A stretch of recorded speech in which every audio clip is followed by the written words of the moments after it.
Pyong, pyong. Hello, hello, hello, everyone. How are we doing? I hope you are all doing well. I am Ariel Arashi, your yokoi sakura eared scuffed boing. And today we're wearing our Hundo class armor because it's time. Ah! Wow. I see how it is. Okay, all right. I see how it is. Wow. Not even a moment's peace. Well, I was wearing my Hundo outfit, but now I'm a floating head, so... Alright, stream's over. Bye-bye, everyone! I clicked the wrong button. Anyways, bye! Anyways, hello everyone. I hope you are all doing well. It is wonderful to see everyone here. Let me see. Congratulations, Yuzu, on your first, Thor on your second, and Penguin on your third. And I know you're lurking, Snowbun, so I hope you are doing well as well. And hello, Manukuma 67. How are you doing, 67?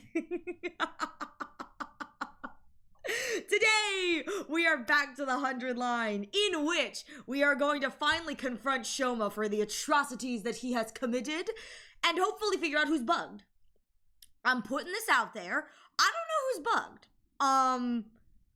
I think what we are on Mystery Route. I'm pretty sure we're on Mystery Route. Mystery Route is the name of the route. I think it's Mystery Route. I don't remember 100%. But we did get our first ending on this route. And I believe it's Mystery Route. We have discovered, I believe, 2 bodies so far. We had Gaku's that was like vigorously stabbed, and then we had Kako's because, you know, Shoma did a Shoma thing. And Kako seemed to be poisoned. I'm waiting to see what what Shoma has to say for himself, but at the very least, we do know from the one wrong ending that I got that there are multiple people at play and someone is going around removing characters' hearts. Interestingly, in that one ending, I think I did clock that the only characters to have their hearts removed was characters from Last Defense Academy. Not second to last, so Yugamu, Kudara, Kyoshika, Nozomi, they all had their hearts intact, which was very interesting. So, yummy hearts! I don't know why STU2 is off the table. They looked at them and said, nah, your hearts aren't pristine enough, so, ugh. So we've got that going on. In addition, we had, when I was looking at it, 2 to 3 different methods of killing. We had the stabbing, we had the poisoning, which is what in the weird ending we got, that some of the characters looked like they'd been poisoned, and then we also had ankle cut hang upside down. And I know ankle cut hang upside down is Gizomi. That's Gizomi. So I don't know if Nozo is Gied in this. If she is, it's going to be very subtle because Gizomi is very intelligent. She's very smart. She's very practical with her intelligence. So there is that, which is very interesting. The only other character I know that's kind of in this style branch that gets Gied is Taku. But Taku's MO was circular saw, and I think at one point he did have a knife though. So there is a possibility that Gitaku is stabbing. Not sure what the poisoning could be because even post Shoma in the bad ending there were deaths via poisoning. So I think we have a third party at play. And I'm putting this out there. If we have more than one Gi in this route, because Gis really like the killing whatever, I wonder if I finally get a Gi Kako route.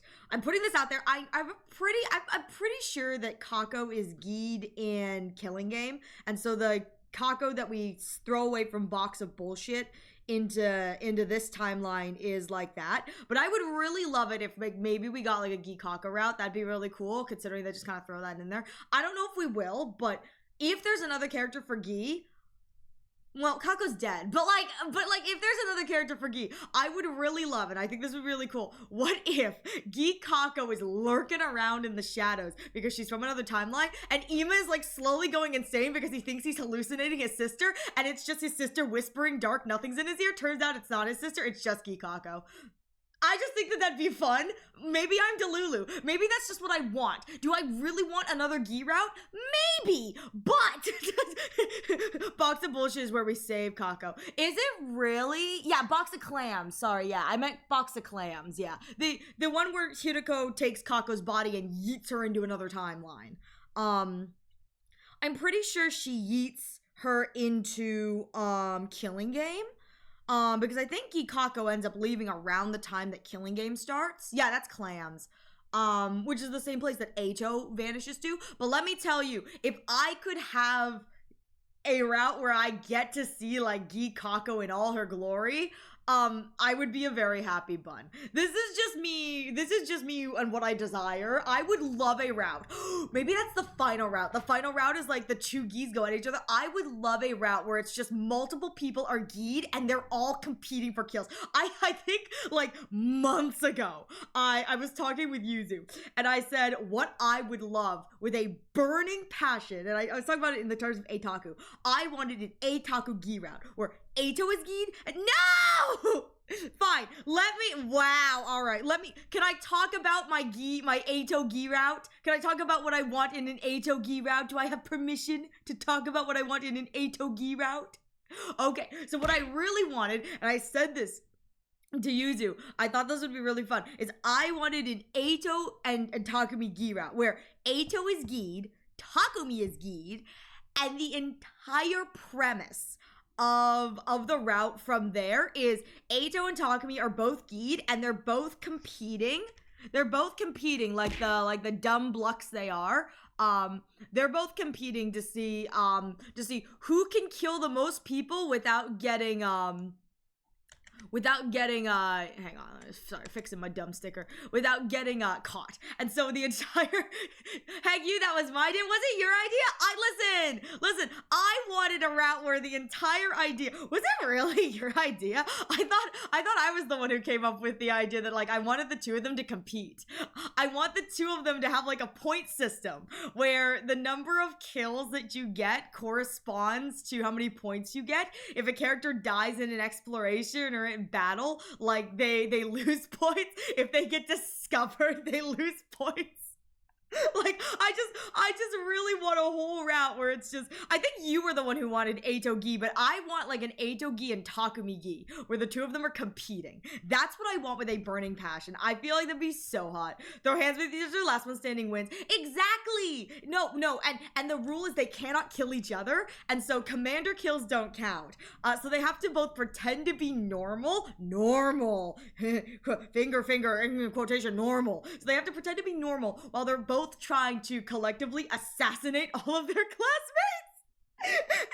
And the more difficult an assassination is, the more points it is. So like Hirako is worth like 5 points because she's so on guard and like you gotta trick her to kill her. But someone like maybe like Shoma is worth 1 point because let's be real here, it's Shoma. So I just thought that would be so fun. And Thor, anyone know how to flatten a poster?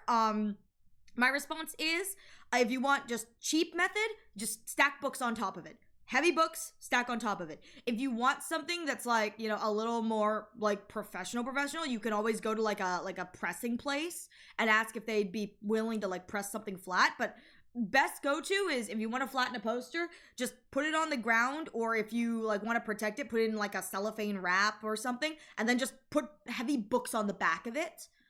You could put it even between like two pieces of like large poster board and then just put heavy books on it. It's kind of like working with like watercolor paper. If you need to like smooth it out, you just weigh it down with heavy books. It doesn't fully flatten anything. Only like a restorative process is going to fully flatten something. But that's my recommendation, because that's how like when I get like prints and you take them home and they're kind of a little bit bent, you just put something heavy on top of them. And that usually smooths it out. You could probably ask Shoma if you could kill him and he'd probably go, true, but that defeats the purpose. Oh, and I think it'd be great if like negative points for if someone catches you acting sussy. Like, so if Hirako clocks you being sussy, you lose points. And I just love the idea of them both competing to win. And I just think that'd be a fun concept for a route where it's like Takumi like knows it's Ato. Like he's just got an inkling that Takumi has an inkling it's Ato through the entire route, but he can't quite say yes. But he also doesn't understand why some of the kills seem not to be matching what he thinks Ato is capable of doing, not realizing that it's him, Taku, who's doing that, and they're competing, and it would be so yummy. I'm telling you guys, it would be so freaking good. All I hear in my head right now is Yu-Gi-Oh!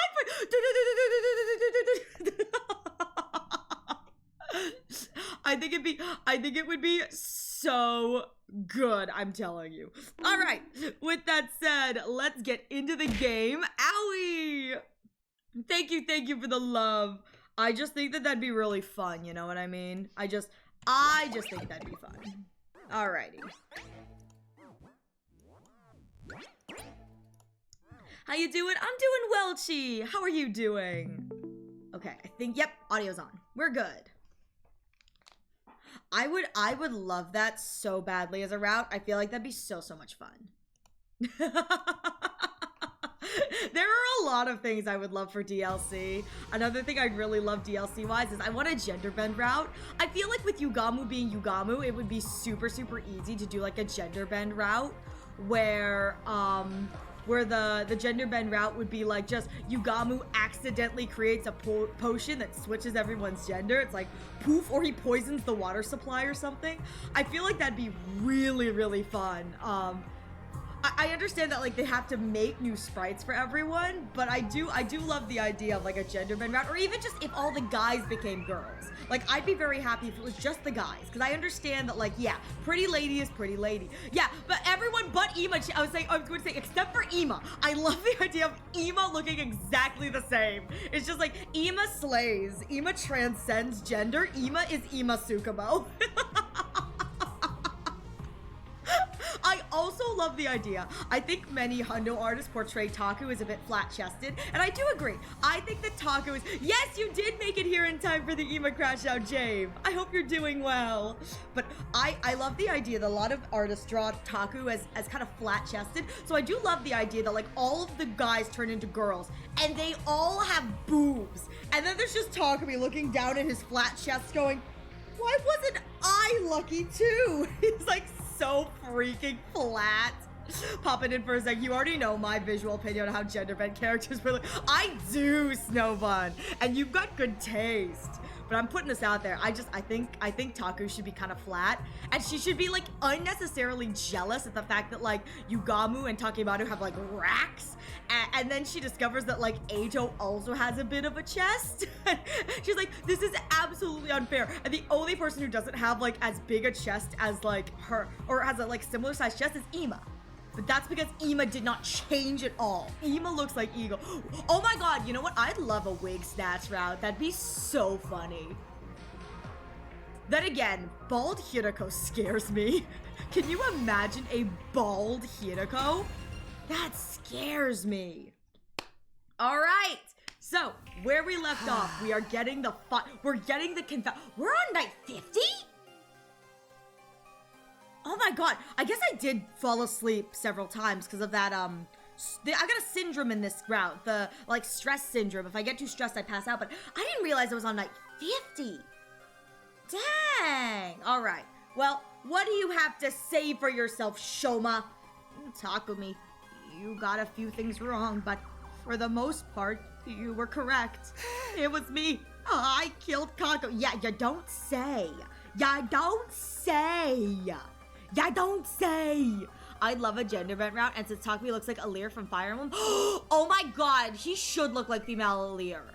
I would love it if they gave like Takumi like female Alir style hair with like the dual toning, but I would also love it if instead of like female Alir, he's just got no tits. I love the idea of Takumi looking at his fellow like males, and he's just commenting that everyone else has booba, and then he looks down at himself and realizes he's flat as a board. Where's the fast forward button? I don't know. Oh, he's having a grr. He's having a grr. He's keeping it together. I will say, Ima is keeping it together, you know. Shoma's not dead yet, but Ima's keeping it together. Back off, Ima, you promised. Ima, like, frothing at the mouth, like, twitching as he stands, like, Someone's like holding Ema back. He's like, I'm gonna kill him. So, which parts did I get wrong? The entire premise. To begin with, I did not kill her of my own volition. I was ordered to do so by a certain someone. Let's call... You bitch! You fucking... You piece of... Let's call this person X for now. Here we go again. It's Gizomi. So, putting this out there, because I saw in the wrong choice ending that one of the victims, or I believe at least two of the victims, were ankle slit, and the show was being manipulated, that stands to reason that we may be looking at Gizomi again, which is just, here we go again. You know what? I'm fine with this. This is fine, as long as he doesn't bring up Leo Jr. But, God, again... Unfortunately, Eito's knockers would be mostly hidden within his poofy jacket. True. But, like, he still's got them. Gizomi best Nozomi. I mean, true. Gizomi is...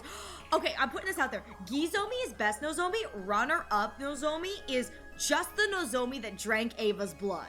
That one was kind of hot. I'm not sure if I was here for the Kamyun Nozomi. The Kamyun Nozomi is kind of funny. Like, that one's not hot. That one's just funny. But the Nozomi particularly who drank Ava's blood, that is also a good option for hot Nozomi. So, you know. What's your favorite route from the ones you did? I will not be answering that sheet. And the reason why is once I'm finished with all of my routes, I will be doing a tier list where I talk about my thoughts. I may have been invited. We'll see. But I will probably talk once everything is done and talk about my thoughts on everything. Yeah, shut up! Shut up! Don't you 042 me! You shut the fuck up. For the record, 042 is not my favorite route. It's my favorite ending. It's the gay sex ending, okay? It's the gay sex ending where neither participant is consenting. It genuinely answered my question of, is it possible for two people to have sex and, like, not be consenting? The answer is yes, apparently. So, you know. Hey, Cerberus, I hope you have a good day. I hope you're doing well. It's good to see you. Yeah. So, I won't be doing anything like that because I do have plans in the works, but I'm going to finish out all of my routes and then we'll be able to do this. Let me tell you, Yuzu's hard work is gonna be coming in handy, which is actually kind of crazy. You know what? Not the weirdest thing I've walked into on an aerial stream. Nah, this is pretty par for the course. This is pretty par for the course, you know? I don't know, yeah, non-con, gay schmecks, like, this is par for the course. Yet neither of them were consenting, which is absolutely crazy. But the ending is still kind of hot, so, like... I'm putting it out here, listen. I'm a freak. I really like that ending. I think so far my favorite route, genuinely, I don't know what it is. I can tell you my favorite endings, but I don't think I have like a favorite route. Cause Cult is an experience. You know what unironically sits like rent-free in my brain is Isepsitivel Stirupslive. Isepsitivel Stirupslive. That unfortunately sits rent-free in my brain, so I think unfortunately that is going to be one of my favorites because it sits rent-free in my brain.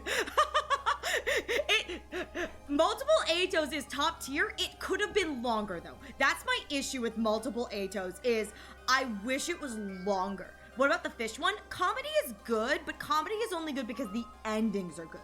Comedy as a whole is a lot of fetch quests, and it's a lot of fetch quests. But the endings in comedy are good, not so much the route itself. I think there's a difference between, like, if you like the route and if you like the ending. And in that respect, I think, like, Second Scenario and Killing Game are good routes. But I don't know if Killing Game has any of, like, my favorite endings. You know what I mean? Comedy has S-tier voice acting. No, it does. It does have top-tier voice acting. You're not wrong there. But I think that the, like, entirety of the route is not my favorite. It's just specific moments and endings. I think genuinely, if there's a, like, best route for me right now, it's probably Second Scenario. But that's mostly because Second is so long and it really does give you a lot. I think that that's my thought on it. Anyways. So, I'm assuming that X is going to be Gizomi until I'm told otherwise, but, oh, God, not this again. Have we learned nothing, Shoma? Like, absolutely nothing. I was ordered to do so by a certain someone. Let's call them person X for now. I hate the fact that he's not willing to say it either. Like, if Shoma just came clean and said who it was, we could deal with the problem right now, but he's not. The pain in the tushy that he is. He's like, no, I'm not gonna say anything. Nothing at all. It's like, really, dude? Really? You are the problem. Like, this entirety thing could have been fixed, but no, Shoma's gonna keep his mouth shut. I hope he dies next. Like, I'm so sorry. Him refusing to talk about this, I really hope he kicks the bucket next, because it's kind of what he deserves after doing all this. Oh, it's just pain in the butt. Stop trying to make excuses for yourself! I'm telling the truth. Please believe me. I don't believe you at all. I mean, I believe that you're being coerced, but, like, you don't deserve any kindness for this. Tell us more about this order you received. Just before dawn on day 26, I woke up to someone tapping my cheek. When I opened my eyes, X was right there in front of me. 26? Damn. That was a while ago. Hang on. When did Gaku die? Keep hitting the thing. Okay, so 26 is around here. 26 is around here. That's weird. Yeah, day 26 was the day after the rejected the Invader Hunt. Okay, day 5 is when Gaku died. Dang, so peak. Huh. So day 26, that's around the same time that the sponsor shows up in KG, too. So that's, I wonder. Okay. When I opened my eyes, X was there right in front of me. Huh? You didn't lock the door? Listen, Takemaru, nobody here knows how to lock their doors. Why do you think Eito was able to do so much bullshit? Even Hiroko doesn't lock her doors. I'm putting that out there. Round Zero Hiroko did not lock her doors, ended up dead. We really gotta start locking our doors. I did. I think X was already hiding inside before I came in. Ew! I'm sorry, even if this is Gizomi or if it's someone else, that's disgusting. Why would you hide in Shoma's room? Ew! Under the bed or something. Honest to God, under the bed mayhaps, yeah. This is just another Eito creeper plan, but like, ew. He could have come to my room. No, he went to Shoma's room. What did X say? X said... I killed Gaku and intend to make you my next target. Oh! Okay. WX, honestly, seriously. So if X killed Gaku, that means it has to be someone who's been here. I don't think that could be someone coming from another timeline. Because I don't remember anything around that time being... No. Around that time, we could have done the warp jumping, which is why the revival matics don't work. But I don't think that was us, so I don't know what's going on here. I'm guessing this is Gizomi, but not sure. But I'll let you off if you follow my instructions. I will say, they chose the right target. Shoma is so pathetic. He would, like, do absolutely anything to keep himself alive. Like, and this is, like, not self-preservation. This is shaming him. Like, it's like, I get self-preservation and all, but Shoma is just kind of disgusting. Wait a second, I've seen this guy around. Yeah, it's Mr. X. Duh. I killed Gaku. Give him a medal. It's the gray man from It is the gray man from Danganronpa. You know, we missed him. He's been busy. But you know what? I feel like he's been kind of out of a job, considering, you know, there have been very many Danganronpa games in the past few years. He's been out of a job, so he's come to Hundo. You know, he's making that bag. If you go against me or tell the others about my existence, I'll blow up the bomb inside your body. would be the Kodaka self-insert. But I will say, Kodaka self-insert killing Kako, unheard of. That's why we'd never suspect it was him. Yes. The bomb planted in all of your bodies by that robot known as Sire. That robot known as Sire. Just who is this X person? I don't know. They were wearing a long black poncho. Oh. Okay, the long black poncho thing again. Again, I think the only character I said who looked like it could be long black poncho were like Yugamu and like Kudada. Unless this is a character who's like put on like specifically a different outfit. Like a completely new sprite kind of thing, but I don't know. They wore a mask over the face and used a voice changer to hide their real voice. So here's the other thought with this. I don't know if the diving suit sounds like poncho. I feel like if it was a diving suit, they would have said diving suit. So, you know, it was clearly Nigo in a long black poncho. Yeah, listen, we know it's Nigo because when they turned around, that dumpy was full front and center. Dumpy. Ooh, that sounds like the fake stabber you made up to fool us. I mean, it's true. I wasn't stabbed by a person of that description, but that person definitely exists. Do they really? I don't know if I believe you. Do they really exist? Do they really? What happened after that? I followed X's instructions. I didn't want to be killed the way Gaku had been. I mean, I'm putting this out there. It would not have been a great loss. It would not have been a great loss if you were killed, you know? I think if X took you out, it would have been a blessing. Just saying, you know? It would have been another W. X came up with the entire plan. They told me about the ladder shaft, escape pod hanger, and ventilation shaft. Oh! That's interesting.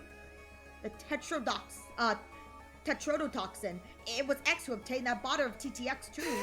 After that, I simply asked Kako to meet using the script X had prepared. What did the script say? To speak with her on the afternoon of day 26. Shoma, it is much longer than that. When did Kako die? Did Kako die on day 26? I don't want to be killed, which means all his stuff. Oh my god, you're so right! You're so right! I don't want to be killed, which means all that self-deprecation before was all talk. You're so... God, that's so annoying. Like, if you're gonna be self-deprecating, at least follow through with it. You know what I mean? Kako, I know about the storeroom with the escape pod too. I did some research in the library and found a way to open the cockpit and launch the pod into space. So, would you like to escape from the academy together with me and Ima? Owie! Shoma is kind of the worst. If so, come with Ima to the gym tonight at 2 a.m. Oh, and Ima didn't go. The plan was to kill not just Kako, but Ima as well. Because they were the only other people who knew about the storeroom. Killing them both at the same time in a locked room would make their deaths seem like a suicide. But only Kako showed up at the gym at the specified time, 2 a.m. Why? Kako said this. I wonder if she drugged Ima. Such a contrast from KD where he willingly sacrifices himself. So you're so right, he does willingly sacrifice himself so everyone can survive round 1. God, one choice. And it turned Shoma's character from like slightly noble to absolutely insufferable. Kako said this. I haven't told my dear brother what you told me yet. First, I need to verify whether your information is authentic or not. If it's true, then we set off tomorrow. But keep it a secret from my dear brother, alright? I want to surprise him. I hesitated to execute the plan because she had showed up alone. But X also told me. If you chicken out and do nothing, I'll still blow you up. I mean, that would have been better. So, I passed Kako a water bottle mixed with TTX. Oh god, Ima's like holding it together. Takumi more or less covered what happened after that until I returned to the school building. Except, I had not foreseen that my backpack would get torn along the way. After returning to the first floor of the school building, I was at a loss because I didn't know what I was supposed to do about Ima. It was going to be difficult to kill him because the sun had already...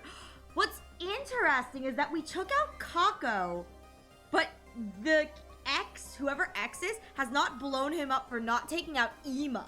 Because it's been quite some time. I mean, we're on day 50. And Shoma has legit robbed us of a Detective Kako route. I've talked about how much I really wanted a Detective Kako route, and I'm gonna be real here. When this route shaped up to be like a murder mystery style route, I was really hoping Kako wouldn't die. I was like, oh, that would have been so fun. We got enough of Kako and box of bullshit. Listen, I wanted a Kako mystery like detective route. I think that would have been so good, but I thought it would have been this route because like this route was shaping up to be a murder mystery and then they killed Kako. I was like, no! Suddenly, X appeared again. Ima probably knows about the ventilation shaft. If he spills the beans, they'll all know Kako didn't die in a locked room. They'll start investigating the case as a murder instead of assuming it was a suicide. Which is what we did. The morning announcement will be playing soon. You won't make it back to the roof in time. Oh my god, I wonder if X is like, stab yourself. Somebody will realize you were out and about before dawn. X hands him a bottle of the tetrodotoxin and then hands him a knife and says, all right, buddy, go to town. Start stabbing. Not playing a gotcha, but killing cute girls in a game. Ariel knows too much. I haven't killed any women yet. I have not killed any girls yet. Only Gaku, who deserved to die. Like, it's not my fault that Shoma killed Kako. Hi, Phil. I hope you're doing well. Listen. I didn't do anything. I blame Shoma. Gaku was a necessary casualty. But rest assured, for if you do as I say, you'll never even make it to the suspect list. At the very least, X is smart. X is super, super smart. That's why you went to the back of the building and... Yes, I'd been left with no other choice. But I was hesitant right up until the moment I injected myself with the gamma field. Once I did that, it was as if my sense of fear had completely evaporated. Oh, X gave me the gamma field as well, along with a knife and syringe. I'm pretty sure X must have been the one to collect the knife and syringe that I dropped after I did the deed. Because I know I definitely didn't retrieve them. His story thus told, Shoma slumped his shoulders and bowed his head deeply. The silence that followed stretched on until Hiroko finally spoke up. I just have one last question, Shoma. Do the words back or heart ring any bells? Back or heart? No, I have no idea. Thank you. Your reaction was the answer I needed. I guess that's that, Takumi. Interesting, but I will say, her saying that out loud makes me think that if the killer is among us currently, that's a clue that she does know. Yeah, Hex must have done it if Shoma wasn't involved in that particular affair. Everyone was looking at us in confusion, probably because nobody knew that someone had stolen the hearts from the dead bodies. Then, Shoma started trembling like a leaf, as if he suddenly remembered something. No, that's it. I'm gone for. I told you about X. The bomb inside me is going to blow up now.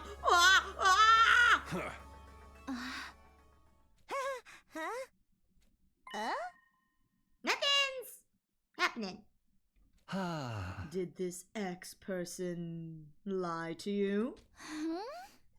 I think they must have. I hope he explodes.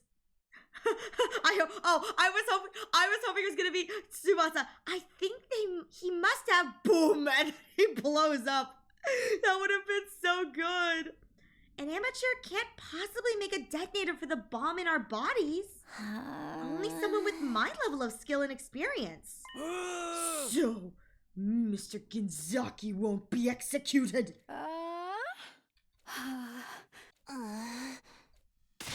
Then I'll do it myself. I'll kill you. I'll tear you limb from limb. Yes! Yes! The crash out! Oh my god, yes! Ima let out a guttural roar and charged towards Shoma so quick nobody had any time to react. He shoved Shoma to the ground, clambered on top of him, and started strangling him so hard it almost seemed like he might rip his head off. Go to hell! Yes! Yes! Kill him, Sho! Kill him! Kill him! Oh my god, oh my god, oh my god, this is the crash out I wanted so badly. This is the crash out in that other route that I wanted so badly. Shoma, can you maybe dive faster and like a little bit quieter, please? Thank you. Ima's having his crash out. Ima's having his crash out. Could you like, maybe, go away and like a little more quiet? Thank you. Ima, no! Takumi's like, no, bad Ima, get your hands off him. Bad Ima. Ah! He continues strangling. I ran over in a panic and pulled Ima off. Oh, Takumi. Takumi. Shoma had fainted and was frothing at his mouth. Yugamo darted over and conducted a quick check. Hey, thank you so much, Phil, for your 5-stream streak. I truly appreciate it. Hello, Duck Game. How you doing? Bad Ima. I wanted to kill Shoma. I know, right? All I see is Arash's that screeching seagull meme. Go! Listen. I think that Ima is taking one for the team by getting rid of Shoma. So, Yenyo. He's fine. Just passed out. Oh, that's disappointing. Damn it! Damn it! Oh, Ima. I do feel bad. Dear sister! My dear sister! My dear sister! Yes! This is the crash out I wanted so badly in the other route that I did not get. Everyone around Ima strangling Shoma was like, oh no, somebody stop him. Hinako looking on like, well, he wasn't important to the squad anyway. After that heartbreaking outburst, Ima simply collapsed onto the spot. Nozomi and Tsubasa rushed over and started comforting him. Everyone else was at a loss, simply staring quietly at Ima as they stood rooted to the spot. The sound of Ima's pained wails echoed coldly and endlessly through the walls of the building.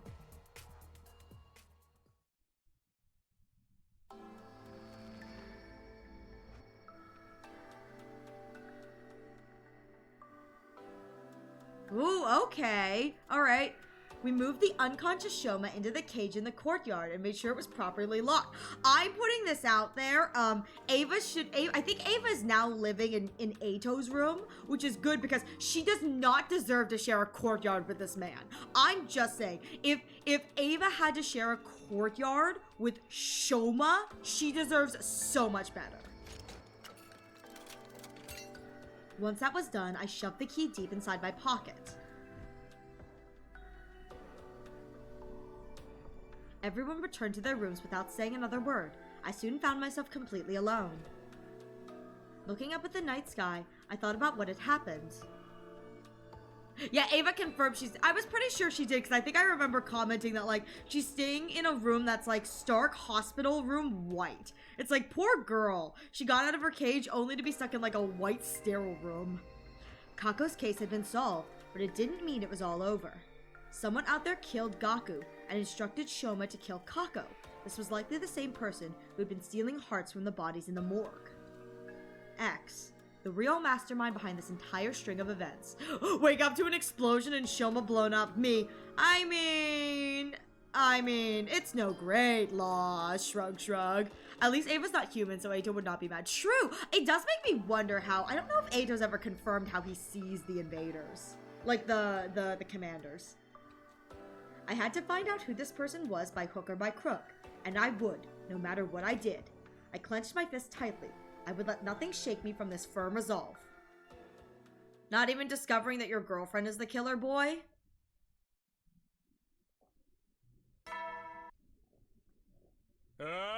Get prepared. Be ready to go. Guys! Wake up! Something's happened! I hope Shoma's dead. I mean, what? Who said that? Upon hearing that loud cry, I dashed out of my room. What happened? What's going on? I was up early, so I went to check out Shoma, and... I would say, it is very interesting how Nozo is the one who's calling for everyone. Shoma, he... What happened to him? Just come with me, quickly!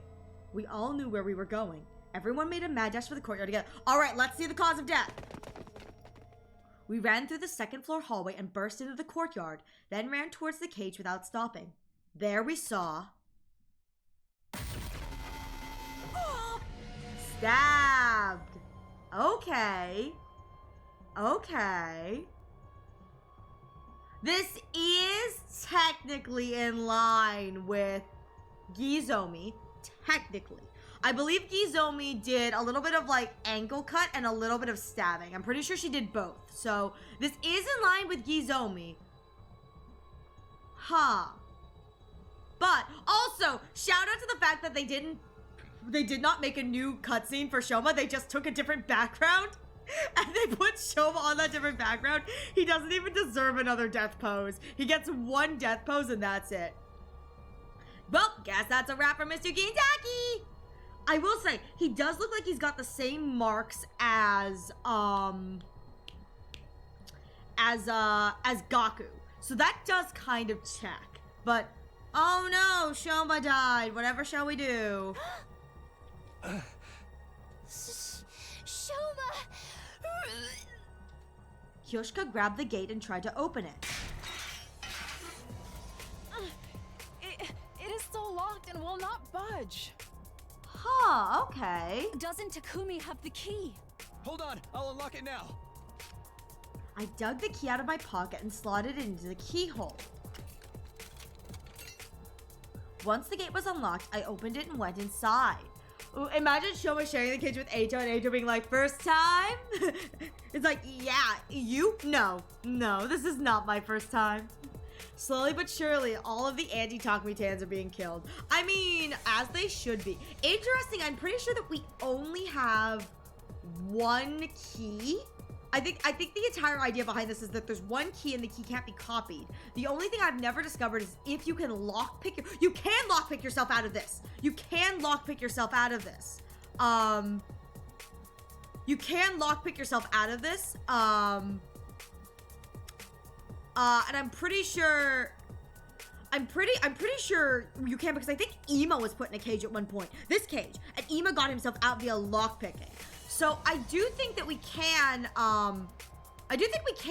lockpick ourselves out. So theoretically someone could get in, lockpick, and then close the cage, but I'm not sure.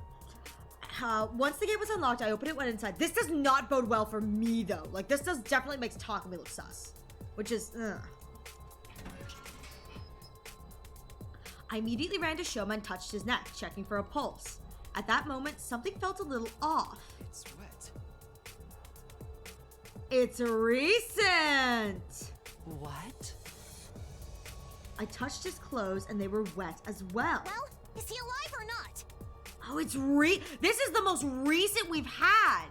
That really puts Gizomi sus, because if she screamed, she did it and then screamed? I mean... I already checked that. As you can clearly see, he's already... Maybe we can still revive him if we bring him to the infirmary like last time. Since I touched the body, I already knew that too much time had passed. But I decided to go along with it anyway. Yeah, we should try that. That's interesting. So this is a recent kill. Yay! He is dead! Deserved, honestly. Cause of death, hemorrhagic shock. Estimated time of death, day 51, between the hours of 2 and 5 a.m. Which stands to reason that if Nozomi got us all up around 5 or 6, like with the scream, because she said she was up early, that kind of checks out. That would mean that we got there right after, or almost right after it was done, which really lays credence to the Gizomi theory. Multiple stab wounds on the chest and abdomen. The Wurter Weckham is likely a sharp blade about 8 inches long. How long are sickles? How long are scythes? How long are like little scythes? That's a sharp blade that can likely be, 8 inches long. Now, I will say, I don't know how easy it would be to stab with like the scythe that Gizomi had, because that seems like more of a slashing weapon, hence the, you know, cuts across the ankle kind of thing. But other than that, I guess it would have to be like a thing. When does the morning wake up play? Because it was just at that time. No, Nozomi woke us up before the morning announcement, but I don't think the game ever goes into when the morning announcement goes off. It's just in the morning sometime. Too much time had passed since death. Insufficient cryptoglobin present in body. Impossible to revive. After everyone had a chance to view the monitor, the mood in the room became even heavier. The hell's going on? How'd the killer get to Shoma when the cage was locked? Takumi, did you lock your door last night? Yes, I did, so nobody could have stolen the key via me while We're so proud, Takumi! He locked his door! He locked his door! Oh my god, I'm genuinely so proud of Takumi locking his door like the good boy he is. So here's the thing. Just because there's only one key, Eito has gotten out of that cage multiple times, which makes me think that maybe there is a trick to getting out of that cage without the key in general. But I'm so proud of Takumi that he's learning. He's learning! It only took him 84 endings, you know? 84 endings. And I know I'm repeating myself, but that key is unique. It cannot be copied. Well, that narrows down the list of possible suspects to just Takumi, right? Don't you ever get tired of mindlessly repeating the same thing? Hey, aren't we overlooking the other possibility? That he stabbed himself like before? This time in a way that would be impossible for us to revive him? I can't think of any other reason he'd wind up dead in a locked cage in the middle of the night. Well then, who supplied him with the knife? It had to be X, right? If it was X, they would have passed him some gamma fuel and a syringe. Yeah. Ain't no one strong enough to keep mutilating yourself like that without being dragged to hell out of the mind. Well, I will say there is one person who's strong enough to keep mutilating themselves without being drugged the hell out of their mind. His name is Takumi Sumino, and unfortunately he did not win. Sad. He could have used one of the bottles that had been stolen previously. We moved Shoma's remains to the morgue. There were now 4 bodies lying on the tables there. All right, we'll have to check Shoma's body in a few days and see if his heart ends up getting pulled out too. Cause we haven't seen, Endurance match was a crazy ending, seriously. We'll have to see if his heart ends up getting pulled out too, because we don't have any confirmation of if the heart is missing yet. But if it is, because it should be, at Ima's request, we made sure that Kako and Shoma's bodies were not placed next to each other. Honestly, that I feel like is a respectable request from Ima. Like, respectable request for Ima being like, please do not put their bodies next to each other. Kako deserves to not be sat next to, like, her body deserves to not be sat next to her killer. So you know what, honestly? Ima deserves that request. I will say, I hope that Ima line coming up sums up my thoughts. I hope it's just you deserve it. Ima walked to Shoma's dead body and stared at it for a long time. Then he said, you got what you deserved. So good. Oh, Ima! God. And just, simple. Pure. This is very much, and honestly, I love this because he could have said like something more flashy like karma's a bitch, but the coldness of just, you got what you deserved. And he just walks away. Oh, yes! Where's this classroom? Can you check it during free time? This is the morgue. It only appears, I believe, on the Kill Eito side of the route. But yes, during Kill Eito, you can check this classroom. It is marked, I believe, on non-Kill Eito routes as as just like a random, like normal classroom, like an unopenable classroom. Because we bury everyone in all the other routes. But in the Kill Eito routes, we use it as a morgue. But this is so good. Damn. Honestly, he got what he deserved, but he deserved worse. TLDR, this room only exists when Sine remembers to unlock it during certain situations. God damn it, Sine. God damn it, Sine. So the egg has to be alive, which is so annoying. After that, we investigated the courtyard together. Despite combing over every inch of the area, we found no trace of the knife or syringe. The only thing we found was Ah. a balloon? What? A balloon? Okay. It was lying on the floor near Shoma's cage. Although I couldn't immediately figure out if it was related to the case, I decided to stuff it into my pocket just in case. Huh. Soon the last rays of sunlight disappeared over the horizon and the darkness of night took over. It was already way past dinner time. Seeing that none of us had an appetite after all that, we skipped the cafeteria and gathered in the rec room instead. Balloon.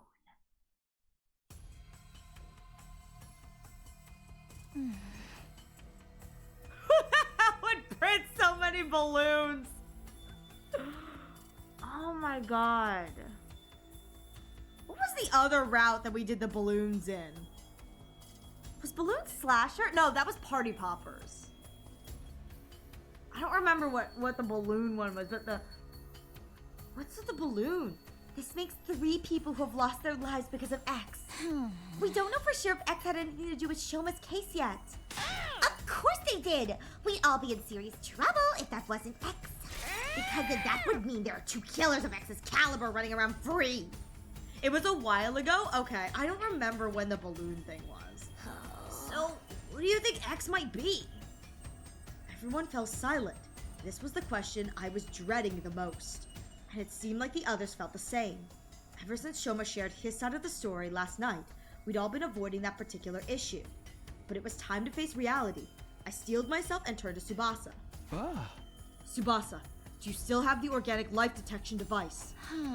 Yes. 12. Oh. 12. The exact same number of people as the people present here. That means somebody's among us is X.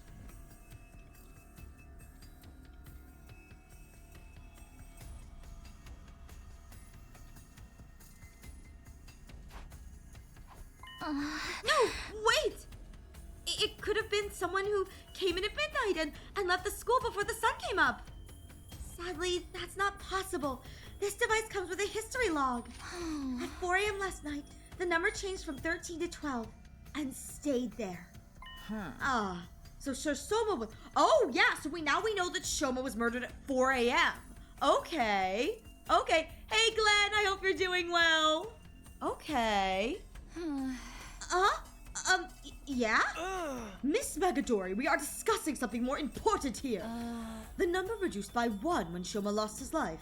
But after that, it neither went up or down, proving that nobody came into the school or left it, right? Yes.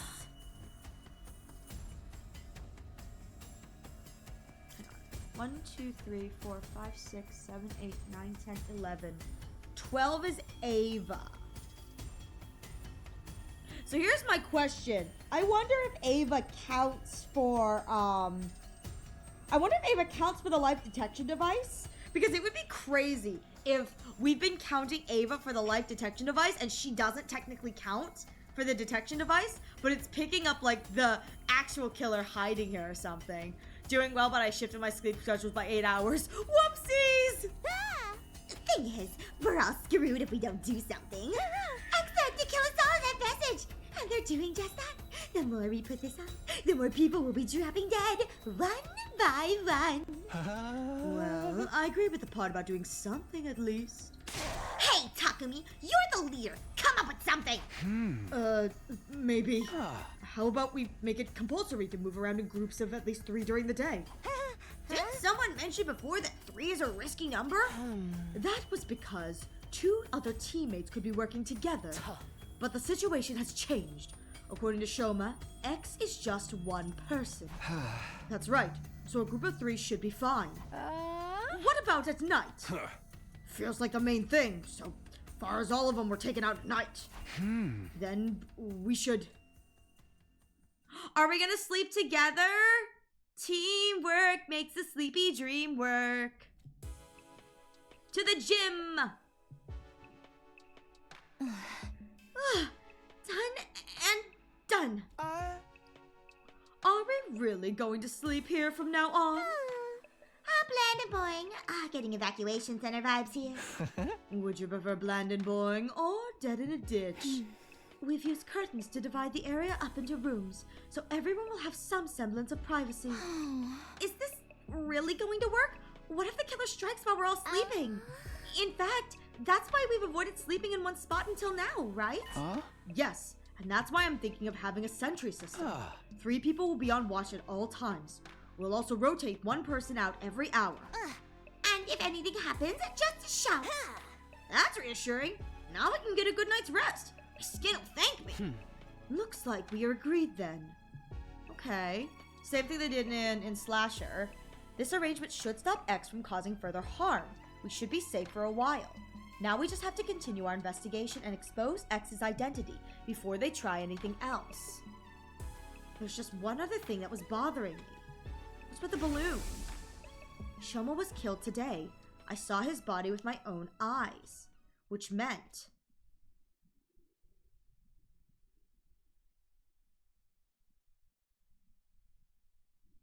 75? Jesus! What the fudge? Up and Adam troops! That's almost Time 25 to rise days! and shine! That's almost 25 days! Get ready for your 75th day of active service here at Last Defense Academy! Prepare to spend another day enduring the unendurable and suffering the insufferable to pave the way for humanity's future greatness. Be ready to give your lives to protect our beloved school from the vile and barbaric enemy! With that said, it looks like we've got an ad coming in the next few moments, so please use this opportunity to get a drink, get a snack, stretch your legs. I'll be taking a break as well, so you will not miss anything. And when we get back, we will be continuing on with this murder mystery that, wow, we skipped so many days. That's crazy. I was expecting like a smaller time skip, but 75 days is so many days. What in the world? I mean, maybe this route doesn't have a lot of endings, but like, this is crazy. That's so much time to be skipping in like a chunk. You wake up to everyone dead. All your precious days are running out. Shut up! I don't want to think about that! Shut up! Shut up, there's gonna be a hole in my heart. Surely it's only because nothing happens, right? Right? I hope so, Duck Game. I hope so, but I got a feeling Chogmi's gonna wake up and everyone's just gonna be like hanging from the rafters upside down. Gizomi struck again. Actually, I'm putting this out there. If Nozomi dies at any point during this is gonna really throw a wrench in my plans, and it's going to imply that maybe some of the kills were done by her, and then maybe some of the kills were done by someone else.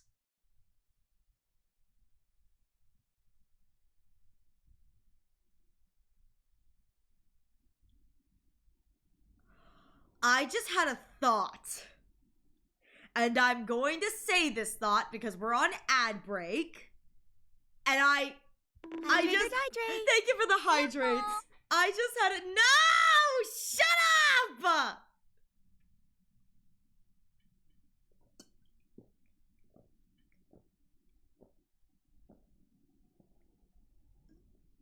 Wow.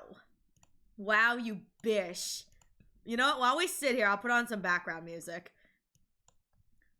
I'll put on some background music while we sit here and wait for my ad to be over. Enjoy. You can theorize soon. I had a thought, and so I am going to keep it to myself because Yuju says I can't share it, the meanie. He says I can't share my theory, my thoughts. I don't know if it has any merit, though. I will say, when I was thinking, I don't know if it has any merit or if I'm just like misremembering or crack theorying, but I did have a thought, and it just kind of came to me when I was thinking about some of the stuff that was going on in this route. But the time skip itself, just say it at this point, never! I get to dance around it and you get to suffer! Though I will say, with how fast this route has progressed, I don't know if it actually theoretically works. So I think that's my issue. Reverse psychology really does work. I know, right? I'm waiting for the game to tell me something, but I think I'm just spewing out my butthole with this theory. So it's like, yeah, no. But enjoy my beautiful Sin of Pride. It's such a good song. I know everyone is replaying the other one like 33 million times, and I'm over here. How many times have I listened to the song? That's a really good question, Ariel. Hang on. Oh, shoot. I can't see, can I? Oh, that sucks. Oh, I can. How many times have I listened to this? 759 times. Oh, shit. That's a lot. That's so many times I've listened to this song. It's so good. It's short, but it's so good. 33 million times. Listen, I know the collective community is trying to get the like total number of streams of Coronial whatever to 33 million. I'm over here. I've listened to Sin of Pride 759 times. I've listened to it so many times. Oh my god. Now reverse psychology doesn't work. Looks around. I woke up at the sound of the morning announcement. The first thought to cross my mind at that time was, not again, along with a sense of resignation. Looking up at the unfamiliar ceiling, it took me a few seconds to realize I was in the gym. I stood up from my makeshift bed, pulled open the curtain divider, and stepped outside. This is again day 75. Takumi! He awakened! Oh my god, was I out for 25 days? Was I dead to the world for 25 days? Jesus! See, I am the reason we can't have nice things. Good lord. I didn't want to sweat the small stuff, but you gave us a real scare this time. You were out for 23 whole days. Damn. Jesus. Is that a new record? Oh, for the love of murder. I turned slowly to look at everyone, then said, everyone's safe. Thanks to your last words. My last words? Protect the payload! For us to move in groups during the day and sleep together at night. Yeah, nobody's gone. Yet. Remember, those were the instructions you gave us on day 51. We've been able to survive all this time because of them. X hasn't had an opportunity to strike. That also means X is still... Yes, we still don't know who they are. If we did, we would have thrown them in the cage and tossed away the key already. Now that I've got a better look at them, I saw signs of fatigue on everyone's faces. X is among us. I'll be killed if I walk around with only one other person. They've all had to spend the last 23 days under the crushing weight of such thoughts. It's no wonder their mental fatigue was starting to show physically. Oh, right! There's something you need to know. What is it? About 10 days ago, we met the boy with undying flames. He showed himself? Yeah. Well, he was feeling very unwell, but he said he just had to tell us something. What was that? I recently found out there's something called a distress signal transmitter. Wait a minute! Isn't that the little device that the little, whatchamacallit, Squungledy, the little swiggle, Skittle had at one point? It was put here in the event of all but one team member dying. Oh, no, it's something different! The distress signal transmitter, it's put here in the event of all but one team member dying. So, okay, yeah, that was like a scrambler or something. Okay. Only one team won, though, because the two teams joining together had not been anticipated. So it was put here in the idea that all but one member of Team 1, so if everyone but Takumi from LDA, not LDA2, LDA dies. Only Team 1, though, because the two teams never joined have been anticipated. The people on the satellite did not think Team 2 would ever come here. At any rate, no matter how strong they were, a single fighter wouldn't be able to win the war on their own. Instead, that survivor would be extracted and put on standby while the people in charge put together a fresh team for a new attempt. Once the correct series of codes had been entered into the transmitter, it would, well, transmit a distress signal. Once the artificial satellite received it, they'd send a rescue craft to the school. The survivor would get on board and be taken back to the satellite. That's supposed to be the sequence of events. Okay. Also, the rescue craft does not have a capacity restriction. That means people from both teams 1 and 2 can board with no issues. The second to last academy does not have a transmitter of its own, so bringing a team over here was definitely the right move. Unfortunately, I do not know where that transmitter is located. Do we know how to get the series of codes? Still, it seemed to me like this information could be of some use to— What if the codes are imprinted on our hearts? Gotta rip it. It's like, there's like that meme, I think, where it's like, they imprint like the code on like the back of teeth, or like the back of someone's head so you can't see it, or like the back of your ear so it's like everyone else can see it but you can't, but it's also like in a spot where it's like someone has to die to be able to retrieve it. That'd be crazy if it's like on our hearts. It's just like laser etched into our heart. Pull out Takumi's heart, it's property of Ato. That's why I came here to tell you about it. A distress signal transmitter? I've never seen or heard of such a thing before. If Gaku heard that, he'd jump all over everyone. Listen, Gaku had to die, and this is the reason why. Same here. After hearing that, we split up into groups to search for the transmitter, but... We still haven't found it! Well, that kind of makes sense considering it's only supposed to appear when there's only one person left. It doesn't matter, we'd have to put the transmitter on the back burner for now. Finding the identity of X was our top priority. X was most likely the one to kill Shoma. Or they could have ordered someone else to do it like they did for Kako. At any rate, X was absolutely involved in Shoma's murder. As long as we could figure out who killed Shoma, we'd find out who X is. Alright. I clenched my fist tightly. Hiroko, Tsubasa, come with me. What? Where? To the courtyard. I'm going to reinvestigate the scene of Shoma's murder. Very well. I don't mind, but What's that? we have breakfast first. I'm starving. I could go serve some frog. And thus, Hiroko, Tsubasa, and I went to the courtyard together after having breakfast. Why did you ask us to come along? I can't go against my own last words, can I? The part about moving together in groups during the day?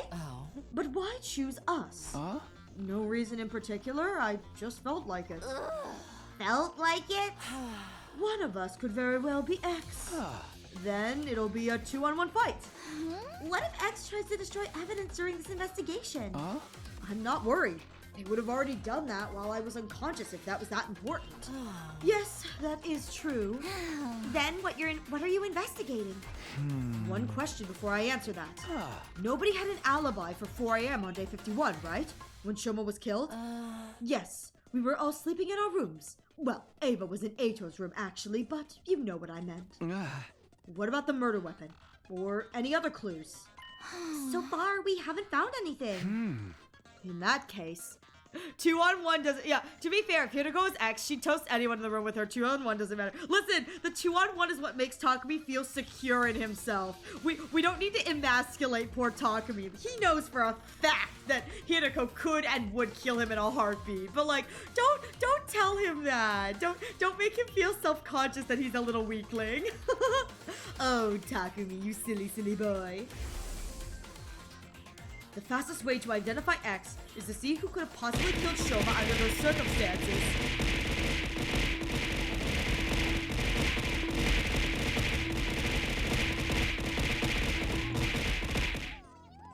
Oh my god! Hi, Zuku! Owie! Rude! Time for another dip and run. Have a wonderful day, Zuku. Thanks so much for popping by. You're right, Takumi's favorite shield, Tsubasa. Listen, what else was he supposed to do? The killer likely used a special method to kill Shoma while he was locked in the cage. Figuring out what that method could break this case wide open. I'd say 9. That's so cursed. That's so cursed. Who could have done that? Was thus the best line of investigation to pursue. Can I resign myself? Nope! How exactly are we going to do that? This place is so big that I have no idea where to even start. We need some sort of clue first. There is a clue. Oh, the balloon. Shoma's body was wet when we first found it, right? I think finding out why may very well be the key to solving this case. He was dunked in the pool. I walked over to the courtyard fountain. There was a valve with a handle on the side, probably for adjusting the amount of water being spouted. I opened it completely and then a frightening amount of water gushed out all at once, making the fountain look like an erupting geyser or an open dam. What the heck? A giant column of water shot up into the sky and came down again like a downpour of rain. I quickly turned the handle to close the valve. Soon the water slowed considerably and went back to its normal flow. Oh, it was close. I almost just died. Hideko, and that is why you don't mess with the water pressure, you idiot. What exactly were you trying to do? I'm glad I was standing over here. I'd be all wet now if I'd been any closer. Next, I checked the central drain. It was more like a tunnel than a drain. The water flowed deep into that tunnel. There was a large handle here as well. I turned the handle and a wall came down from the top of the tunnel, completely sealing off the drain. After checking it, I returned the handle to its original position. I briefly saw Hideko and Tsubasa staring at me in confusion as I proceeded to my next destination, the carriage where Shoma had been held. We already checked every last inch of that cage. There are no hidden tunnels underneath, and the bars are as strong as can be. No scratches on the lock either, and no traces of anything had been tampered with. The hinges of the gate are also untouched. As I was listening to them, my eyes wandered to the top of the cage. Officially, this cage is an animal pen. I think it was supposed to be modeled after a bird cage or something. You see that ring suspended from the top there? Yes. What about it? I didn't answer, instead lowering my glance to the bottom of the cage, where something caught my eye. This cage isn't secured to the floor. It's just a bottomless cage placed on the top of a base.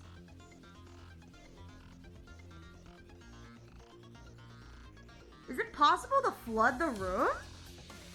Is that what he's implying? The killer flooded the room? But the cage is impossible to move manually. It literally weighs a ton. But water displacement is a thing. Is he implying that the killer flooded the room? How do you know that? There was a blueprint of the courtyard in the war room's computer that had some information on it. I see. So it weighs 1 ton. Hey, that reminds me. Did you know this courtyard was originally created as a biotope for space development research? Biotope? I'll try to keep the explanation as brief as possible. It's said that before world death, Earth was full of different kinds of terrain, and arid regions and rainforests. Each of these regions were inhabited by living things unique to that area, including plants, microorganisms, and vertebrae. For research purposes, this place had originally been created as a perfect replica of the ecosystems those creatures had been living in. That's why there are blasts of hot air to simulate a desert environment. It can also withstand atmospheric pressures many times Earth's range. But wouldn't that amount of pressure cause the windows to break? What are you talking about? Those things over there aren't windows. They're all display screens, including the ceiling. Look carefully, and you'll see the light flickering every once in a while. There's no way the sky could be visible from here. We are inside a school after all. So basically, this entire chamber is just a big brick room. Like, this is just a big, like, metal box of a room. Which theoretically means the killer could theoretically have gotten in if Shoma was wet. I thought Shoma was wet with blood. Like, it was a fresh kind of kill. But if we're thinking about it in the terms of the killer was able to get in by lifting up the cage, maybe they were able to flood the room. You might be right, but what about the exits on both sides connected to the hallways? Atmospheric pressure can escape those exits when it gets too high, right? Those places were closed in the beginning, covered by partition walls. Don't you remember? Oh, right. They open up after Side released them. In other words, as long as the walls on those exits and drains are down, The courtyard is a completely serious space. Yeah, they just said wet. I assumed it was blood, like the blood was fresh, but a completely sealed space. Are you done here? Shall we return to the gym? Not yet. There's just one more thing. This. The balloon. a balloon? Oh. The one we found during our investigation on day 51. Why do you think it was found so close to the cage? I have no idea. I can hardly imagine it being someone's personal belonging. The more likely possibility is that someone made it using the Gift-O-Matic. I just had a thought. So, if we are looking at this entire room as a singular room with no windows, no whatevers, that is built to withstand atmospheric pressure, and we know that there's a drain in the river and a spigot that absolutely floods the place via the fountain, what if the killer flooded the room to get in under the cage to stab Shoma and kill him? What if the balloon was carrying their oxygen? What if the balloon was acting almost as, or they had multiple balloons filled with filled with oxygen, and those were working as a respirator? Because we haven't seen a respirator here yet, but I feel like in a pinch, you could definitely use like a balloon as a respirator. I feel like that's a real far cry, but that's the only thought I have for like could use a balloon, is using that, filling with oxygen and using it as a respirator. There's a specific detail you've been told, but you're missing the context, which is natural. Yeah, I was gonna say there's probably a lot that they're still setting up that I haven't figured out yet, but that's my thought just going into this. I love a good mystery. I'm never right. I'm very rarely am I right, but I love a good mystery. Gift-O-Matic? I absolutely love that Takami's like, you could have made it with the Gift-O-Matic? What? Like, really, Takami? Really? Well, definitely be able to find a clue if we go there. Gift-O-Matic has logs. Gift-O-Matic has gift logs. We made our way to the rec room. Investigating the Gift-O-Matic resulted in a few discoveries. There is a log. Hiroko has used that against us. Oh. So, in summary, the official name of this is the Sturdy Rubber Balloon. It was made using a very durable material. Oh. The description of the box mentions it doesn't break easily. Could also have been filled up with water. Balloon could have been filled up with water as well. The balloon has a capacity of 10 liters. It should be quite big when blown up. According to the history logs, it's been crafted a total of 100 times? Who needs that many balloons? And for what? For a party! For a party! The other thought I had, and this is my other thought, I don't know why Shoma would be wet, to be honest. However, when Takami talked about how the cage could be pulled up and down like a bird cage, I don't think this is right, but the killer theoretically could have filled them up with helium, tied them to the top of the bird cage, and then gotten the cage up that way. But that seems like much more of a further stretch. So, Does the Gift-O-Matic have a who made the item? I don't believe it does. I just believe it says that the item has been made. Unfortunately, we won't be able to find out who crafted them. That data, and only that data, has been erased. Oh, never mind, it does. It's just been erased. After reviewing our findings, I put the balloon back in my pocket. Tsubasa, is there a tire pump in the parking lot? Yeah, an electric air compressor. Is it portable? Of course it is. It has a caster wheels attached to it. Anyone can move it anywhere. But why do you ask? Oh, it's filled with helium, isn't it? Sorry. Let me gather my thoughts first. I'll explain it all to everyone once I have a clear picture of how the events unfolded. A clear picture? And when will that happen? Probably by 7 p.m. tonight. Oh! Okay. We returned to the gym together, where I immediately started sorting out my thoughts. The day flew by as I did, and soon it was night. So if they blew them up using that pump, the air pump, my thought process is they were probably able to get the cage lifted. 100 balloons, you know, to get the cage lifted. Now, I will say, I feel like 100 balloons, even filled with air, wouldn't be enough to lift the thing. My other thought process is if they flooded the room almost, they could almost make a flotation device using the balloons. If you blow up those 100 balloons, and then stick them in the bars of the cage, like as a buoyancy kind of thing, when the like room partly floods, it'll pull the cage up. But I don't know if there's any evidence of the cage moving at all. So that's kind of like a kind of a question mark. Because I'm not sure because I'm pretty sure at this point they're implying that that the balloons were filled with air and not water. The time I had asked everyone to meet had arrived. It was exactly 7 p.m. when I quietly said to everyone, "Hey, guys, can we all move to the courtyard? I have something important to discuss." I will say, it's pretty sad that I've been out for almost 25 days, and nobody was able to make any progress. Like, seriously, why are you relying on bum-dumb Takumi to make this? Well, Ariel, to solve this case, your thinking cop is definitely going to be put to good use. No! I'm stupid! Remember? I'm dumb!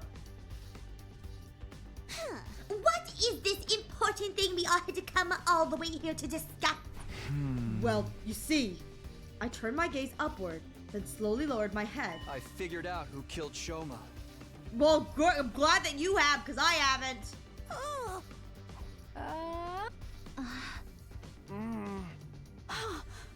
Huh? Who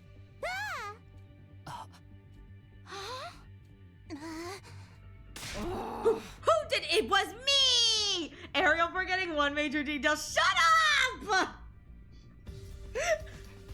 Shut up! You know I'm so good at that.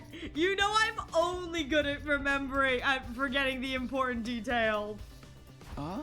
First, we must answer the how. How did the killer stab Shoma while he was inside the locked cage? Once we can figure that out, the identity of the killer becomes apparent. Because only that person could have done all that under those circumstances. Like, you're doing great, but there's just one detail, just one, that blows this case wide open. I need you to stop making fun of me. The key to solving this case relies on a major detail that's long since faded from your tiny angel-filled mind. Listen! It doesn't matter! Nothing matters except for Eito Aotsuki! Only Eito Aotsuki matters! Only my beautiful Aotsuki! Ariel, you mentioned it a minute ago? But you discredit— What did I say a minute ago? Wait, what? Wait, what do you mean I said it a minute ago? What? Are we saying— Okay, alright. Do you want me to repeat what you said? My thought process, tell me if I'm right or not. I think a minute ago what I discredited was, I think I said, quote, the balloons were filled with air. I'm leaning more towards them being filled with air than being filled with water, correct? Is that what I said? The balloons are filled, because I said, I think the thing I discredited was the balloons are filled with water. Okay, so want me to repeat it? I mean, maybe the balloons could be filled with something else. I don't know. Let her accuse Eito first, then find the culprit. Yeah, I'm gonna accuse Eito. It's a key. No, don't do it yet. Don't do it yet. I don't know what I... Oh, shoot. Shut up, you guys. Shut up, Chad. I never said I was smart, remember? I come up with crack theories. That's what I'm good at, crack theories. Ariel, let's do the bad ending first, then we can think. Listen, I only love a good bad ending. I'm telling you that. Because only that person could have done all that under those circumstances. Just cut to the chase and tell us who the killer is already. All right. I'll tell you. The person who killed Shoma It was. The name of that person is... Waffle, waffle, waffle, waffle. Waffle, waffle, waffle, waffle. The person who killed Shoma is... Wow! I actually have to think this through! I'm holding. There's a secret choice? I want to know who the secret choice is, because I was just gonna hit Ato. Someone who's by themselves on that list. Wait, what? Someone who's by themselves on that list? Oh, you mean like him over here?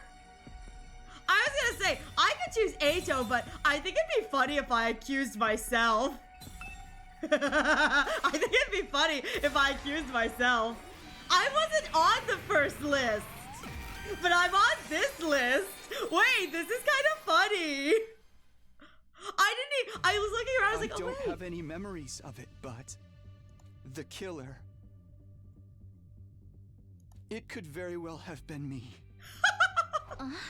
No, Zoe, what the fuck? I beg your pardon? What? You've got to be joking me. I think he's gone mad. Let's just kill him now. He's gone mad. What the hell, Takumi? Huh? Am I understanding this right? This is Sir Takumi, but isn't he? But in the what? The fuck? Huh? Yeah, like I've been saying all this time, right? But how could you not have any memories? It's simple. I just don't remember. Then you cannot be the killer. But I don't believe any of you here could have done something so cruel. Also, I'm the only one who could have gotten inside since the key was with me. There are other reasons too. Nothing happened while I was unconscious, right? That would make sense if I was the culprit. The cause of my fainting disease may have played a part as well. Traces of treatment found on damaged parts of the brain. Fainting disease likely developed as an afterthought. If those damaged parts have yet to actually heal properly, I could have gotten up subconsciously at night and did all those things without being aware of it, right? That's why I'm saying it was probably me. Maybe? Then you leave us with no choice but to lock you up in a cell. Are you okay with that, Takumi? To my cell! No. Huh? You're still trying to put on a fight even after you've confessed? I wasn't confessing. I was just saying it's a possibility. But you were so confident you knew who the killer was. You are being utterly incoherent. Anyway, hold him down, everyone. Okay. Stop! Stay away from me! I said, stay away! I screamed and started running. You bastard, stop right there! I burst out of the room into the hallway and just kept running. Some time passed. I was finally able to throw off all my pursuers after running around the school haphazardly. Shame on them for not being able to catch me. I'll be in danger if I stick around here. I should leave the school for a while and get my head together. I hope he leaves and then comes back and sees that everyone's dead. I headed to the entrance hall and grabbed a fire extinguisher before sneaking outside. Before long, I arrived at the wall of fire, but someone had been lying in ambush there. Jugamu! You are X. No! But you basically admitted it just now. I told you, I was just throwing up possibilities! Save your excuses. Now I can finally kill you without regrets. What? Have you forgotten that I'm an assassin? Wait, does that mean... Yugama pulled out a dirk and walked towards me with a smirk on his face. What's a dirk? What's a dirk? Hang on. What is a dirk? D-I-R-K. Dirk. Weapon. Oh, it's like a mini dagger. It's like a mini dagger. It's a small knife. This is the Kaede pocket service. Yeah, it's like a small dagger. Okay. Oh, some of them are kind of long. Maybe they're like 8 inches long. Just saying. Just saying. Anyways, Yugama pulled out a dirk and walked towards me with a smirk on his face. Okay. No! Stop! Hey, yo! Miss Gee! Miss Gee! She's here to save me!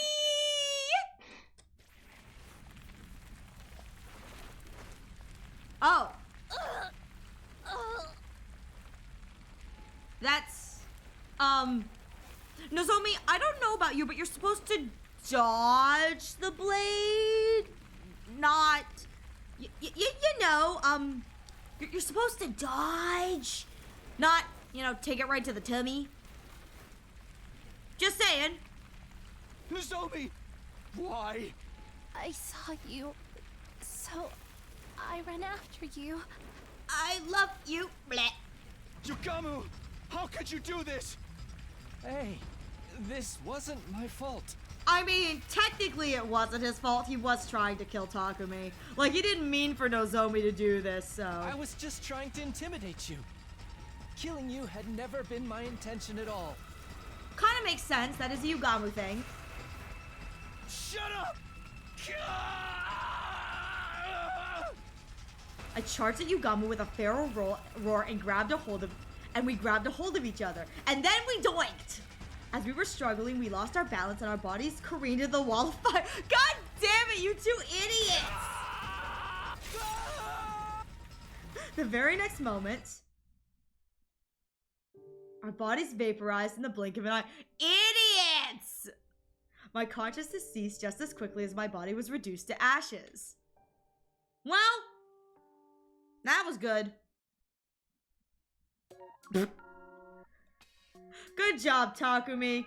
Good job. You absolute idiot. Now Takumi and Yugamu. You're so right. Takumi and Yugamu can join the Eito sandwich in the afterlife. It's a win. I hope it's burn, baby, burn. Dance in the purple flames. Burn, baby, burn. All right, Ariel, think critically. I don't know if I can think critically. Can I get a confirmation? And this is just, I just like a confirmation, yes or no. If I choose somebody incorrectly, like Eito, is that another different ending? Or is the ending always the Dance in the Purple Flames? I'd just like to know if I need to go and do, okay, it is another ending. Okay, because I didn't know if I needed to, okay, that's a different bad ending. Okay, I needed to know if that was Takumi is a secret ending. Okay. Special Taku-chan. 86. Oh, yeah. Okay. Who killed Shoma? All right.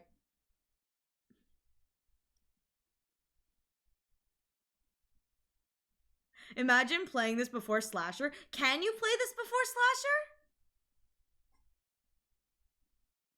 Slasher? Can you play this before Slasher? I assume it's...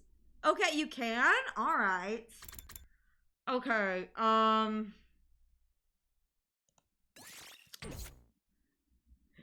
do not hover over the directions, it spoils who. Okay, alright,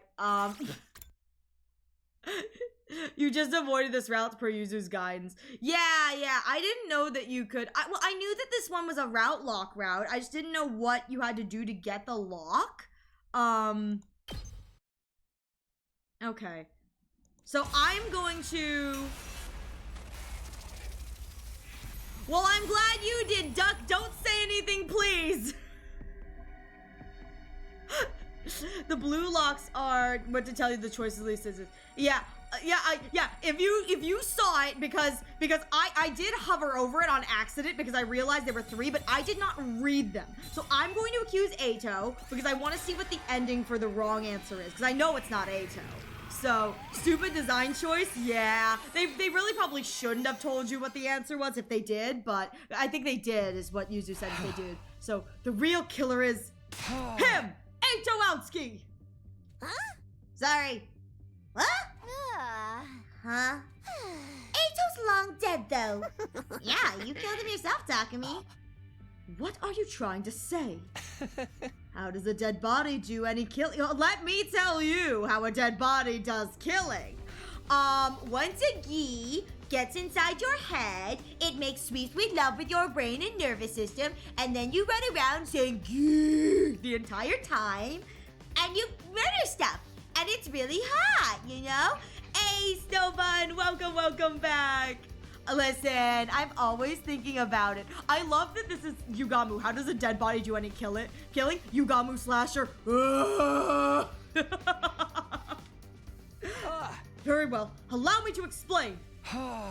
What you did was, you know, it's all very simple.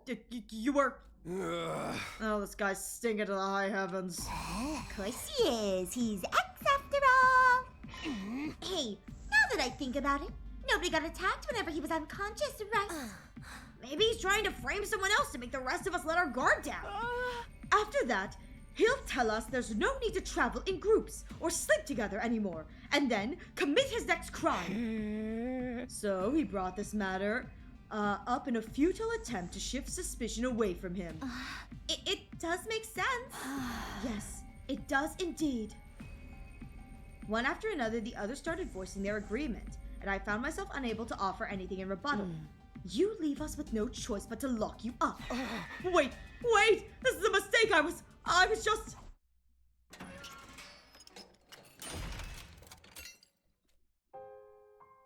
Let me out! Let me out! In the end, I was detained by the others and locked inside the cage in the courtyard. Why couldn't I have been locked in the other one? The other one has that, like, escape tunnel or whatever. I don't know if I ever learned where the escape tunnel goes to. But, like, why wasn't I locked in the other one? I could have gotten out from the escape tunnel.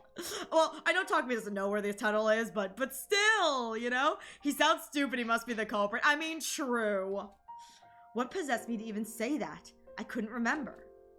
But it was too late for regrets. I had no strength left to even sigh. Only a little while later, my consciousness fled from me. Oh, I died. R.I.P. Takumi. Day 100! I had no idea how long I was unconscious. When I next opened my eyes, I noticed my cage had been unlocked. It's unlocked just long enough for someone to come in and kill me.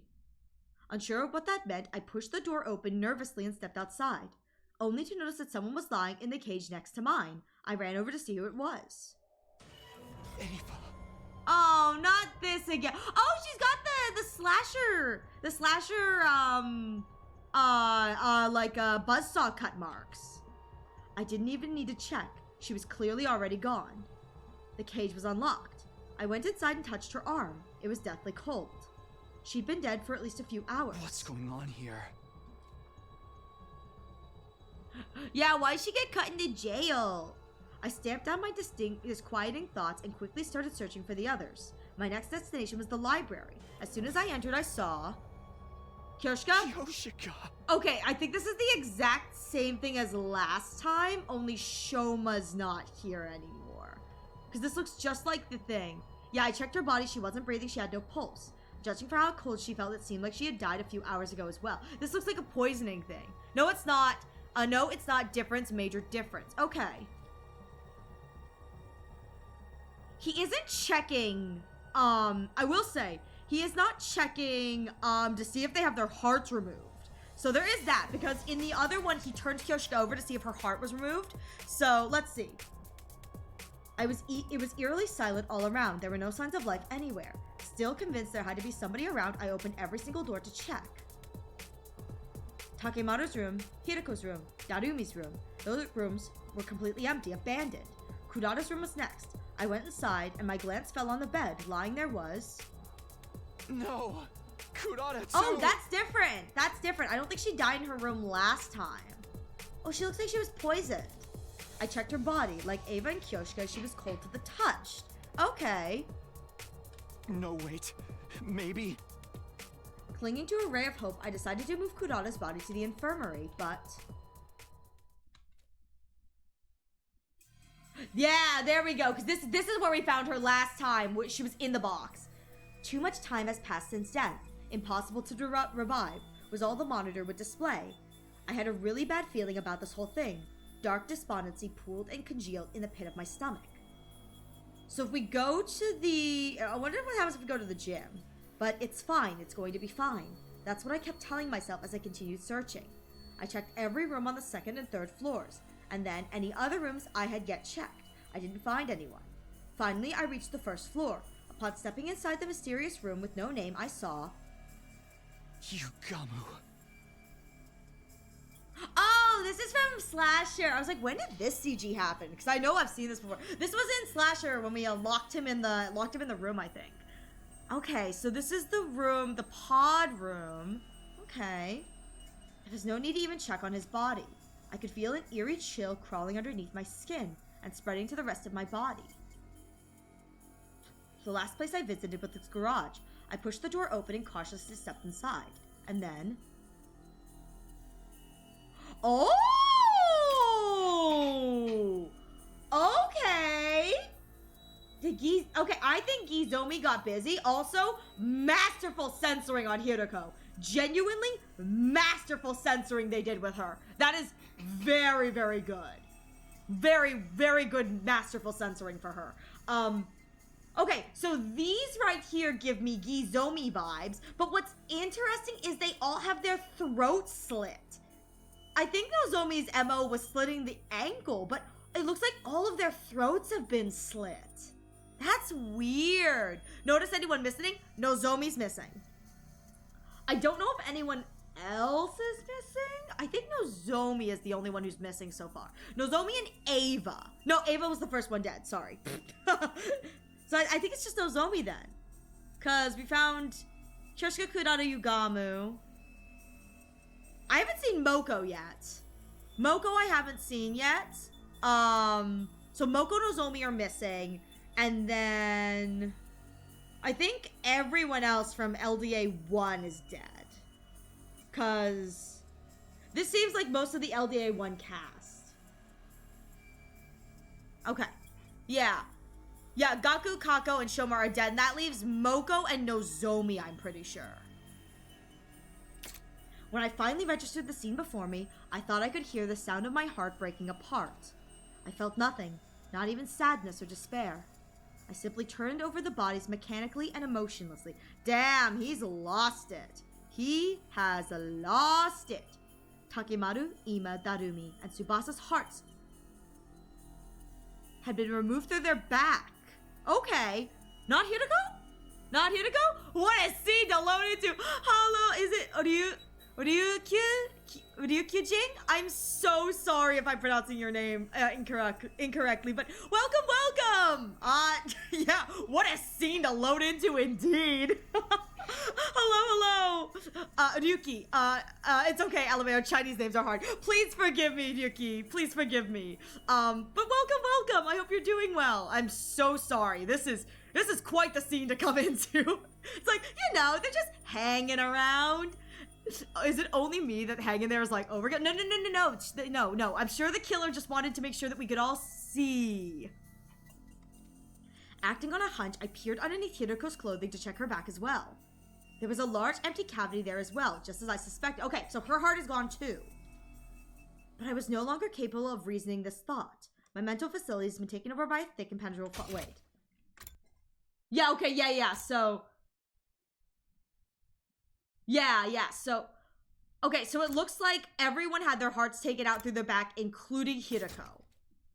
So again, that's only LD1 kids. Only the LD1 kids have had their hearts ripped out of their bodies. So, cute bunny standing before a brutal crime scene. Ah, shit. I don't know what you're talking about. I didn't do nothing. It was me all along. Good detail. Former from killer to make skirts down, not by holding them up with something. I will say, I do think that the censoring that they did for the female skirts is actually really well done in that scene. It looks believable without being like what it would actually be, because let's be real here, it would just be like fully exposed, but like it's tactful enough that like I go, okay, I get it, that makes sense, it's good. By the way, Ariel, what? A good detail, can we get to the blood? Oh, can we get the blood toggle? I don't know what you, sure. Just a little blood for the blood gods. I stood rooted to the spot in a daze for quite some time. Then a passing soundless breeze blew past me. As I took in the breeze, a slight sense of suspicion flashed through the back of my mind. How many dead bodies have I found? You're missing Moko and Nozomi, I believe. Ava, 1, 2, 3, 4, 5, 6, 7, 8, 9. 10 is me. 11, 12, I think was the number we left at. 12. 12. So we're missing 2. And I think it's Nozomi and we're missing Moko. If I had a coin every time I saw a pink red flag lover that probably needed to see someone for their gacha problems, I would have 2 coins, which isn't that much. But it's strange that happened to it. I don't know what you're talking about. Why would the blood god need our blood? It's by definition the one thing they have lots of. Listen, just because the blood god already has a lot of blood doesn't mean that they can't have more blood. Listen, if the blood god did not want blood, they should not be called the blood god. They should be called, like, the stuffed animal god. I'm just saying. I'm gonna try and throw hands with Sunday, but have fun with not getting caught by Woo and Kessel. I'm wishing you luck on your Sunday polls, Nuki. I wish you so much luck. Good luck with your Sunday polls. You have a point. I mean, listen, I'm putting this out there. If the blood god had a lot of blood but didn't want blood, they should become the stuffed animal god or something. Like, don't name yourself after something if you don't want to get it. You know? I was put in the prison cell on day 75. How many survivors were there at the time? 12. Including myself, there were 12. So we're missing Moko and we're missing Nozomi. Which meant... But that suspicion was quickly dispelled from my mind when the remaining 2 survivors appeared before me. Oh! We fought so hard in the defensive battles. Everyone gave their all. We even beat Veshnes. And yet...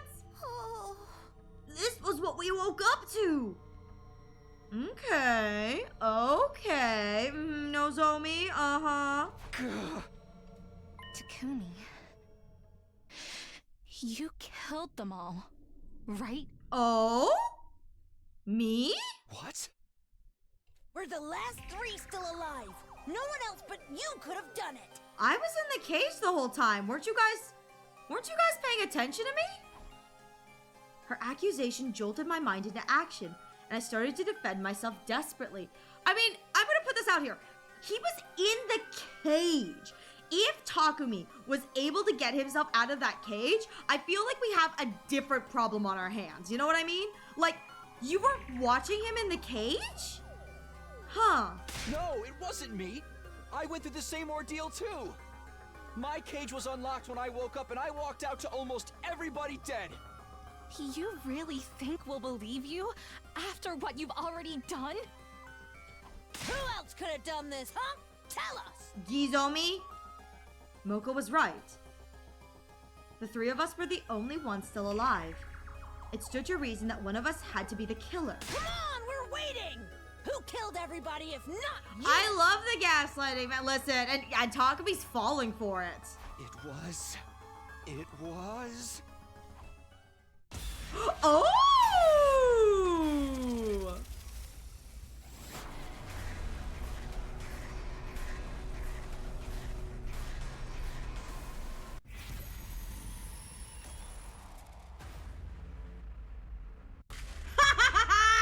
Fuck around and find out! Fuck around and find out! I think... I probably just didn't remember it. I love this! It's so good! Because there's no way either one of you here could have done that! Flashback to Comedy Route where Nozomi and Moko came to Takumi's room and was like, "Hello, Takumi! Isn't it a lovely morning?" To be fair, we lost the memory, I believe, of us in the cage, but they don't know that. Actually, like how I know how all 3 of these end. Listen. Not Moko. Nozomi kills us all, Nozomi kills us all, and Nozomi kills us all. That means you must be right. It was me. I must have killed everybody. Somehow. Without being conscious of it. I will say, we technically have been Gi'd this route. we technically have been Gi'd this route. I don't know if we were ever able to extrapolate the Gi data, but technically earlier in the route on day 4, we were Gi'd. I slumped my shoulders and hung my head weakly. Immediately after, Oh. I knew. Yo, you jerk! I knew it. as Moko said that, she reached behind her and took out a large butcher knife. What the hell?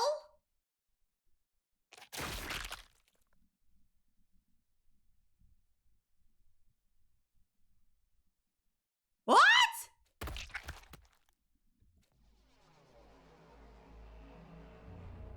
The next thing I knew, I was staring at my kneeled body, arms drooping lifelessly on both sides. What? How was I able to see my own body from this angle? That was the last thought that ran through my mind before I blanked. What is it with me and continually getting beheaded? Team up? Team up? Terminated Sumino. Listen, this is just my headless behavior, you know? Oh, I wonder if Moko kills me in all of these. I wonder if they team up. It's okay, the revive machine still works, right? No, the revive machine is broken in this route. Probably because of first route shenanigans. Oh, okay, I'm saving Nozomi for last. Don't lose your head. Bleh. Takumi dies. All right, I'm gonna save Nozomi for last, but team up? Question mark? You! Moko Mochiro! You killed everyone! It had to have been you! There's no mistake about it! No! No!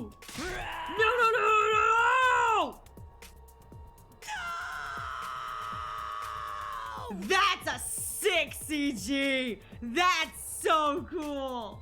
Moko charged at me deliriously while brandishing a massive butcher knife. I instinctively grabbed her wrist, snatched the butcher knife away, and... Nozomi? Oh! Slashed her neck.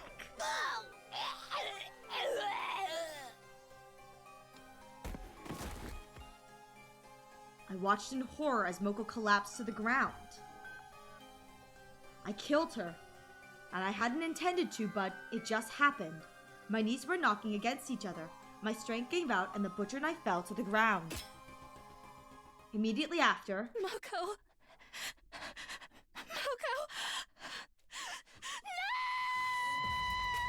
No!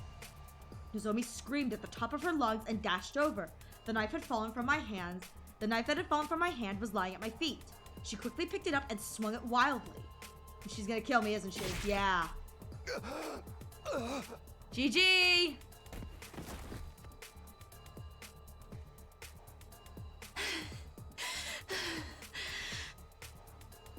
Dang, Nozomi. Dang. That's a good CG for her, too. That's good. Nozomi, why? Nozomi was standing in front of me with an astonished look on her deathly pale face. I stared absently at her until my consciousness faded into nothingness.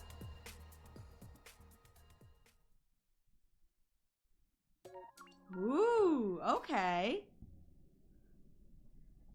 Revenge for Moko. Yeah, I would say that's not Gi Nozomi with that expression. That's our Nozomi. Yeah, I would say that doesn't look like Gizomi.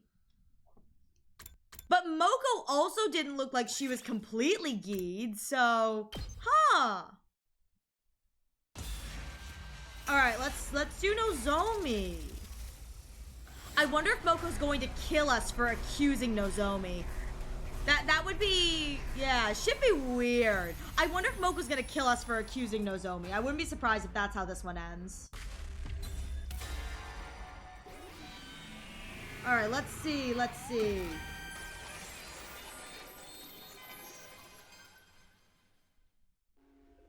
I'm sorry, Nozomi, but you're the only one who could have done this. Actually, now that I think about it, there hasn't been a fight since it broke.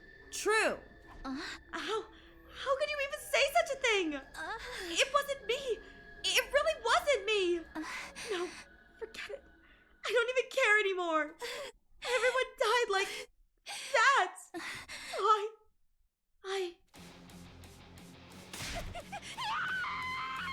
Oh?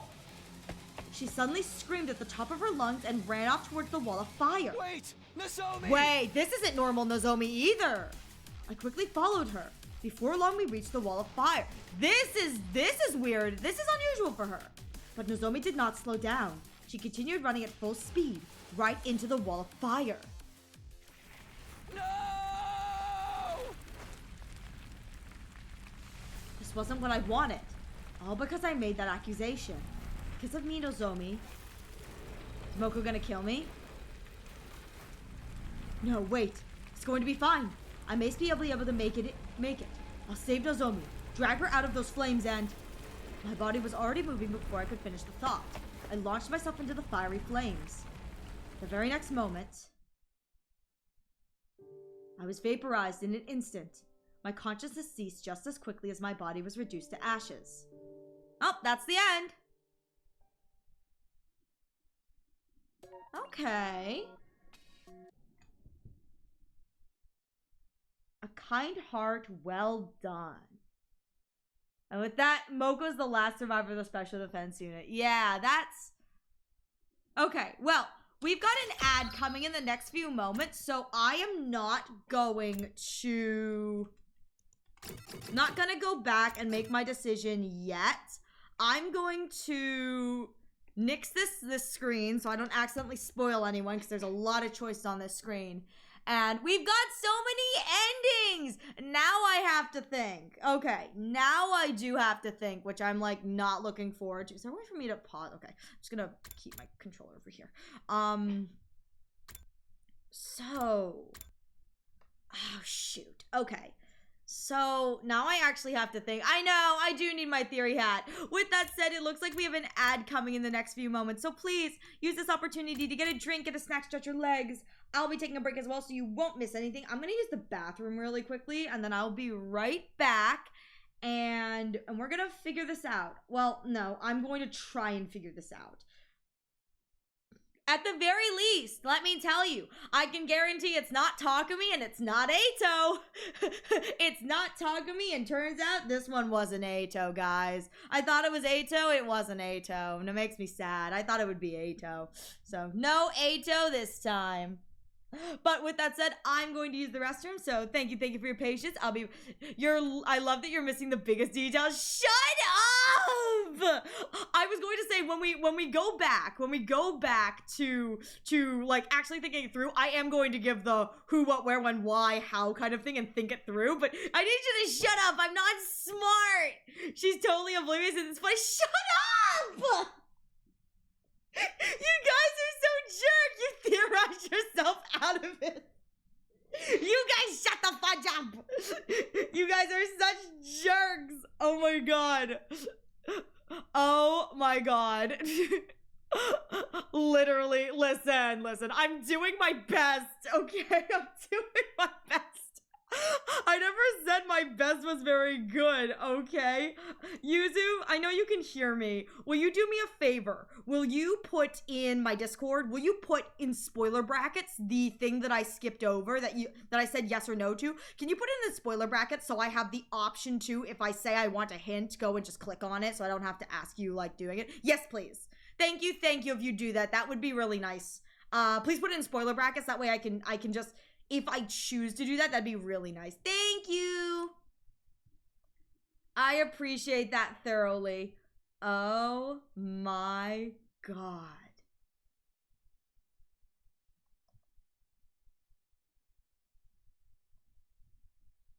Where is Box of Blessings?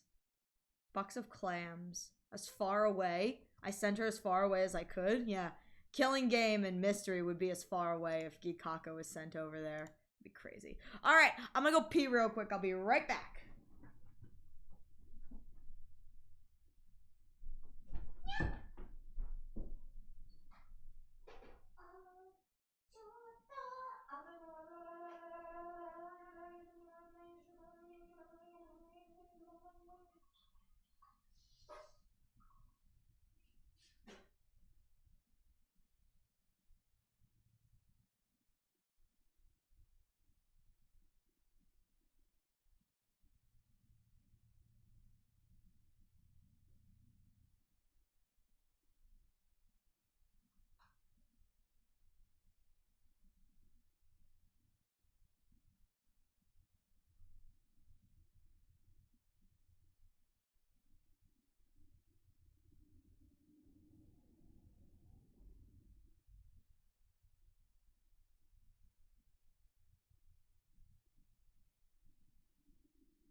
Why did I come back to only the piss steam is allowed Veshness?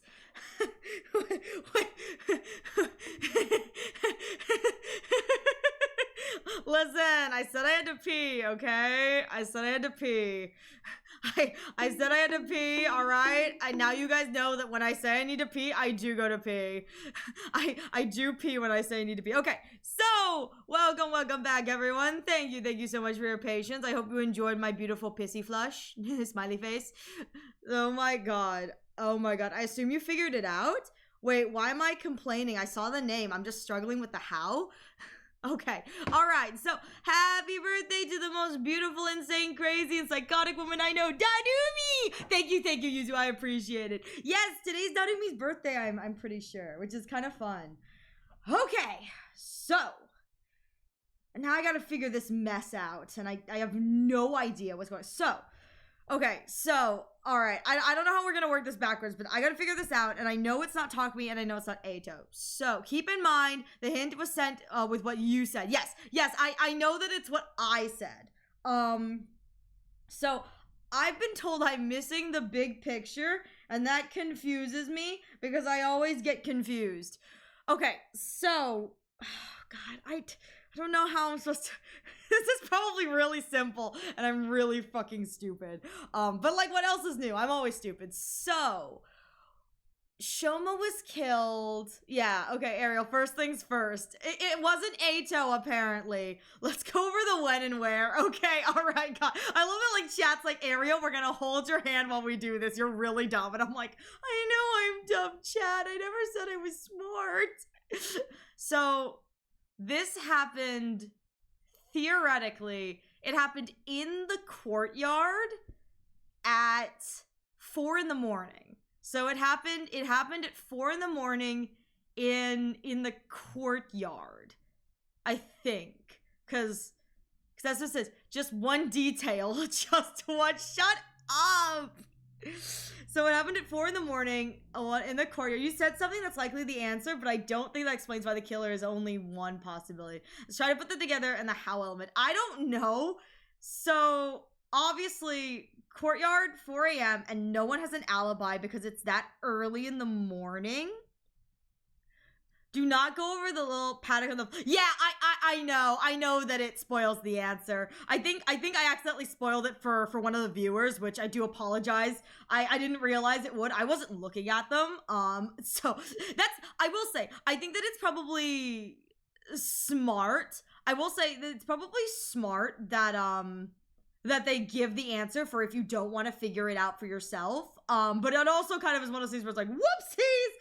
I guess I've spoiled myself. Okay, so, yeah. She could really, but she should really sit on the college selection screen. Okay, can I do that? Hang on. I have to be careful when I hear. Yes. Okay, I'll sit here then.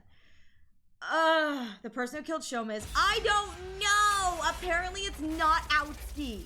I thought it would be Eito. It could have been Eito's. All right. Okay. How did the killer get in the cage to kill Shoma? The cage was locked and Takumi was the only one with the key. The cage unlocked, so no signs of disturbance, so how could the killer enter the cage? I don't know. I don't know how they entered the cage. The way that the game was talking, they were talking about the, like, because it's like a bio whatever and it's modeled after a bird cage, the cage isn't like bolted onto the ground. It's Narumi's birthday, pick her. I'm sorry, Eve. I would normally, but like I'm actually like kind of stumbling on this, so please forgive me. Think back to what Takumi investigated. Well, he investigated the water. It was the water fountain and then like some sort of drainage panel. And then there's the... Think back to the corpse. It was wet! Yeah! It was wet! Yeah, I know, it was wet, and then Takumi investigated the water. Which again, I thought that, yeah, Shoma's body showed signs of being wet, yeah. Which, again, I thought meant that the entire room was flooded. Because if the entire room was flooded, how could that have happened? Well, I think Takumi showed that if you turn on the water... Yeah, keeping in mind your own hint will lead you. I haven't seen the hint yet. I haven't seen the hint. I'm using that as like a backup. Yo, highly suggest the hint. Okay. Okay, I'll look at my hint. I don't even remember what I said. I wasn't looking at the hint thing. It says, you read up and attempted to discredit the following, which is a mistake. We don't have a respirator, I think, which is false if you think on certain information given prior. Someone has a respirator? Okay, so, if we're thinking about this as, again, I'm pretty sure the culprit flooded the entire area because, okay, so the hint that I said, I don't think we have a respirator, which is apparently theoretically false. So the hint I said was, we don't have a respirator, I think, which is false if you think on certain information given prior. So there's the option of some sort of respiration device. So my thought process between how this was killed was the entire area was sealed off, because everything is like a big box. If the entire area was flooded, as Tsubasa said, the cage wasn't bolted down, which means that you could theoretically get underneath the cage if you flooded the room and then pulled and used the balloons to pull up. Explain what a respirator is. A respirator is a device that essentially allows you to breathe underwater. It produces, I don't believe it produces oxygen, but I believe it I don't remember exactly how it allows you to breathe, but it's a device that allows you to breathe underwater.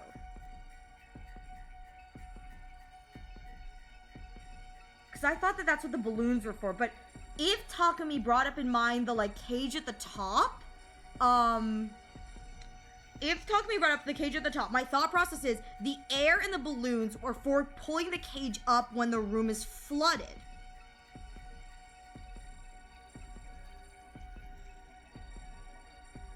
Who else has a respirator? But how could one acquire such a device? A respirator.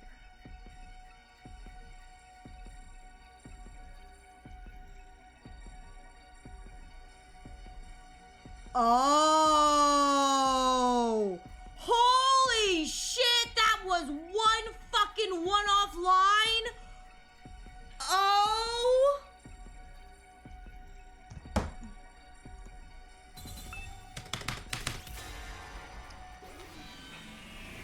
That's a one-off line. Holy shit. The real killer. I don't know why she'd do it. Why would she do it? But she's the only one. Because there was that whole scene, give it back. Oh my god, that is a one-off line. Holy crow, right. Yeah, right. Why can't we have that? Why do we have to give it back? Because it's fitted specifically to her head. There's not a respirator, but there's a component to the device that neutralizes gases, allowing a person to live with no oxygen for up to a few hours. It was such a minor thing. I was about to say, was the balloon used by the killer or Shoma? I'm pretty sure it was the killer was the one who used the balloons. Because 100 balloons. Shoma wouldn't have had the ability to get 100 balloons, but holy crow. That was back on at the beginning of last week's stream. Like, the beginning of last week's stream. Oh my goodness. Yeah, that was day 26. That's crazy. And it's in a one-off line where Tsubasa's just casually talking about flavor text about the mask. But you're right. The mask has the ability to keep you alive with no oxygen for up to like a few hours. It has a bunch of other properties. But yeah. Shoma could have used that in an attempt to live. No, Shoma could not have used that as an attempt to live. The mask is specifically formatted to Ava's face. Because Takumi said, maybe we should keep this. And Tsubasa was like, no, it's specifically fitted to Ava's face. No one else will be able to use it except for her. And we do know that the mask is designed by Kamyun. No, the balloons. Shoma could have used them in an attempt to live. I don't think he could have. I don't know if Shoma would have been able to use the balloons to live.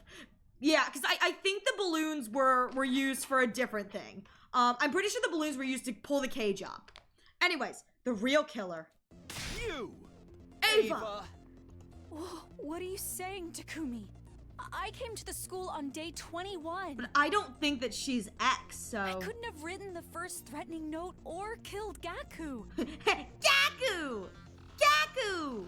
Welcome to the question mark part of Hundo air tank. No. An air tank was not used on the Shoma balloons. The balloons, I believe, were used for a different thing, but a pump was used to, like, I think inflate the balloons. Portable pump. That means I couldn't have been X. Indeed. What? I didn't say you were X. What I said was you're the person who killed Shoma. I wonder if Shoma asked her to do it. I did not. It wasn't me. It wasn't me. It wasn't me. Shut your mouth and just watch. I'll be Cakes exposing don't every talk. last detail of your criminal wrongdoings from start to finish. Cakes don't talk! Alright.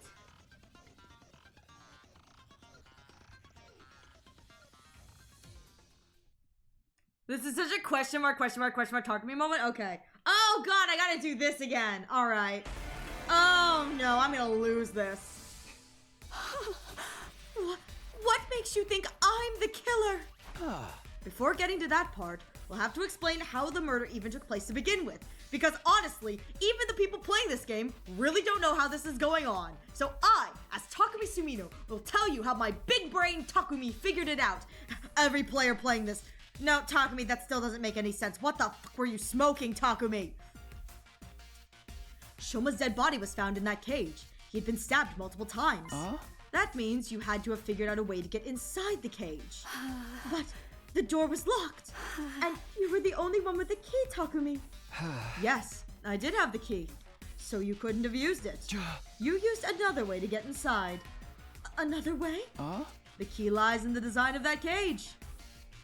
The design? What are you talking The about? cage is alive. I like that. The cage is alive. The cage ate Shoma. The bottom part of the cage isn't secured in place. It's just a heavy iron cage mounted on the base. I don't understand. That cage isn't secured in place. What of it? Yeah, it went inside from the bottom. You went inside from the bottom. That sounds so sus, Takumi. Because the cage could be lifted up. What nonsense is this, Takumi? How is it possible for anyone to lift up such a heavy metal structure? Very true. The cage... Oops, excuse me. That cage weighs about a ton. It's not something anyone can move with their bare hands. Objection! Why would the culprit go to all that effort to erase all the data of who made the balloons if multiple people made them? I don't know. Listen. It's the beauty that is the horrific party. She just wanted to let everyone know she was throwing a party. She didn't want to tell anyone. It's party time. She wasn't gonna ruin the surprise. Her present to all of us, Shoma, dead. Wait, aren't you contradicting yourself right now? You claimed I lifted it up, but now you're saying it's too heavy to be lifted? Buoyancy, Is yep. there even any way to do that? Elementary, my dear Ava. Buoyancy. You used buoyancy. I'm sorry. The way Takumi says buoyancy. You used buoyancy. He's like, haha, I know big words too. Hideko, no one's impressed, Takumi. No one's impressed. Buoyancy? That's right. You made the courtyard a watertight space by closing off the drains. Then you flooded the entire place. There's a fountain there, right? You opened its valve fully to release an enormous amount of water through the nozzles, turning it into something like an erupting geyser or open dam. You left the fountain valve wide open for a while to fill the space with water.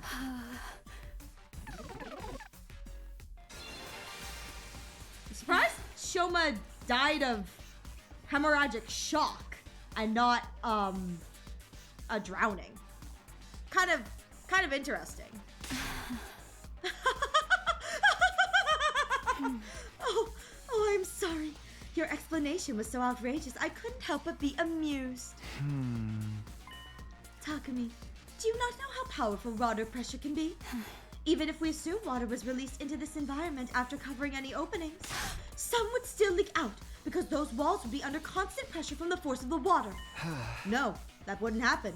That's how this place was designed. Because the courtyard was originally constructed for a certain special... How did the plants not flood and die? I'm just saying, how did the plants not die after being, like, carooned in water all up the wazoo? Special purpose? What special purpose? Now you're just talking nonsense. A race of gigantic humans? This place was a biotope to be used for space development research.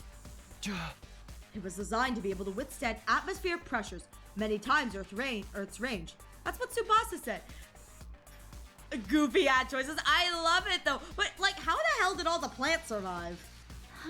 Yeah, that's right. And that's why it's impossible for water pressure to cause any leaks. After a while, the place becomes filled with water. Considering the water flow of that fountain, it probably took about 3 hours for the water to rise to the top of the cage. Shoma was killed at 4 a.m.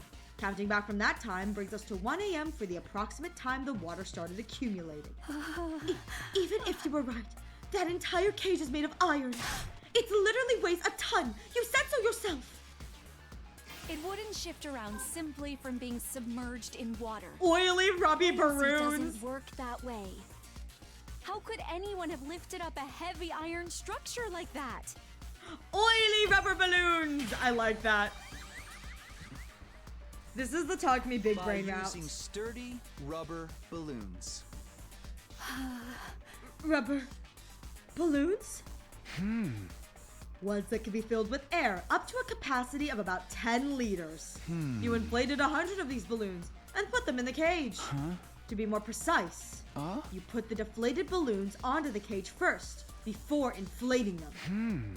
Archimedes' principle states that upward buoyant force is equal to the weight of displaced water. Really, Takumi? The man who... Okay, I'm sorry. This is great and all. This is very true. This is great. However, Takumi, canonically, he doesn't do math. Canonically, Takumi hated schoolwork, did not like or care for doing schoolwork, had to be bribed into doing his schoolwork in his fake memories. His fake memories. Everyone calls him out on this line, lol. Honest to God, they should! This man had to be bribed into studying in his fake memories, and you're telling me he's busting out Archimedes' principle states that upward buoyant forces is equal to the weight of displaced water. Really? You really think this chud of a man is doing that? I mean, also, hello, is it Droge? I'm so sorry for pronouncing your name incorrectly, but welcome. I hope you're having a good day. This is so stupid. This is so out of character for Taku. I mean, again, this is a man who actively, he likes to sleep and he didn't do his homework on time. Like, I understand that, like, those are fake memories and all that, but, like, this is an Ushikoshi route, though. Everyone has a Harvard. Listen, Ushikoshi just needs to remind everyone that he is and will forever be smarter than all of you. Kodaka's route, listen, there are 2 types of routes in this game. The Kodaka routes, which are just thinly veiled fetishes, and the Ushikoshi routes, where he reminds everyone that he is and will always be smarter than you are. And honestly, I love a good I'm smarter than you route. But like, give me back my fetish route. The fetish route is great. Alright, Takumi, Archimedes' principle or something.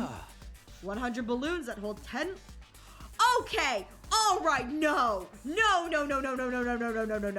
You're telling me, Takumi, who in his fake memories hated math, is able to do a physics problem? You really are trying to tell me that Mr. I Hate Math himself is able to solve a physics problem? I can understand if you liked math and then you were able to do physics, because physics is just applied math. I love physics. It's just applied math. Absolutely amazing. Best science out there. Physics. Applied math. However, you're telling me that Takumi, the man who had to be bribed in his fake memories to complete his math homework on time, is able to do this? No.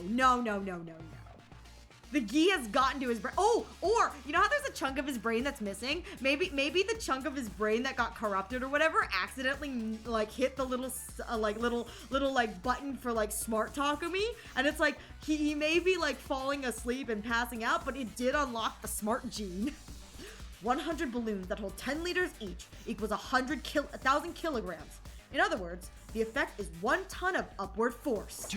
That cancels out the weight of the cage and reduces it to near zero. You barely need to use a single finger to lift it then. You were easily able to lift just the cage with just the slightest effort. 110-liter rubber balloons? That's just not... It would be impossible for me to inflate so many balloons in such a short time. How could anyone have done that? More than likely, you used a certain tool. Pump! A certain tool. Pump! To gamma ray. What tool was it then?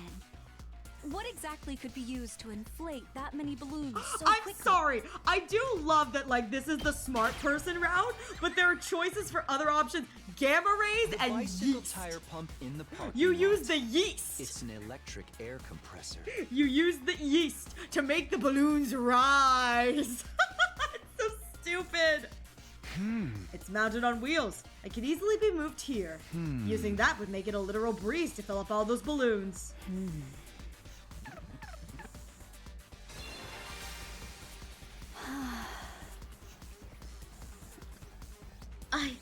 I see. That method does make it possible for the cage to be lifted up while it was submerged in water. But don't you find it strange?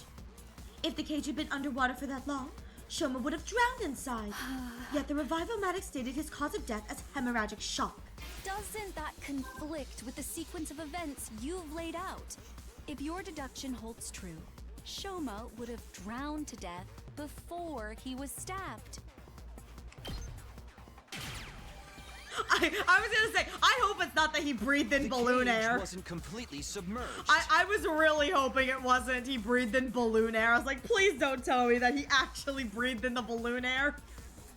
The water only had to stop just below the topmost part of the cage for it to work. Discharging water equal to the volume of the cage itself created a buoyant force needed. Shoma kept his head above the water's surface and breathed through his mouth, gaping and gasping for air the whole time. You took this opportunity to lift up the cage while underwater, slip inside, and stab him multiple times. I'm putting this out there. If she stabbed him and he was in water, would not the blood have mixed with the water? And then when everything was drained, why would there still be a blood stain, like, laying there on the ground in the cage? Just saying. I would have thought that the blood would have run off and away when the whole, place was drained. Anyways, what happened to the water in the courtyard after that? You opened the drainage walls to drain it away.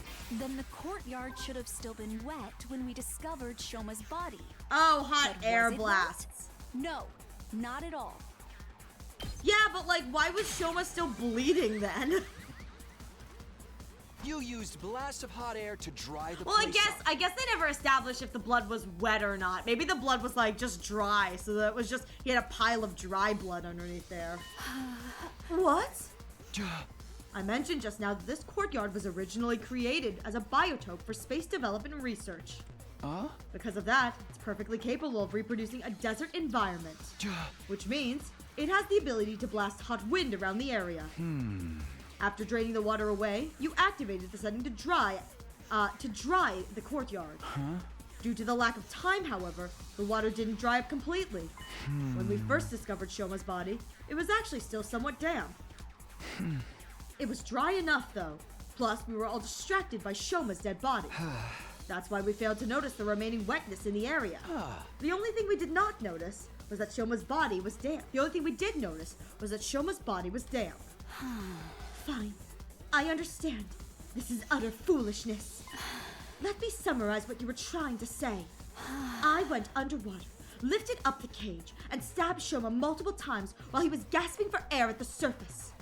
Then I dove underwater again and turned the valve handle to open the drainage wall. Look, Takumi, I am neither a diver nor a mermaid. I mean, you are pretty. Even if I was an expert at holding my breath. A regular person would struggle to do even one of the Breathing things you're through accusing me gills! of, and underwater at that.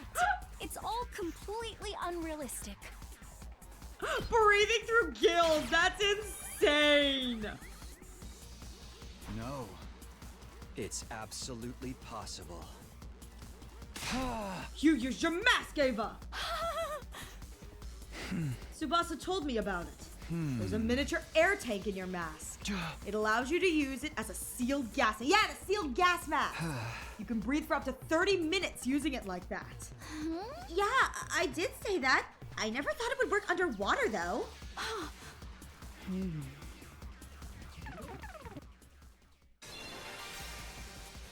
Yes, I remember now. My mask did have a function like that, but someone stole it from me. That person must be the We real gave killer. her mask back. Yes, that has to be Because it. the mask is I know only I'm able to be right. worn by her. It's form-fitted. You've been cornered and you know it, Ava. Just admit that you're the one behind this. Your mask was unique. It's custom made to fit a specific shape. According to Tsubasa, you're the only one who can wear it. You were right, Ava. This isn't a crime that a regular person could have committed. Only a diver, mermaid, or someone with that particular mask could have done it. Oh my god, shout out to Ava actually being framed. What if this would be funny. What if Ava's actually been framed and it's just one of those guys in the Hemo anima suits? Ergo, the person who could wear that particular mask is the culprit. And only one person in this world can put on that mask. That person is standing right in front of me. It's none other than you, Ava! You're the only one who could have killed Shoma! No! No! No! No!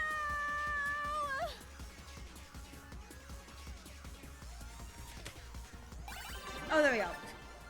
W Ava, massive W. Listen, this is what she deserves to do after I'm putting this out there. You know, Eva said you got what you deserved. Genuinely, she deserved this after all the other routes where Shoma murders her. She deserved this. Takumi, you're right. I killed Shoma. The method and flow events are as you have deduced. I have nothing to add. But have I really done something wrong? I, too, had been threatened by X. I had no choice. When did you meet X? A short while before 1 a.m. on day 51. Just before the murder, I heard a knock at my door. And you opened it? Yes. Why? The thought that it might be X outside the door did flash through my mind briefly. But I am not a part of the SDU, and I wasn't even here when you saw the threatening note. I just assumed I could not have been at X's radar. Well, what did X say? I have the remote detonator that will trigger the bomb inside your body. Oh shoot, that really means X could be all of us because we all have one of those remote detonators. Here it is, in case you think I'm lying. Shoot, yeah, all of us have one of those remote detonators because Tsubasa made one for everyone. That's not good. Ava, you're right. I killed Shoma. Ima, grin, thumb up. He's like, yes, sirree, thank you. He's like, I approve. I'm going to give you some instructions now, but you don't have much time. Follow my orders quickly, or else. So I'm putting this out there. I do think that whoever X is Geed, purely because, and this is just me, but it's clear that the Gees, they kill for survival, but some of them like to play with their victims. This is very like, I want to play with my victims, because almost, these are all like murder mystery-esque things. Like, I don't know, like, I mean, you know, we're still getting dead bodies, but this is very like, I want to toy with my victims kind of fun, instead of just the brutal kind of like, I just need to slaughter for whatever, which is very interesting. And at the very least, it seems like, and this is kind of interesting, it seems like X is the one putting together these murder mysteries, so it stands to reason that it's like, the people who are doing the actual murdering don't actually have to be smart enough to think them through. It just means that whoever X is they're smart enough to kind of plot that whatever. Could be Ato. This doesn't give me Ato vibes, but it could be Ato. Should you go against me, or tell the others about my existence, I will detonate the bomb. Oh, I do say, if Ava saw them, I do wonder if she's going to describe them the same way with the poncho, the black poncho. Wait, what's going on? How did X get their hands on the detonator? Huh? Maybe they stole it from one of us? No, X said they obtained it through the proper channels from Tsubasa herself. No! I duped the device and gave a copy to everyone. I'll pass yours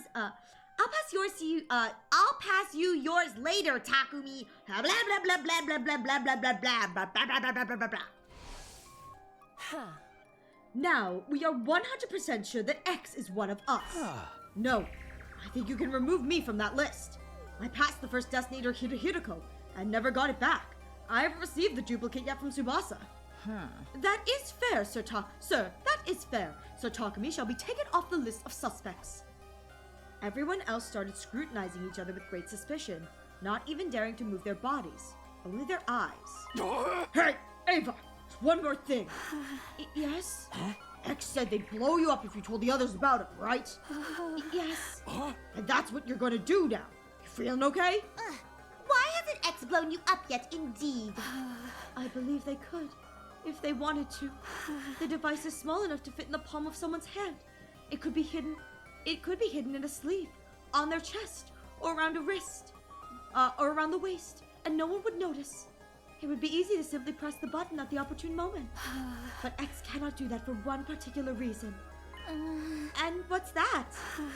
Takumi, do you remember what I told you about the bomb's mechanism before? Yes, I remember. She has to twist her pinky in a specific way. Oh, right! It's got a wide radius, because that was the whole thing, was that Ava was sent here to come and blow us all up, and it's got a big radius. Yeah. You know what that means, right, Ariel? X is in the room with you. Hot! I'm still kind of hoping it's Takumi, just saying. Anyone standing within a 25-yard radius at that time will be blown to smithereens. 25? That makes the blast diameter the length of an Olympic-sized swimming pool. Well, I mean, yeah, but, you know. Basically, the length of this entire courtyard! That's why X isn't pressing the button. Because they'll be caught in the blast as well. And it's not like they can simply run away. Taking such action is as good as admitting you are X. That's why X has got their hands tied, eh? One of these bozos is X. Huh. I kind of hope it's Ima. It's Ajo with a Nozomi wig. I was gonna say, honestly, Ajo with a Nozomi wig would be a great thing. I would still love it if Ima was the one who was doing this. Like, I think it'd be great if Ima was the culprit. I feel like that'd be kind of fun. The other thing is, if Ava confirms the poncho thing, the only two ponchos we have, I think, are Kudada and Yugamu. And I think Kudada is the closer for the poncho. Yeah. You know what we really should have done? And I'm putting this out there. We really should have Kudada take off her mask just to make sure it's Kudada under there. Because we know that the culprit's using a voice changer thingamajiggy. We really should, and I'm just putting this out there. We really should make Kudada take off her mask and hang out with us without the mask on, just to be safe. That's really what we should be doing. Better idea, Kudada with a voice changer? I mean, I don't know, man. This is the perfect opportunity. For what? For us to get more information about X from Ava. Since they can't blow her up, we can ask her anything we want. Great idea. Ava, I don't know. They were wearing a mask and a black poncho. Ava, do you know anything about X? Their height, body shape? They were dressed in the same outfit Shoma previously described, and used a voice changer as well. So, it was not possible to discern who they were from looks and voice, but... But... Ava looked down. A short, hesitant silence later, she spoke again. Actually, I figured out who X is. I'm glad you did, because I haven't.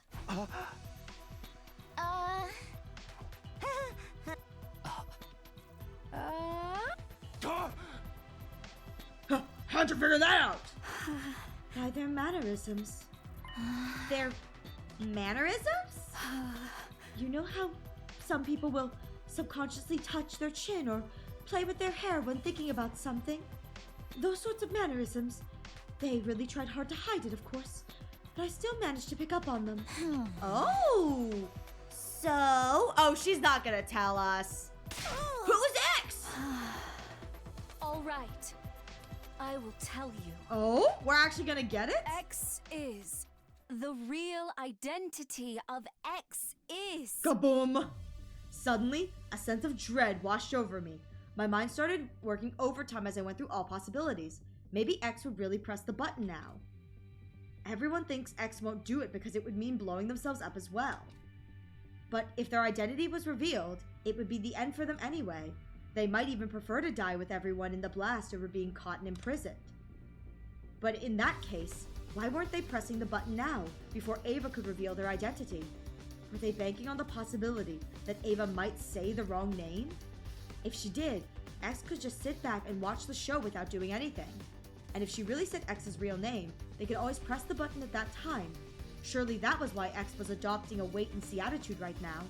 It might be dangerous for Ava to say that name out loud. Even if she got it right, everyone would die anyway. Still, I might just be overthinking things. X could be simply hesitating because they were afraid to die. What do I do? What should I do? There was literally no time to say the name! Say the name! Say the name! Say the name! Say the name!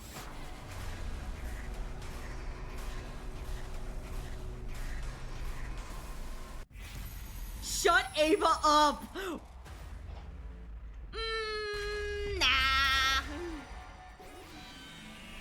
Ariel Awasi, how dare you! How dare you! How could it be me and my beautiful bug? How dare you! I decided to let Ava finish her sentence without interrupting. However, kaboom! She stayed silent after that and refused to say another word. The illusion of choice! Oh my god, yes! What's the matter, Lady Ava? X got your tongue! Or do you actually not know who X is? What? Then why did you pretend like you knew? At Emma's question, Ava suddenly... She smirked and let out a chuckle, looking as if she was mocking us. When I saw her expression, the truth dawned on me. Of course. You're afraid, right? You're afraid to die. Even if you were forced to do so by X, you were still the one to kill Shoma. That is an unforgivable act. Then you thought to yourself, I'm going to be thrown into the cage again. This time, they're never going to let me out. Why should I stay then? I'll blow myself up and take everyone in the SDU with me. But you were afraid to face death. You never had that courage to begin with. So you decided to leave it in the hands of X, right? The act of pressing the button to activate the bomb.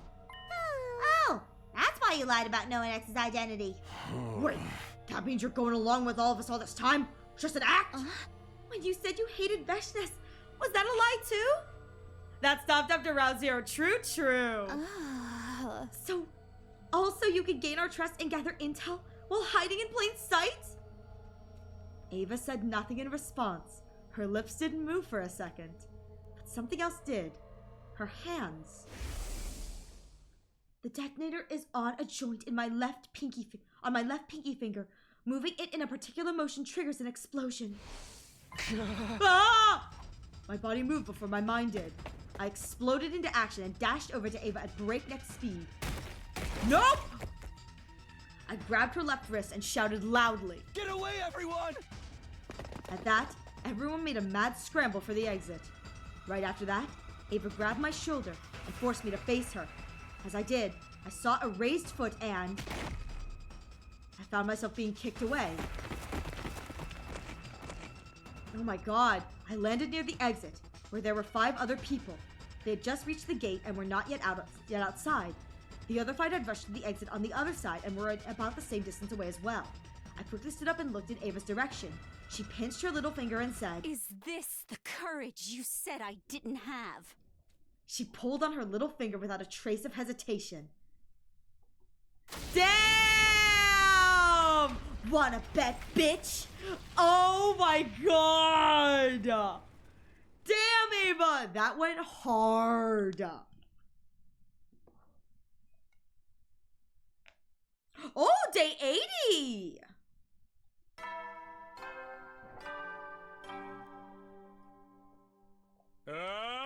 We have just a bit. It's day 80. I was already so used to waking up and finding out that I had missed a bunch of days that I was more surprised by the fact I was somehow still alive.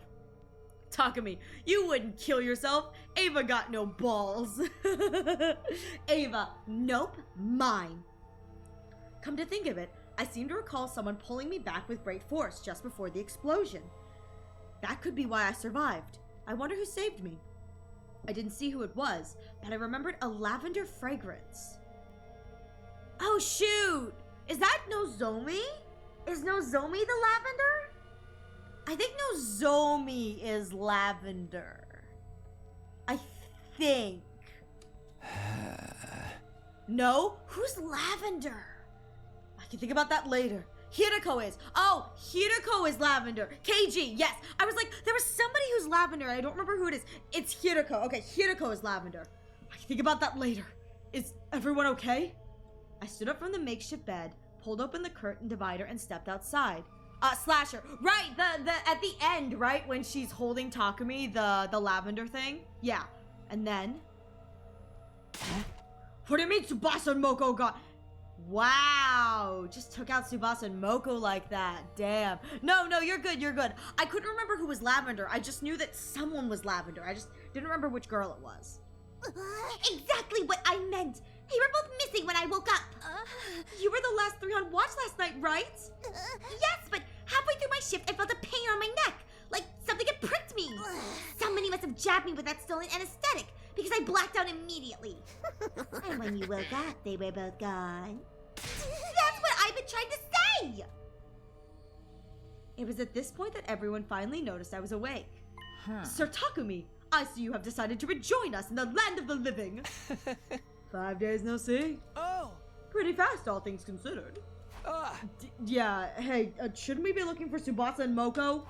Yes, the 9 of us here was split up into groups of 3. After some discussion, we decided on the following groups. Group 1, me, Nozomi, Darumi. Group 2, Takemaru, Kurara, Kyoshika. Group 3, Hiroko, Hyugamu, Ima. Let's go find them! Oh, they're definitely dead somewhere.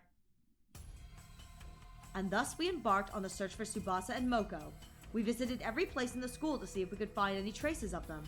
However, they're nowhere to be found! It's already been an hour since we started looking. Suddenly, we heard a strained voice coming from the schoolyard. Bad news!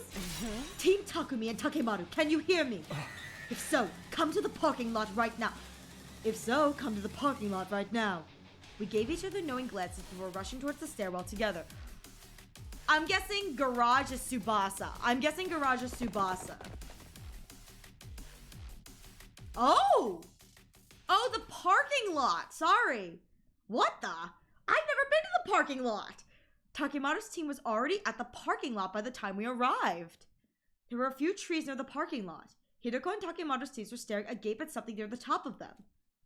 Dread started to pull in the pit of my stomach. I turned slowly and cautiously to look in the direction of their stares. What I saw was, is someone hanging up from the tree? Huh. No. Huh. There you go.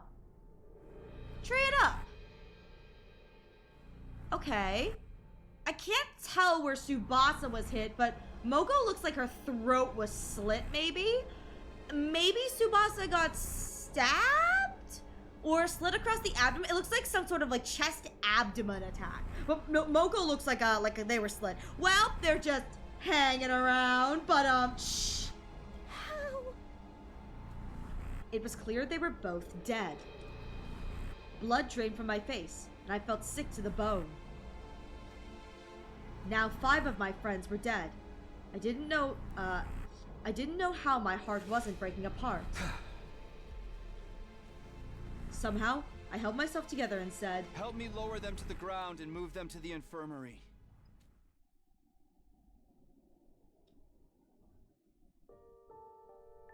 ooh, okay. Yeah, I was gonna say Tsubasa probably has her heart removed, but I don't think Moko does. Which, oh, so I can now say something. So I wonder if the removal of the heart, because they're only removing the hearts from the SU1 members, I wonder if removing the heart, like maybe to activate the whatever protocol that Flame Baby Boy was talking about, you have to collect or use the hearts, or the codes are imprinted on our hearts.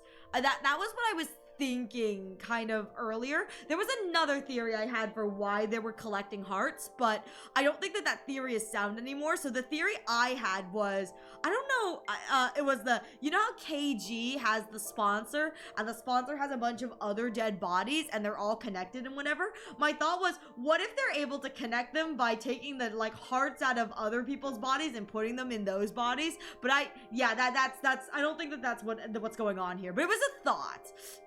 I appreciate the almost lack of battles in this round. It would have really killed the momentum. I agree. You're very right, Jave. All the days we've woken up have been non-battle. That is actually a really good thing to point out, because I think this route would have, yeah, it would have been really yucky if I had to fight all these battles, because it just would have taken us out of the moment. Moko probably just saw X and was killed to silence. I wouldn't be surprised if that's true.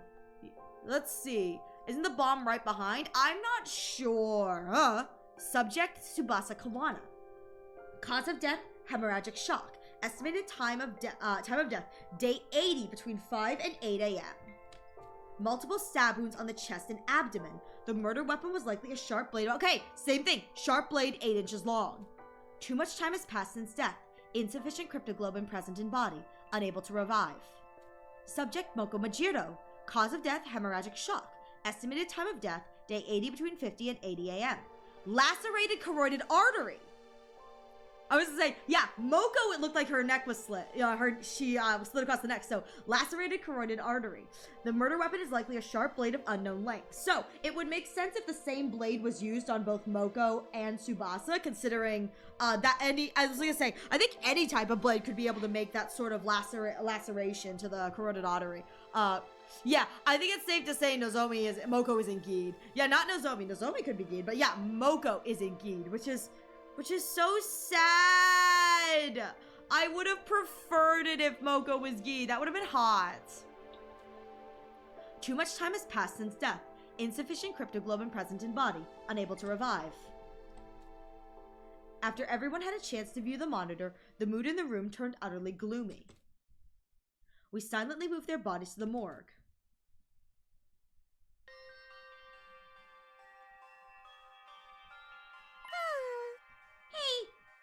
Mention something? Huh? Go on. It's something I noticed about Tsubasa's back. Huh? She's got her heart stolen like the others. Wait, how did you know about the hearts being stolen? Oh. I decided it was not something worth hiding and told them about it. Right. But I don't think the cases are related. Neither of them had their backs cut open.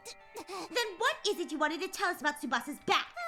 I noticed it when the hem of her blouse hitched up while we were moving her body just now. Darumi walked over to Tsubasa's body and removed the sheet that was covering it. She turned over the body and pulled the blouse up so we could see all the strange... we could all see the strange thing on her back. Huh.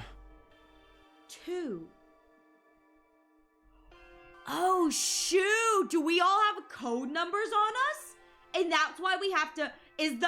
Do we all have code numbers on us? And for what it's worth, Tsubasa is not 2. Every member of the SDU has a number associated with them.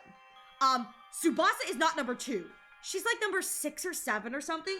It's related to their hemoanima forms. So this is something completely different. So I wonder if something on our back is...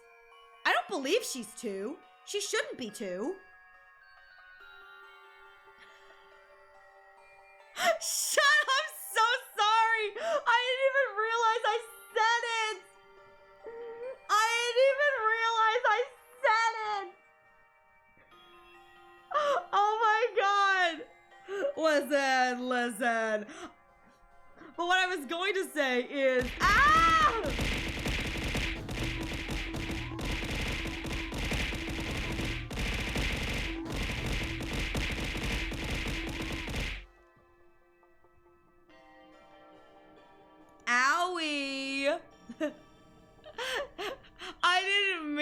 true. But I was going to say, what's interesting is I wonder if this is the sort of item that can only appear after death. Because we do know that if you want to escape, you have to have a code. You have to have a code to be able to get out. This is a thought. What if the person who's doing this is Geed? They have to kill all the members but one of the SDU so that they can get all the codes, and then they can make it to the artificial satellite and then kill everyone up on the satellite because Gee goes burr. 2? Think so? Could be a Z or an N as well. I don't know. Huh? The mark is small enough to be completely covered by a hand. Huh. Not located in the center, but more towards the left of the spine. Hang on. Not located in the center of the spine, but to the left. A mark on all of our backs. If it's in the upper quadrant, that's just about where the heart is. The heart. Taking out the hearts is a red herring. They're removing the numbers on our backs. And that's the reason why only members of the SDU-1 have had their hearts plucked out. The heart is the red hair. Only one will live to see Aranova type shit. Listen, I hope it's Takumi. I hope it's Takumi who lives to see Aranova. I feel like he would handle the trauma the worst. He deserves to suffer. I feel like he would handle the trauma the worst. We've seen what happens when he gets to the end and he's not happy. So, like, I volunteer Takumi for Aranova. I'm just saying. But that would make sense if it's not located in the center, but more towards the left side of the spine. Why did they miss this, though? If they got Subasa's heart, did they miss this? Because, again, if it's on the left side of the spine, not located in the center, but more towards the left side of the spine, if it's the left side of the spine, that's around where the heart is, if it's up top. Which would make sense as to why they're removing hearts. They're collecting the numbers on us. Okay. Huh? This is indeed curious. The purplish cover even makes it look like a bruise. Oh! What could this number mean? Nobody had an answer to that. Is X going to escape the satellite and continue with their spree there? No idea. We checked Moko's back as well, but there were no markings at all, let alone one that looked like a number, because the members of the SDU-2 were never meant to make it home. After that, we turned them both back around, closed our eyes, and put our hands together to pay our respects. Moko! Moko! Moko! Moko! Nozomi clung onto Moko's body and wept bitterly. Her anguished chokes and sobs reverberated through the hushed morgue.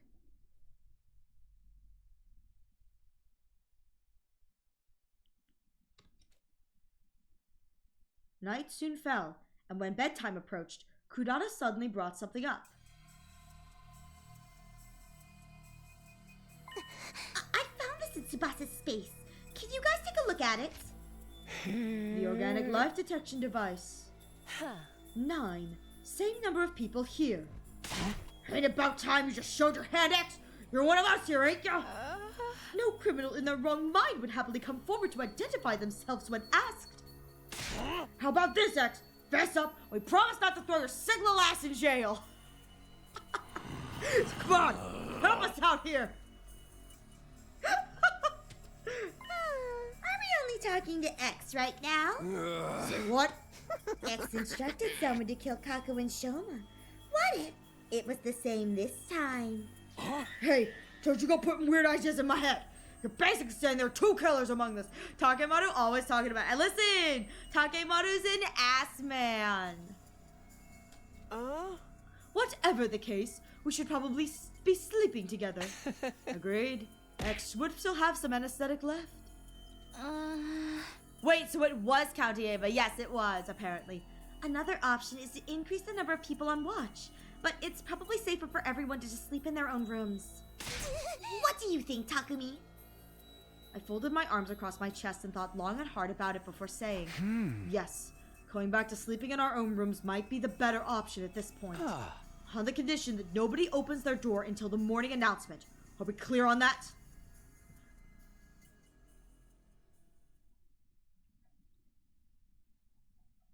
I mean, Ava could have been a zombie. We do like the zombies. Zombie Ava was hot. Get prepared. Be ready to.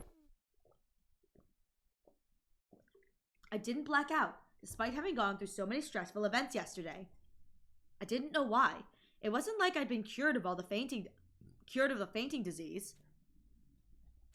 During the day, we split up into groups to investigate the deaths of Tsubasa and Moko. I would love it if the fainting disease is just what they came up with, but it's really just the Takumi Gi from Slasher all over again. But we didn't find a single clue. Soon the sun started setting. Darkness took over. This is just Slasher Part 2, never know. only Will then. Takumi gaslights his classmates into killing instead of himself. It happened right after the bedtime announcement had played.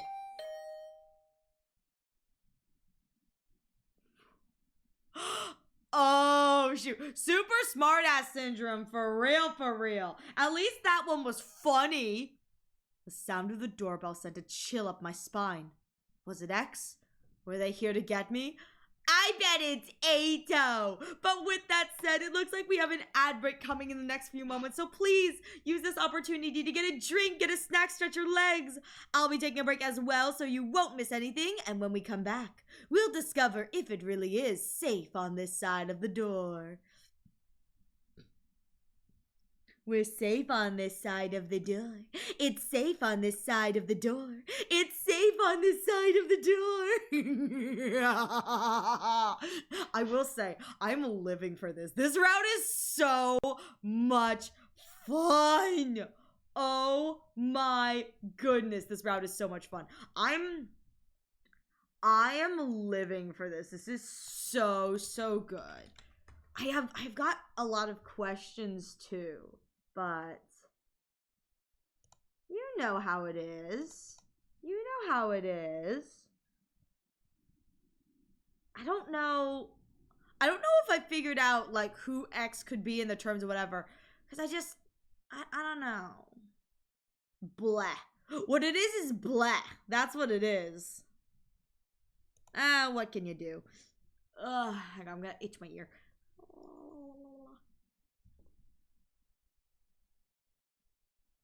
Okay. The brain is like slowly devolving into mush.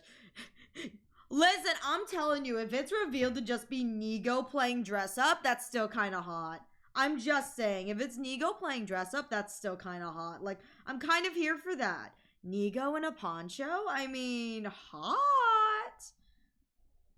But, like, what do I know?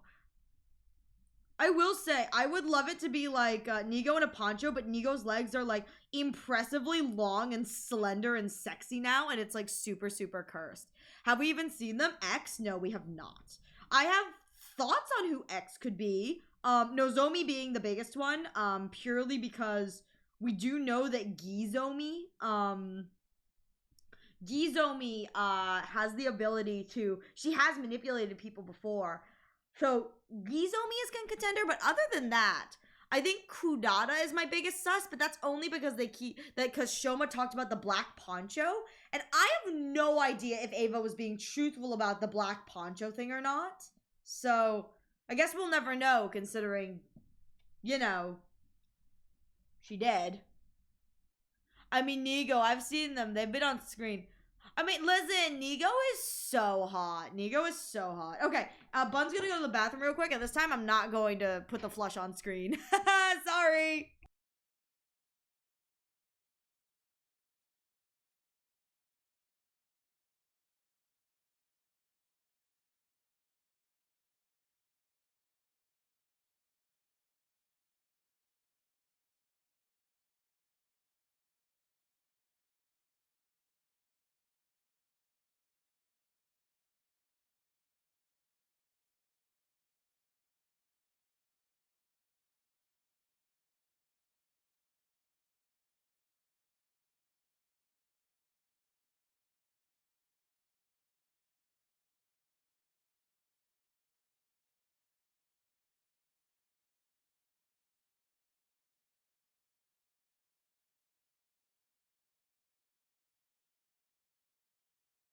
Yeah, you know, just boingings, just boingings.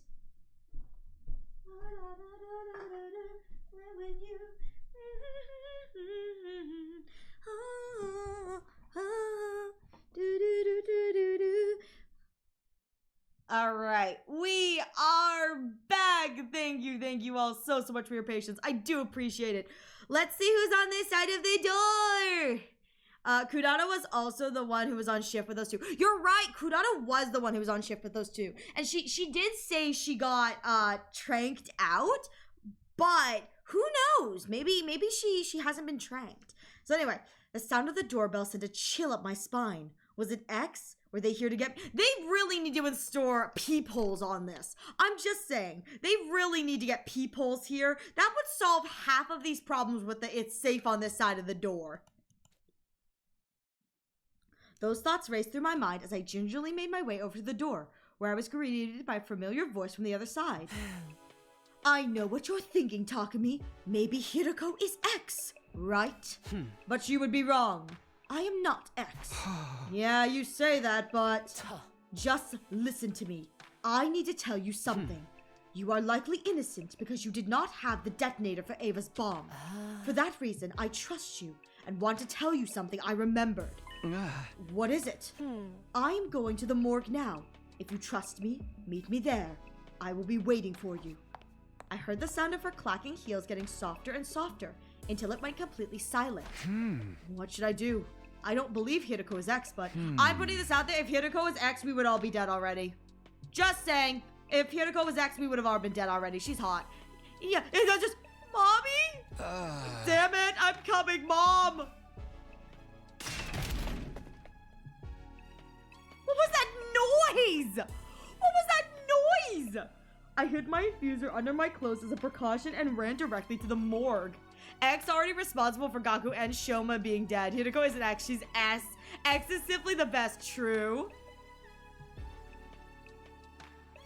To the morgue! I have never met an idiot as stupendously naive as you. Did you even consider what would have happened to you if I had really been X? But you said you weren't.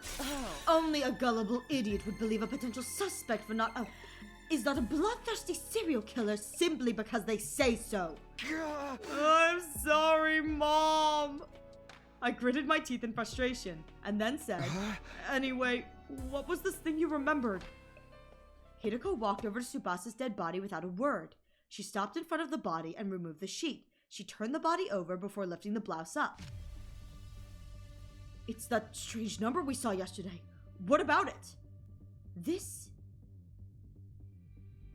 Liver Mortis code! Oh! Okay! This is her Liver Mortis code. Liver Mortis code? It's a unique number that appears on the back of all SDU members when they lose almost all of their cryptoglobin. Only those from Team 1 have this. Where did you hear about this? That is a 3-day-long story I can tell you another time. All I can tell you now is that this is a very reliable piece of information. She moved to Shoma's body next. Removing the sheet covering him, she flipped his body around so his back was facing up. There was a large gaping hole there, right where the Liver Mortis code will be. Yeah, a certain character was mumbling about it somewhere else. Yeah! Who was it? Shoot! I don't remember who it was, but someone else was mumbling about this. And it wasn't Hiroko. I don't believe it was Hiroko. Shoot. Because this isn't the first time I've heard Liver Mortis code. Was it Kako? I don't remember what Kako was doing prior to whatever. Anyway, there was a large gaping hole there. Shoma too? Yes, I believe X must have done this. But when? We've been moving in groups ever since he died. Well, there was just one sliver of opportunity X could have taken advantage of. What's that? When Ava self-destructed. Everyone got caught in the blast and were knocked out. It was the next morning by the time we regained consciousness. X must have woken up sooner than the rest of us and...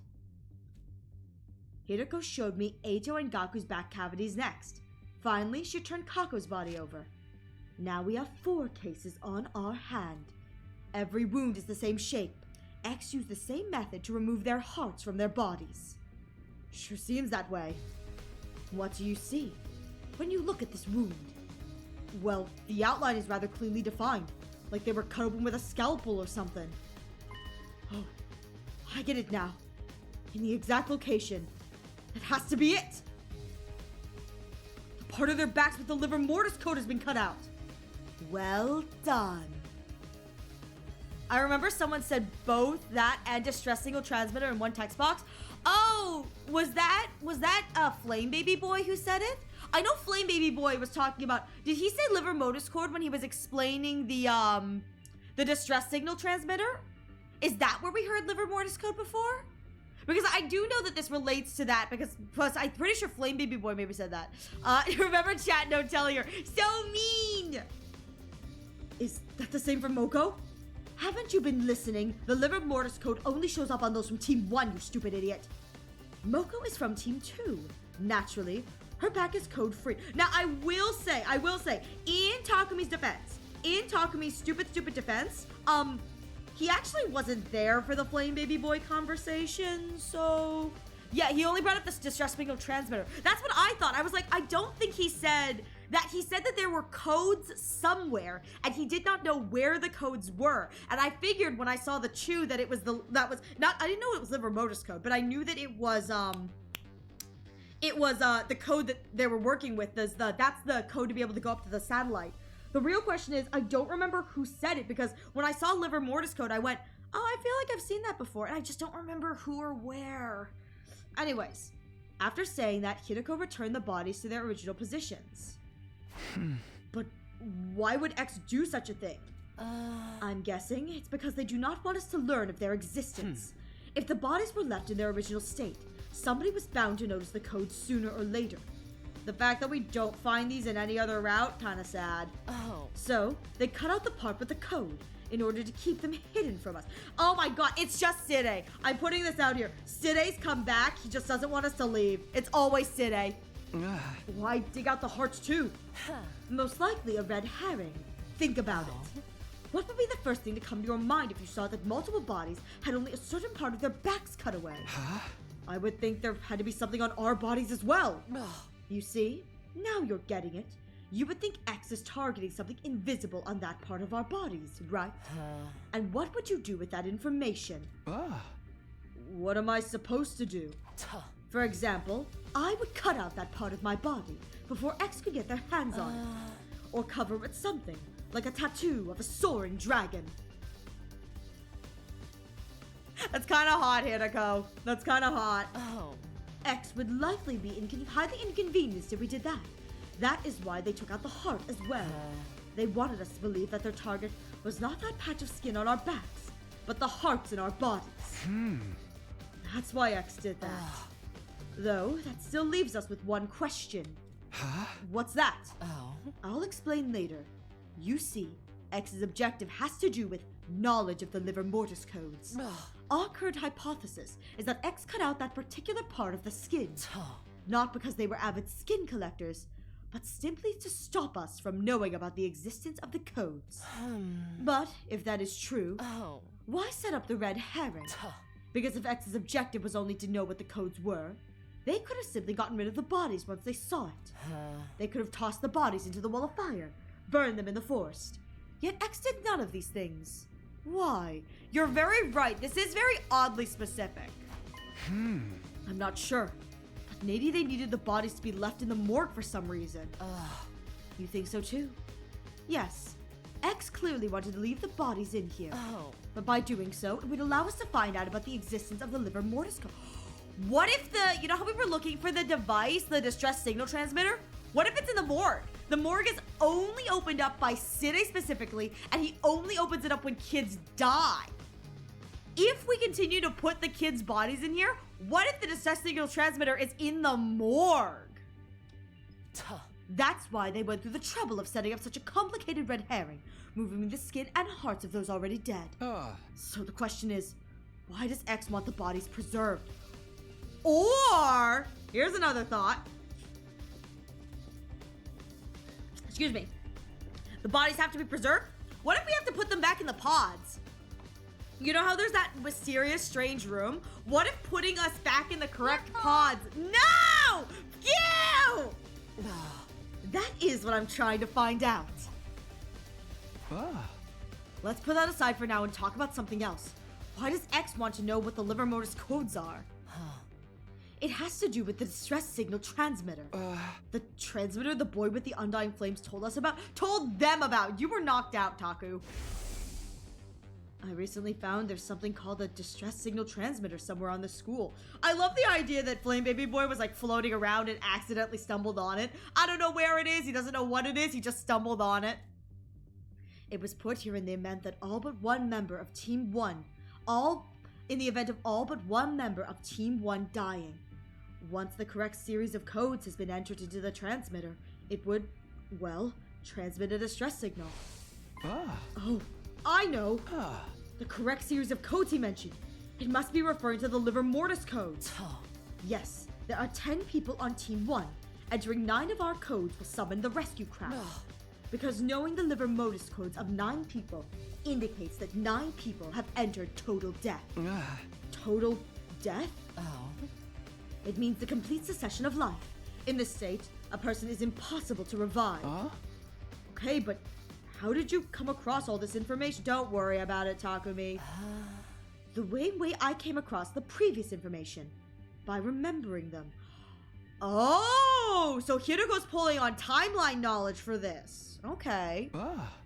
Oh, the 3-day long story you were talking about. Yes. I will okay, 3-day long story. Never mind. I guess she figured it out somewhere else. I will explain further when time is more on our side. For now, our priority is to identify X. Do you understand now? Do you understand why I said X's objective is to find out the liver mortis codes? Does this mean X is trying to summon the rescue craft? It is very likely. So that they can leave the school? Quite so. Which also means X already knows where the distress signal transmitter is located. Because the liver mortis codes would be useless otherwise. That is a logical line of reasoning. Keep going. If we find the distress signal transmitter ourselves, we may find a clue to X's identity. Hirako nodded deeply at my words. That is why I'm going to start looking for the distress signal transmitter now. Care to join me? But it's almost midnight. What are you, 5? No, but it's sleepy and scary out here. All right.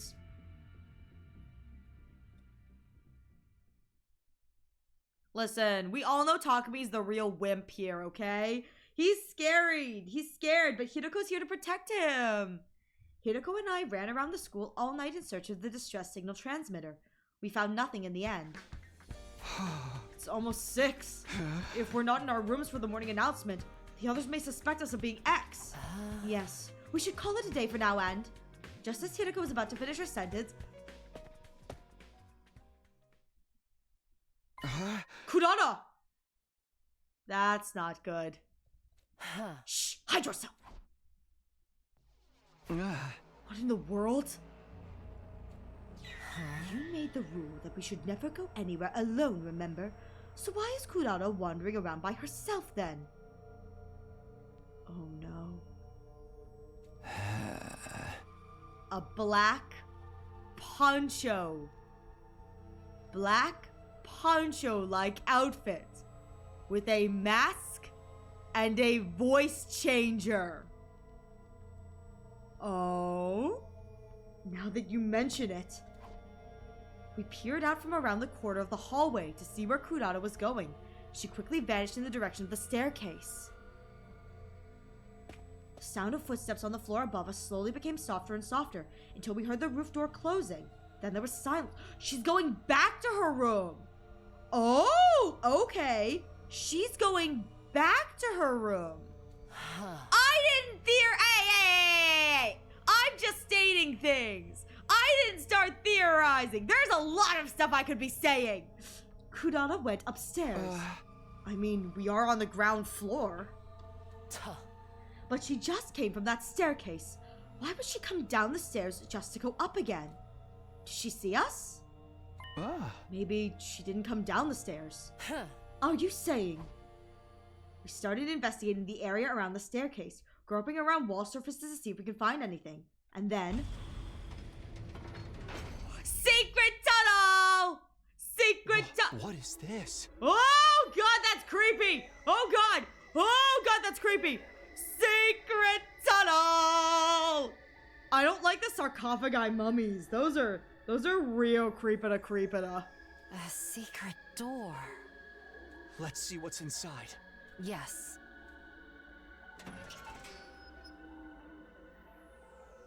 Behind the door was a staircase leading down into pitch darkness. Kudada didn't come downstairs. She's going upstairs. She came up from here. So, at the end of this staircase... Yes. There's something to be discovered for sure.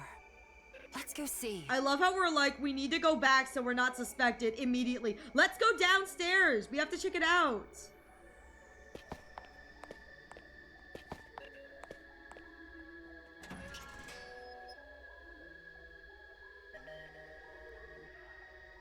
Huh? What?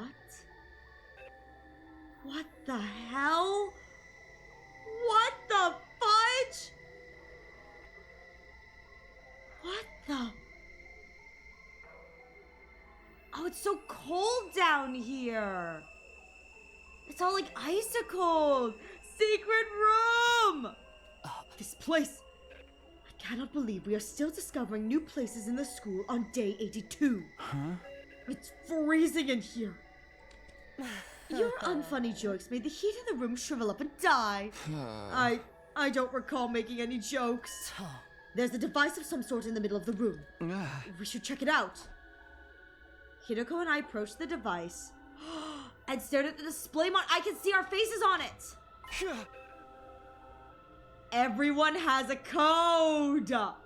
Is this what I think it is? There was a usual manual of some sports in the bottom left part of the screen, which read, Distress Signal Transmitter. Enter the liver mortis code of each SCU member in the blank spaces on the screen. A distress signal is transmitted when 9 correct codes are entered. However, should a single incorrect code be entered, poison gas will be released from the tank behind the device. Oh, that's what the purple stuff is! It's poison gas. Okay. This is a special gas designed to instantly dissolve all types of physical objects. Neither a gas mask nor a biohazard suit will offer any protection against it. You have been warned! Oh. This is it! This is the distress signal transmitter we were looking for. To think it's been here the whole time. Oh, Kudada. That is not good for Kudada. Yeah, it's not like there can be people with bloody knives down there. Definitely not. This is a major discovery. In my excitement, I started looking around the other areas of the room. The next moment, I felt my blood going cold. I saw something I hadn't noticed yet, all because my attention had been on the device. An object in the corner of the room. No, that wasn't an object. It wasn't. That was...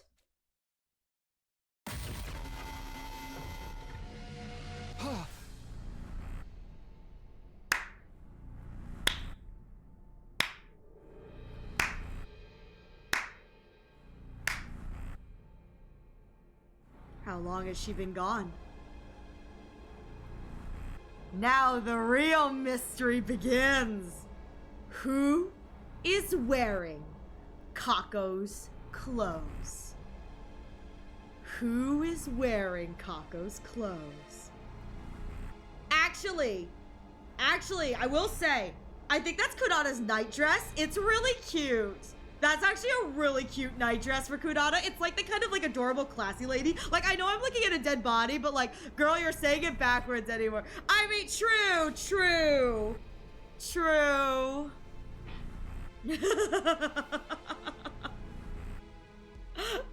What a lovely sound, right, to hear before leaving my car. I don't know what you're talking about. You mean Kudada's clothes? Yeah. Did I say Kako? I didn't mean Kako. I meant Kudada. Wait, did I say Kako? If I said Kako, I did not mean... I said Kako! I didn't mean If I said Kako, I meant Kunada. I said it twice. I said who's wearing Kunada's clothes. I didn't mean to say who's wearing Kako's clothes. Kako's dead. I mean, I thought I said Kunada. Well, I'm sure every question's about to be answered. Yeah, I think it's time we unmask the real tomato. Kunada Osuzuki's dead body. Wait. What? We have to take her to the infirmary. Don't bother. A dead body doesn't freeze up that badly within an hour or so. So, she's been dead for a long time? You have eyes? Can you not see? Ouch. This is definitely Kurara Osuzuki. I know because I've seen her real face before. The one beneath her usual tomato head mask. I've seen her face before too. On that note, do you remember who we just crossed paths with? Someone wearing Kunada's clothes. Yes. Someone dressed like Kurara. But the real Kurara is here. Which means... Who the heck was that? One thing is for sure. That person is none other than X themselves.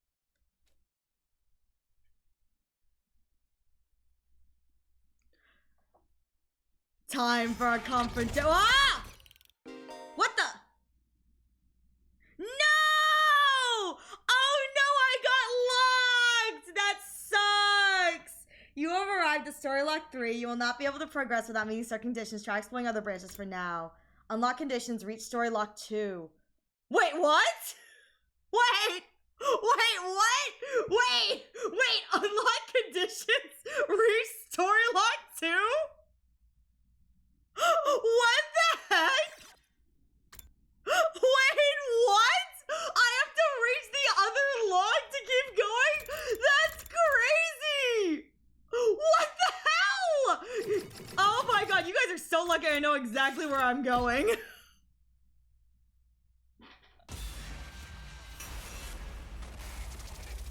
What the hell? Oh my god, alright. Back to where it all started. I want to kiss her so badly. I want to kiss her so badly. I want to kiss her so badly. Takumi looked at the pretty, like such a pretty woman, one of the prettiest women in the game, and went, no. Whether she was joking. Oh wait, this is where are you crying? Are you crying? Whether she was joking or not made no difference.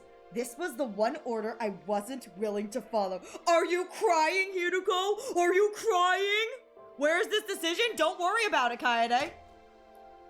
I know where it is because this is my first route. All the way back to the end. I couldn't kiss Hiruko. Not with the way I felt about Kurara, or Nozomi for that matter. I still wasn't sure whether those two were the same person or not. But when I thought about them, I knew I couldn't go through with this. So I didn't. I didn't say or do anything. She didn't speak either. We both sat there in silence, gazing at the undying flames flickering in the distance. After what seemed like a long time, Hideko finally broke the silence. You didn't think I was serious, did you? I did! And when I tried to kiss you, it didn't end well and it made me sad. Honestly, you're just as naive as ever. You really think that even after, how many endings we at? 89 endings, I would be any less naive? Girl, please! A faint smile played across her lips for a moment, then she abruptly got to her feet. She left without saying another word. I didn't have a chance to stop her, and was left all on my own. Once again, Hideko had avoided telling me the truth. All of a sudden, she seemed so fragile. So vulnerable, like if I called out to her now, she might disappear completely. Despite all that, I think I finally had my answer. Just now, Hideko said I was as naive as ever. That's a weird way to talk about someone you've only known for 9 days. Those words, along with everything else that had happened, were starting to add up. Hideko was like me. She wasn't the same Hideko that started out here, in this timeline. She's also a time traveler. I did have... Should I go back to that one? Should I go back to that real quick? The Shut Up Ava? Okay, I'll do that. Hang on. We can come back to this in a moment. Yeah, let's do that one first, because it's still within the realm of whatever. I'm assuming this is the do not reveal. I don't know what you're talking about, Kaede. I have no idea what you're talking about. You asked us not to talk about choices.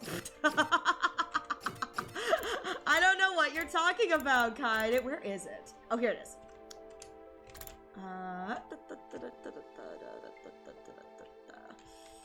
Where is it? Oh, it's up, isn't it? Okay, here we go. Here it is.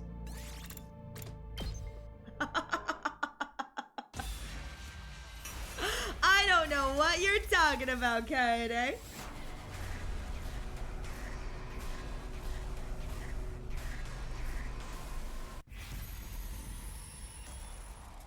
Dang, I was hoping no would be an ep around and find out. It really wasn't.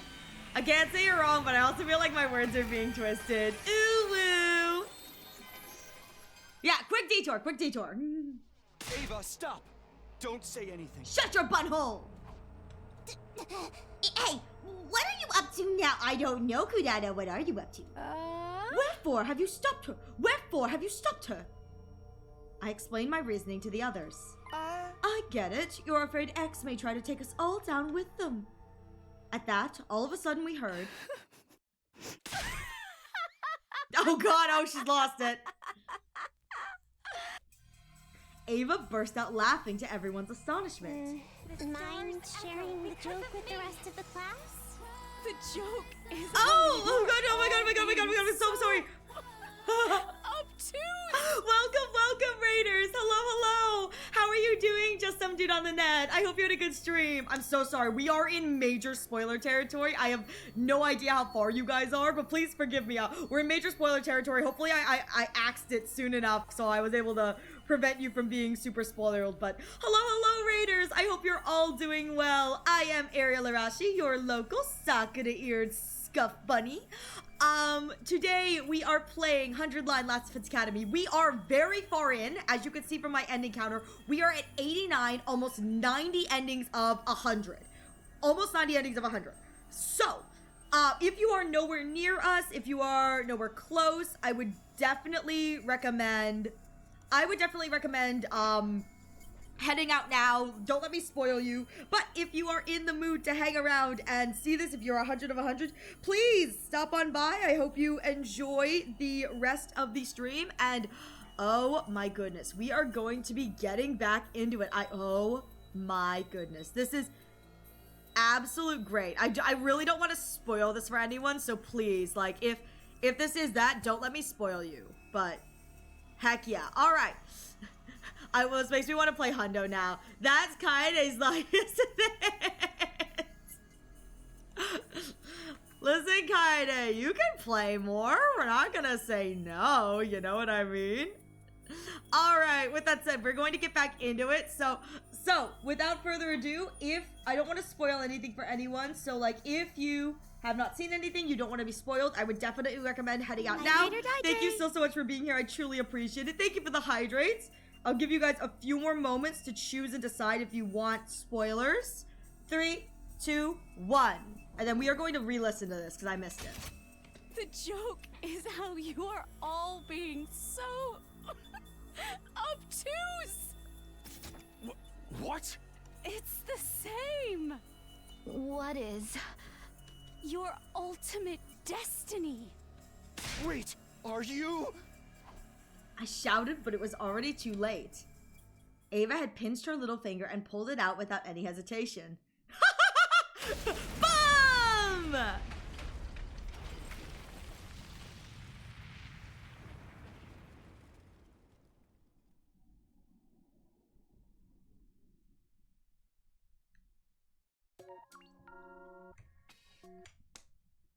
And we all died. Pinky promise! Pinky promise! That's amazing. Pinky promise is vile. That's vile. Oh my god. All right.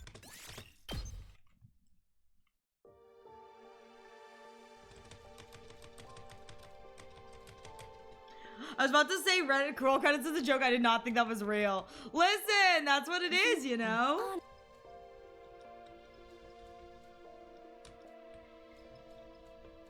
She's Okay. also a time All right, we're back. We're back. We're back. We're back at my first route. So, we're coming full circle.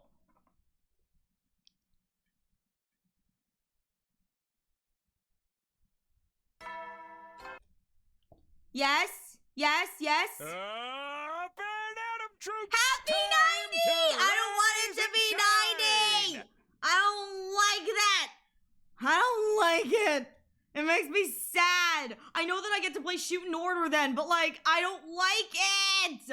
Get ready for your 10th day of active service here at Last Defense Academy. Oh God, it's been so long since I'm on this route. I think Eggy is still alive. I think everyone is still alive, technically. Maybe. Wow, look at you guys, making it into double digits. He says like he didn't expect us to live to day 10. Like, geez, Siri, thanks for having confidence in us. My God. Oh, special announcement from your local majesty, City. I'm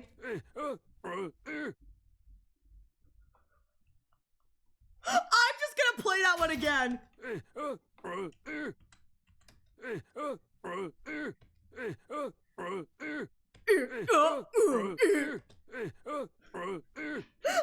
is great. Hello, this is a supplemental broadcast. Ignore the announcement about celebrating your milestone. I already unlocked all the classrooms. Hooray! That means you don't have to do anything special today. That means you don't get anything special today. Hooray! Just use this time to train extra hard, okay? Training, huh? I doubt I'll be making time for that today. I had something more important to deal with. Namely, picking things up where I left off with Hideko. She'd blown me off again last night. I was getting tired of this. Today's the day I get the truth out of her. Of course, just saying it was one thing. How do I actually do that, though? Technically, I'd refused to carry out Hideko's final order. That meant our deal was off. If I tried a straightforward approach, she'd only blow me off again. But what else can I do? It sounds like such a cliche, but maybe I could give her a present. Something special, something that would show her I really care and get her to trust me. Only problem is, I can't think of anything that would move Hideko that much. I thought about it a while longer, but still didn't come up with anything. Guess I'll just have to ask the others. So after breakfast, I set out to ask around to try and figure out what to get Hideko. Alright, who should I talk to first? Oh, I wonder if this is the Calico Cat thing. Because there's one of her preferred items is Calico Cat statue, but I've never been able to do that. So I wonder if that's what this is. Eito's alive and moving around! Hey, Takumi, perfect time! Can I put you in a Cobra Twist real quick? I'd rather you didn't. Then what are you even doing here? What is there to do in a gym besides wrestling? There's tons of stuff. It's okay. I get it. You've come to interrogate me about that thing, right? Well, it's true. I opened the valve in the fountain of the courtyard all the way. What about it? You say that could have been something to do with how Eito escaped? Oh, right. Eito's just like moving around. Right. No. Right. Eito was able to get out in this, right? And then we moved him to the other room. We moved him to the room with the weird machines. Because we couldn't put him in the cage to the right because there's a tunnel there. I didn't say anything about anything yet. Sounds like it could be important though. Can you tell me some more about that? It was yesterday, really early in the morning. I'd say 1 a.m. on day 9. I felt really hot and I couldn't sleep. So I went for a little walk in the courtyard.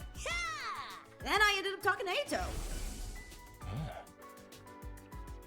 I've been wondering just how high that fountain over there can reach.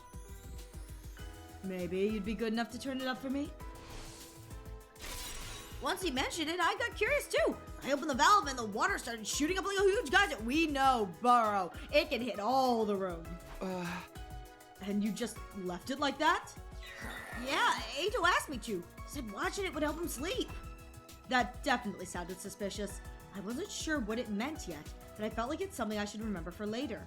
Right now, I had to focus on Hideko. I switched gears and asked Moko if she had any ideas what she might like. She thought for a moment before answering. Yeah! I don't know how much this will help, but once she told me she likes stuff that comes in sets of 3 colors. Ah. 3 colors? Ha. Yeah, stoplights, sports medals, that kind of thing. Even wine that's got red, white, and rose. Oh, or rosé. Oh, calico cat. 3 colors, calico. Oh, and another thing. Moko reached into her hood and pulled something out. Huh? Sans chocopon? No! That's 3 flavors in 1 bun. I got it from the cafeteria. I was gonna eat it later, but I got plenty more. You can have this one. Imagine doing this without solving Shoba's killing. Well, I mean, it wasn't that important. I had no reason to say no, so I took the bun and left.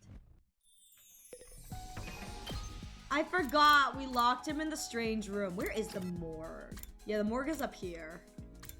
It's just kind of empty with no one here in it.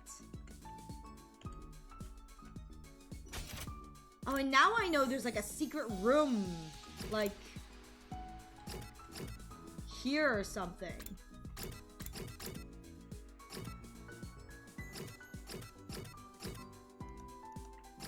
Actually, it's probably right here. Because there's a little space that goes down because they were at the stairs. Or right over here, like one of these things. Anyway. Eito Outski. Ah. Hello, Takumi. I've been thinking about when you visited me a while back. You said you're alive. I've been trying to figure out what you could have experienced to make you say that. And... and what? Huh. You really want to know? Yeah. Then let me out of here. I promise I'll tell you then. So that was just another ruse, huh? Was it though? I assure you, it's a very convincing theory. As if anyone would fall for that, I glared at Eito for a moment in silence. If you did let me out, I could be useful in other ways too. I could act as your advisor, help you out with any little things you don't want anyone else knowing about. Not interested. You're the one who's visiting me. Why are we even here if not to hear what I have to say? Not wrong. Not wrong. I came here for ideas on how to get through to Hideko. But even if Eito did know anything useful, he was the last person I wanted to get help from. Oh, don't look at me like that. I might just have to tell everyone about other things. You know. Which other thing? About you coming from the future. You still haven't told them, have you? I'm kidding. I wouldn't do that. It's a secret between you and me. And a secret this important isn't something you blurt out in the heat of the moment. No, I'm saving it for the right moment. Suddenly, I noticed something sticking out of Eito's pocket. I darted forward, reached in, and pulled it out.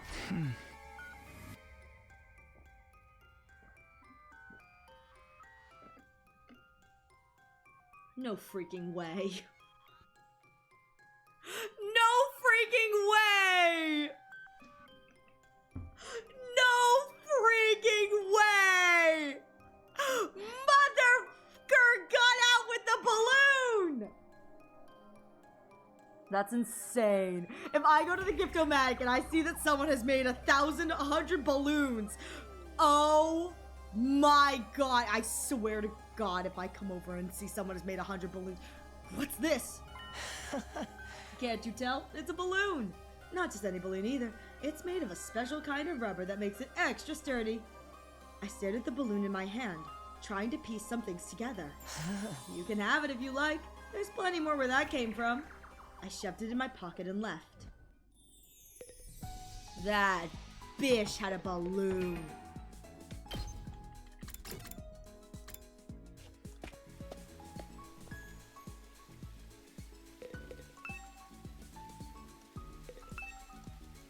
Woo! Fountain splish splash! What the heck am I doing? Huh. Alright. Alright. Aha! Please don't disturb the crime scene, Mr. Sumino. The world's greatest mystery-solving twins are working a case here. A case? Isn't it obvious? The sad or scandalous The scandalous Outski disappearance. For short, why is the short version longer? Have you found any clues? Not yet, but there is one thing that's interesting. Interesting how? Interesting how, huh? Takumi, did you notice anything strange about the courtyard when we came here last night? No. Not really. I said it first! They're fighting. The girlies are fighting. The ground was damp. The whole place was soaked. Really? Again? This again? There are lots of plants here, so there is a lot of moisture around, but it was a lot wetter than usual yesterday. It was like the courtyard had been doused by a sprinkler or something. Huh, I didn't notice that at all. But what's that got to do with the sad case? It was wise of you to do mystery before this path. I know what happened. That's the question we aim to answer during this investigation. The ground in the courtyard was wet.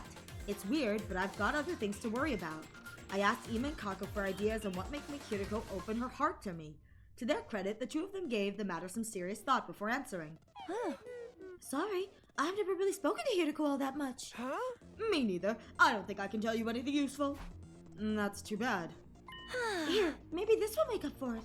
Kako reached into her pocket and took out something. What's this?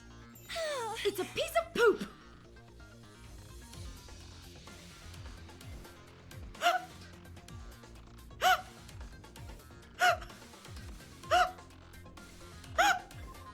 It's a piece of poop!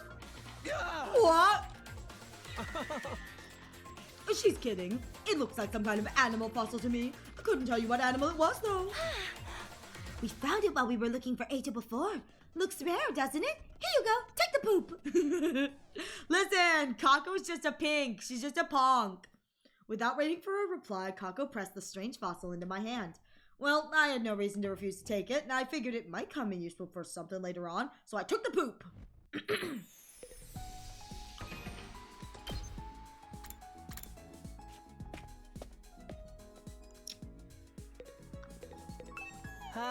Oh, Takumi, are you here to help me train? I'm still so weak. I feel like I might keel over if an invader just looks at me hard enough. Sorry, but there's something else I want to talk about. I told Shoma about my quest to garner information. Something that will make Hiroko open her heart? Well, I can think of one thing. Soft vinyl. What? Like plastic? Yes, like a doll made from soft vinyl. Although doll isn't really the right word, but maybe figure would be better. It's not just the human ones she likes after all. Did Hiroko tell you that herself? That's right, she used to collect them back in the complex. A sadistic ice queen like her secretly being a passionate toy collector. It's kinda cute, don't you think? Those are some surprisingly strong terms coming from Shoma. Oh, speaking of toys, about 2 days ago, Eito asked me for something. I just remembered now, and it might have something to do with how he escaped. He asked me for 100 balloons. What did he ask you for? Some sturdy rubber balloons. Empty ones, of course, not already inflated. There were about 100 of them. 100? I used them maybe in the gift-o-matic and gave them to him that morning, along with his breakfast. He said he wanted them to help strengthen his diaphragm and improve his lung capacity. I didn't believe that was all there was to it, of course. But I didn't see how it could hurt, so I gave them to him anyway. Eito playing every single fucker in this entire school. Kyoshika about to admit that she gave him one of the pumps. Something that would touch Lady Hiroko's heart. I'm not sure how useful this would be, but I believe she likes cats. Imagine plotting. Hey, Paper! I hope you're doing well. Thank you so much for stopping by. It's good to see you. Yeah, listen, Hiroko out here just like, not Hiroko, sorry, Eito out here just likes plotting. He likes a little scheme. Cats? You know, furry creatures that go meow. She had a pet one back in the complex. She admires their independence, their ability to work at night, and their hunting habits. Apparently, they remind her of herself in that way. Cats, huh? If I may, I've been wondering about Sir Eito. Do you really think he could have broken out of his cage without any assistance? Is something bothering you about that theory? It may be nothing, but Something curious happened 2 days ago, on the night of day 8, after we'd all assembled in the cafeteria. When I heard there was to be no post-battle celebration, I wandered into the courtyard to get some air. While I was out there, I heard a voice coming from the animal pens. It was Sir Ato, of course. He requested that I close the drain in the corner of the grounds. The sound of the water was keeping him awake. Even a prisoner deserves humane treatment, and I thought it couldn't possibly do any harm. So you did it. Yes. I don't see how it could have any bearing on his escape, but I thought I should mention it. Wow. Wow, Eiko. Wow. I think this is all I'm going to learn for now. I don't know if I'm any closer to winning Hiroko over, but at least I know more about her interests now. I believe Lady Hiroko likes cats. A sadistic ice queen like her secretly being a passionate toy collector? So if I want to give her a present, a vinyl figure of a cat should be the way to go. Hey Ariel, here's a gun. I don't see any harm in you having— Yeah, my dumb gun! My dumb bun with a dumb gun. And that's— Hiroko told me she likes stuff that comes in 3 colors. So, a cat with 3 colors. In other words, a calico. Alright, I'd better head over to the Gift-O-Matic and whip up a calico cat figure. I haven't been able to make this yet.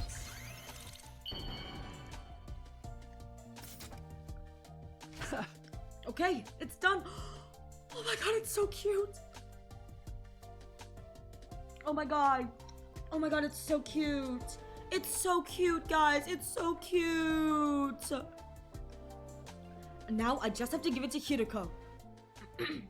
It's so cute. It took me a while to figure out where Hiroko was. Sometime after sunset, someone told me they'd seen her going into her room, so I hurried over there.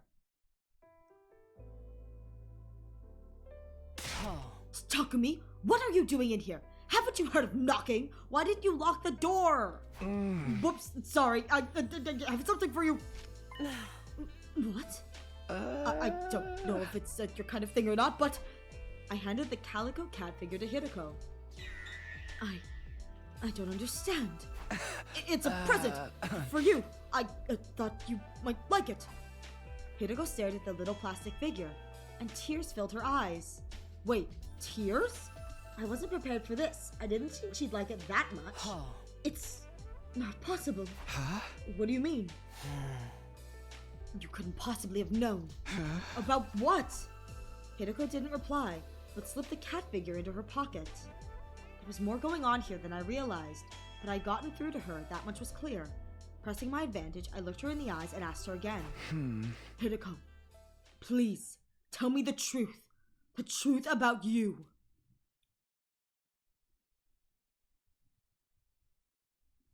Oh!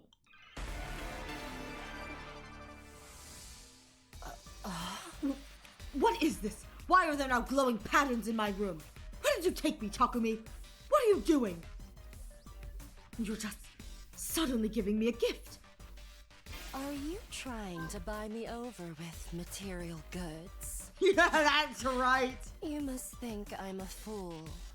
Did you think giving me a present would get me to spill my guts to you? Please don't project your ridiculous ideals onto me. This, paltry trinket isn't enough to change my mind.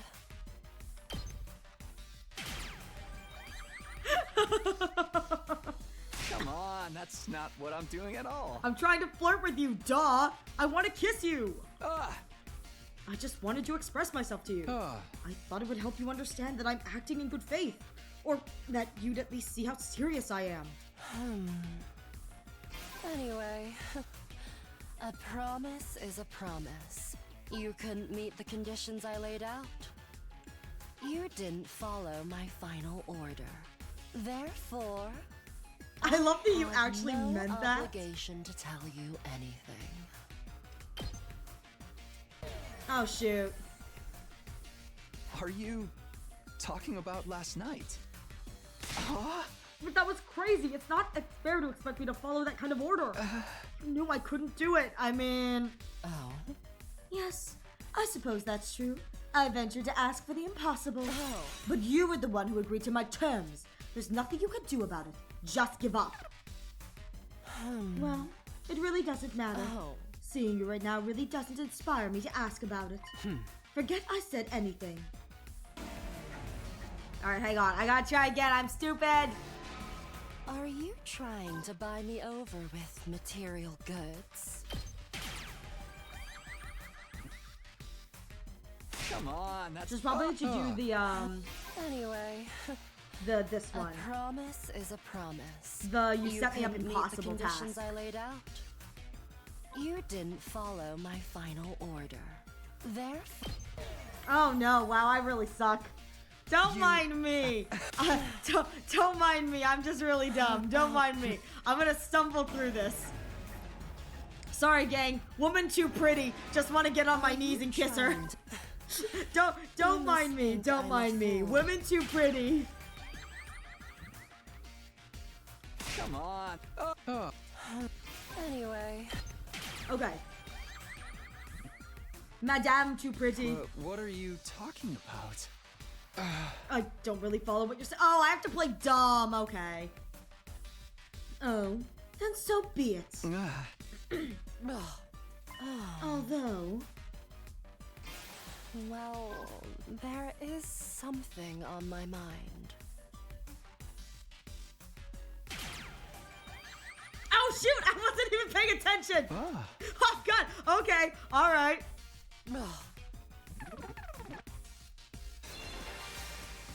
Okay. Let me just ask you this. Why would you give something like that to me? A calico cat figure. What made you pick this to give to me of all things? Oh shoot, I didn't click fast enough. No, I didn't click fast enough. Why aren't you saying anything? I can't, no, I didn't click fast enough. I didn't click fast enough. Oh no. What made you pick this to give to me of all things? I thought you'd like it. Shut up, I'm trying so hard. It's like I told you before. I'm trying so hard, I'm not very good at this. Ariel doesn't have to play dumb. Ariel is dumb. Hello, Steela Silverwolf. I hope you're doing well. It's good to see you. I'm so sorry to hear it's cold where you're at. I somehow knew you'd like it. Oh. I see. It's true. I do like calico toys. Being totally honest with you, I was happy when you gave it to me. But how? How did you know? My fondness for soft vinyl figures. You couldn't possibly have known about that. So how? Yes! Yes! Gaslight! Gaslight! Well, Hideko, you told me yourself. Gaslight! Gaslight! I asked Kyoshika, Shomo, and Moko about you, but that was just an excuse. I knew long before I asked any of them.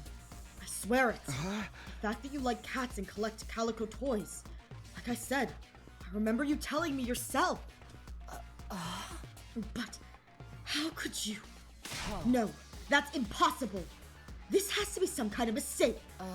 Well, I guess you have my thanks for the calico toy. Thank you.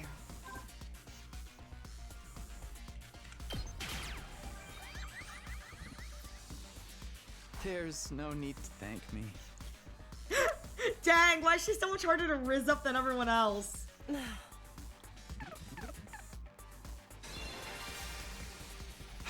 Hey, what did you say just now? What did you mean by, that's impossible? Never mind. Don't worry about it. How am I supposed to? I told you, it's some kind of mistake. There's no way you could have known. Oh shoot, I didn't click fast enough again. I was reading the choices. So it's, I do know, I don't know. There's no way you could have known. Okay, I do know. I do know. I know all too well. What is it you think you know exactly? All the pain and suffering you've been through. Watch your mouth. Are you Shut insane? up! Don't say things like that so lightly. You'd never understand.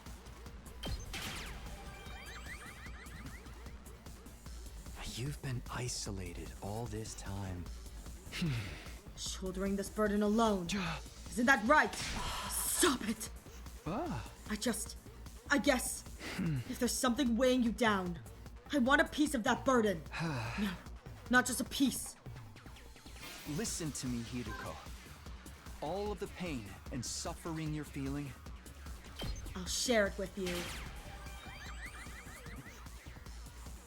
I'll share it with you. Takumi. This should be the last one. Hideko, we can build a new future. I'm gonna let the thing play. I'm just gonna try and One get this. where Yeah. nobody has to die. A future where we all make it to day 100 with a smile. Not just day 100, day 101, day 102, and every day after that too. Let's create a future where we can live happily forever. But if we're going to make that happen, you need to tell me everything. So please, tell me, Hideko. So we can make the perfect future that we all deserve. Together.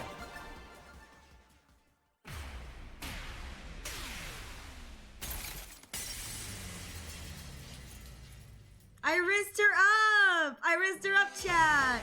I rizzed her so much!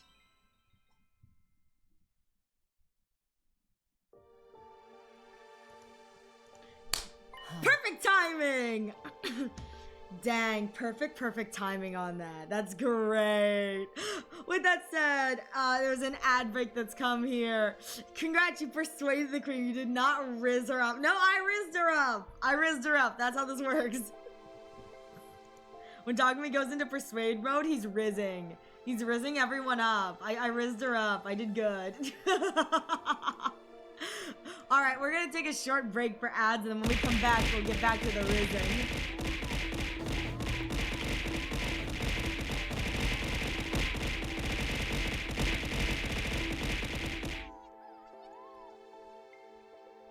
No, that's so true. Hopefully we don't need to rizz anybody anymore, because it's gonna be way too hard to top that.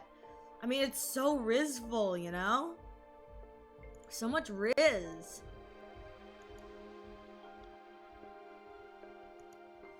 Deserved? How dare you? Alright, I'm gonna go pee real quick, so I'll be right back. Thank you for your patience.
All right, welcome back, everyone. Thank you so much for your patience. It's time to learn the truth.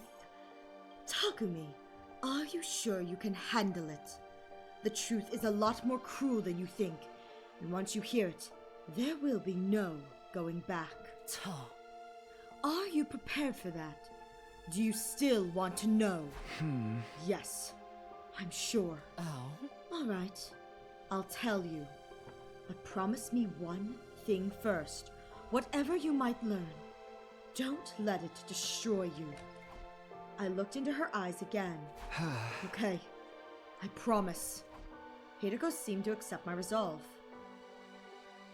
Then, she abruptly left the room and led me outside. What are we doing out here? Oh. I wanted us to see the satellite. Hideko looked up into the night sky, where the pale, shimmering artificial satellite hung in the void of space. It's so far away from us. Almost impossibly far. It looks so big. So close. Like we could reach out and touch it. But we'll never actually get there. Or more accurately, we've never got there. Even after everything we've tried, it's always just out of reach.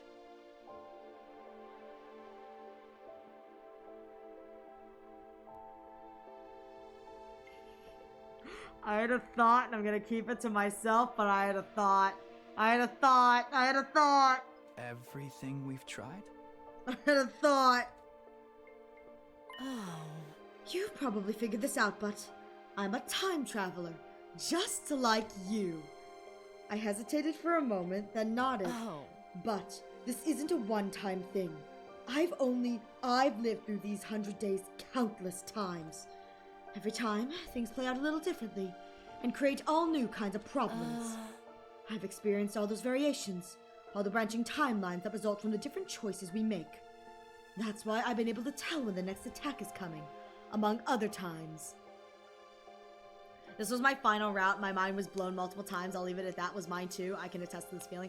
I wanted it to be my final route, but it looks like, unfortunately, it may not be, because I got locked on a different route, which kind of makes me sad. I'd really like this to be my final route, but oh well. Oh. And all of this doesn't just apply to me.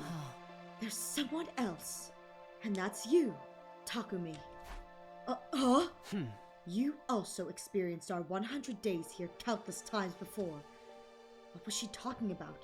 I was so confused. I blurted out the first thing that came to my head. That can't be right! This is only my second time here! No, it's not. You've been through this just as much as me, over and over again, in an endless loop. Even now, this is only the most recent in a long series of 100-day cycles. I should ban Kaede. You just can't remember the others.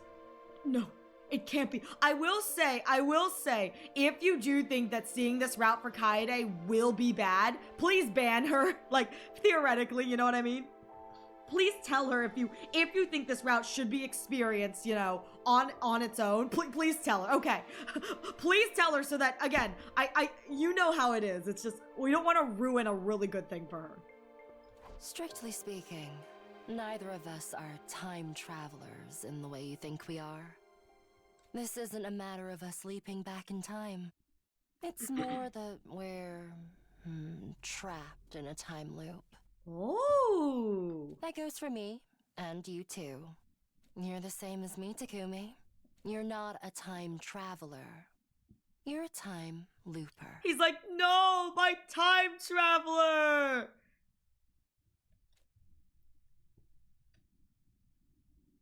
I'm a time looper pooper!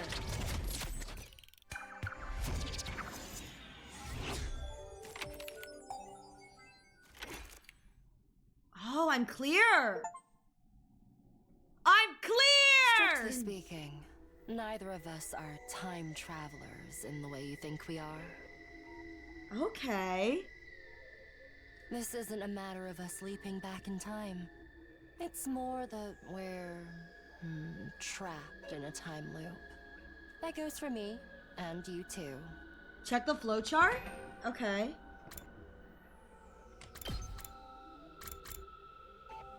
Oh!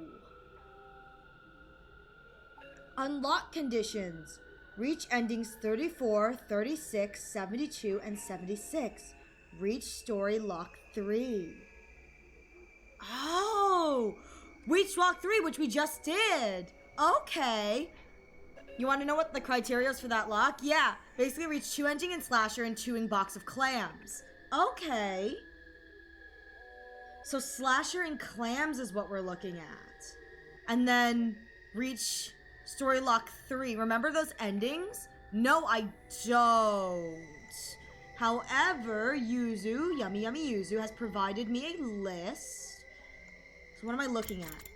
34, Box of Calamity, Hollow Victory. 36, Box of Calamity, Exercise Plan. And then 72, Slasher 72, Goodbye Kiss. Oh, that's the kiss ending. And then 76, History Repeating. And that's the one where we see Hideko, I'm pretty sure that's the one where we see Hideko laying on the ground. So that's interesting. Okay. As well as the remaining lock and mystery. Are these the Gilor endings? Oh, wait, I know these two are Gilor, the slashers are Gilor, but wait, are 35 and 34 and 36? You're right, 36 is Gilor Exercise and 34 is Hollow Victory, which is the, oh, okay. Yeah, History Repeating is when Takami's Gi. Right, because History Repeating is the one where it's the goodbye kiss is Hideko and Takami go out at the same time. But History Repeating is the idea that I think Hideko kills us or something. And it's the idea that we go back. It's like, we'll be back here again. The Gigi. 34 is the Nozomi Gi ending? Okay. No, which one is... Okay. Honest to God, I should just replay these. It's just, I know where they are. History Repeating is when we save Kyoshika. Oh, okay. Wait. Okay, I need someone to confirm for me. If I go up to the other route and take a look at that lock. Reach story lock 3. What's story lock 3? Do not look, do not. Okay. What's story lock 3? Was that what I just ran into? Story lock 3? The lock that I experienced up there, can someone confirm for me? Is that story lock 3? Yes? Okay. That was mystery. Okay. That's interesting. Okay. So I had to get to that lock in mystery to even start this. That's crazy, as you have no choice but to be locked. Because to start this route, I have to encounter that lock. Also, do the numbers. Story lock 3. That's weird. Why is it story lock 3? Yeah, why the hell is it called story lock 3 if this is the... does this make this story lock 1? Yeah, where's number 2? Like, does this make the story lock 1 because it's like the first lock? Or... I don't know what's going on there, but that's why I was asking about, hang on.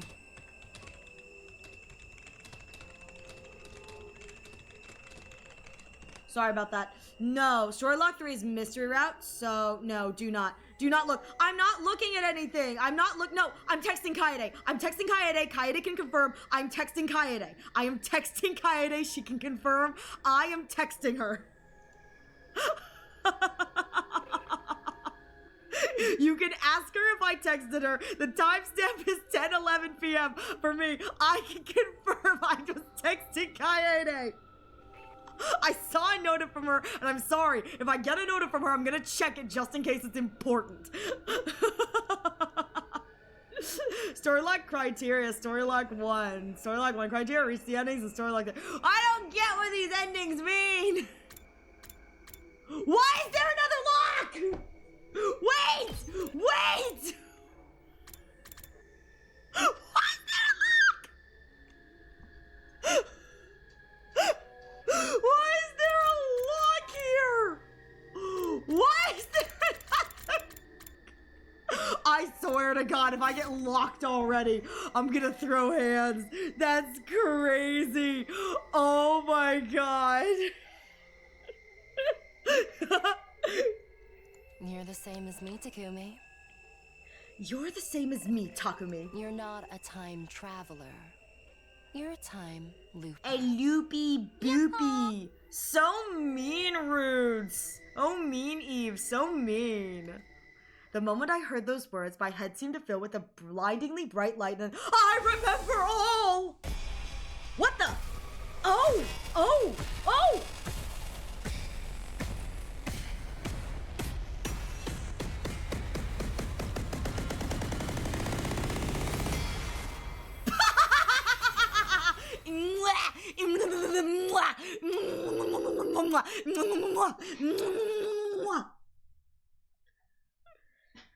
The only important thing was that kiss. Just saying. The only important thing was that kiss. The next thing I knew, I was back in my room, lying on my bed. Hiroko was there with me. Honestly, Gi is kind of hot. Gi's kind of hot. Super, super hot. I saw the Gaku X's. Isep Stipsy Val, stand up sleeve. Isep Stipsy Val, stand up sleeve. The next thing I knew, I was back in my room, lying on my bed. Hiroko was there with me. You promised me you wouldn't let the truth destroy you. Did I? And yet, you fainted the moment you heard it. What are you?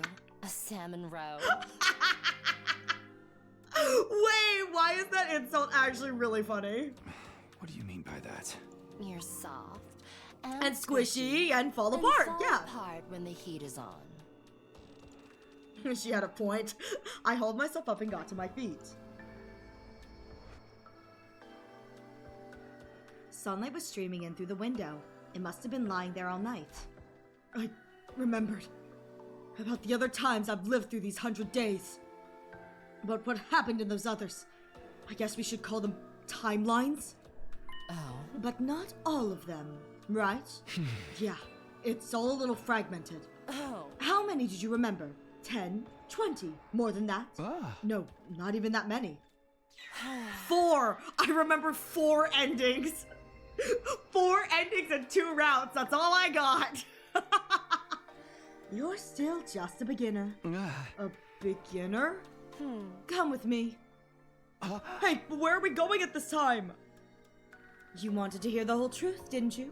It's not something I can talk about here. Hiroko left the room, still feeling a little clueless. I followed her.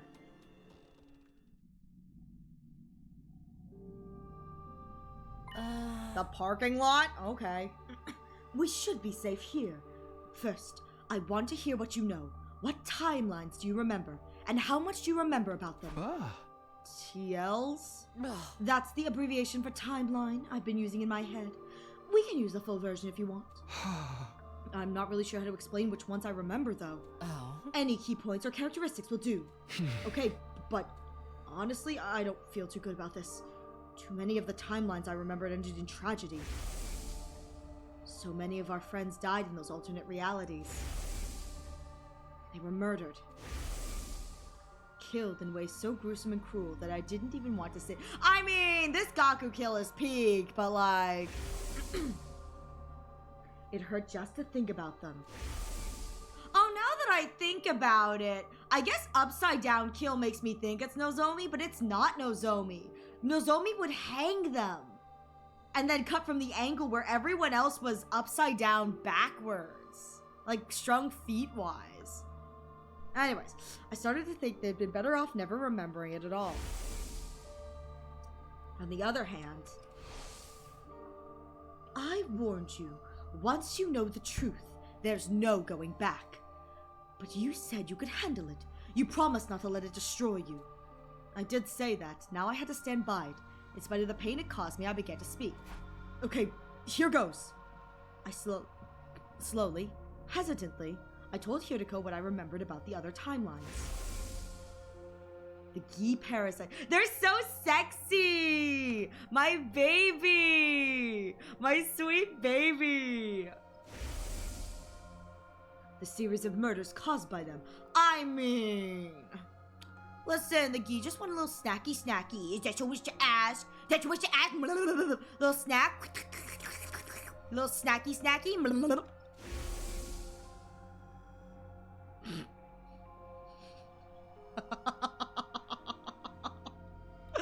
Ease of Sitzival, stand up, sleevey! Ease of Sitzival, stand up, sleevey! The exorcism ritual I had with Gaku. God, that's been the worst. Getting into the escape pod with Hiroko and Tsubasa, and setting off for the satellite. There was another timeline, with a serial killer in it too. Except that time, it turned out to be Yugamu. Wait, Yugamu? Yugamu was the killer?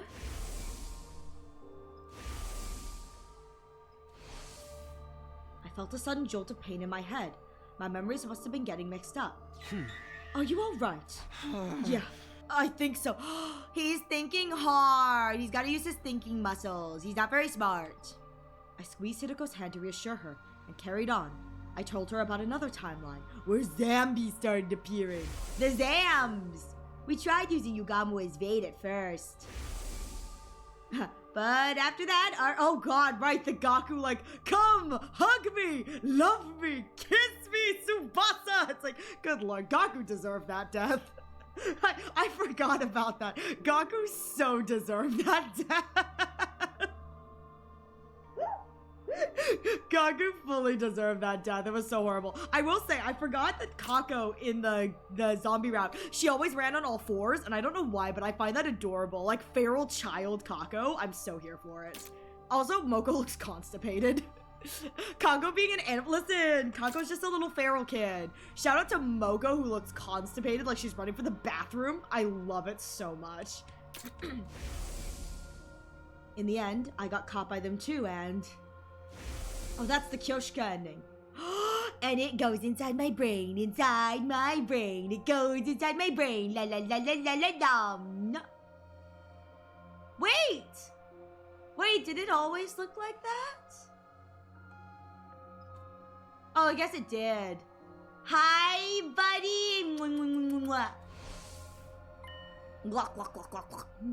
Wait a minute. Did I become a zombie in that timeline as well? Yeah. You were killed on day 58. I think I remember that. The zombie Ato attacked me from behind. But after that, there's nothing. I guess you wouldn't remember being a zombie, huh? Well, considering that the Gis don't really reanimate the brain. Actually, interestingly enough, I'm pretty sure that timeline, we discussed that, like, some people may have self-awareness, but maybe they don't have self-awareness. Because I think the Kudada version of that, Takumi, like, thought it was normal, and then it's revealed he's been, you know, blue-gied. Of course not. By that point, I wasn't me anymore. Hot. We'll talk more about that timeline later. Tell me about the others. I nodded. There's not much to tell. There's just one more I can remember. That one all started with Gaku being killed. Then Kako's body found. She'd been poisoned. Wait, we haven't talked about Box of Clams. This is mystery. We haven't talked about Box of Clams. After some investigation, we figured out that it was Shoma who killed Kako. But then he was found dead too. Do we have to go down this route to reveal that it's a Gi, and then we go back to the other route and it's officially revealed it's a Gi? Oh, that's kind of cool. But then he was found dead too, killed by Ava. You know about Ava, right? You don't have to check in with me like that. Assume I know everything besides what happened while I was zombified. Hot. Okay, well, Ava self-destructed, activated her self-destruct button, and died too. But that still wasn't the end of it. The killings continued. Next to go was Tsubasa, and then Moko. And then Kudada was found strangled in the secret room in the school's basement. Oh, she was strangled. Oh, I guess you're right. I do see the strangle marks. That's all I know. Shoma and Ava both mentioned a mastermind called X, but we never really figured out who that was. It was probably them who killed Gaku, Tsubasa, Moko, and Kudada, though. Hideko pushed her glasses up and directed a piercing glare at me. Is that really everything? Yeah, of course. She stared into space for a while, her expression unreadable. She was clearly thinking hard about what I had no idea. He hasn't mentioned box of clams yet. He hasn't mentioned box of clams, because I think the unlock condition had box of clams for this. So he hasn't mentioned box of clams. Finally, she spoke. I take back what I said before. You're not a salmon roe. Your mind has a tempered steel shell you could shrug off any attack. What does that mean? Don't worry about it. You'll understand soon enough. Huh? Why do we keep moving around?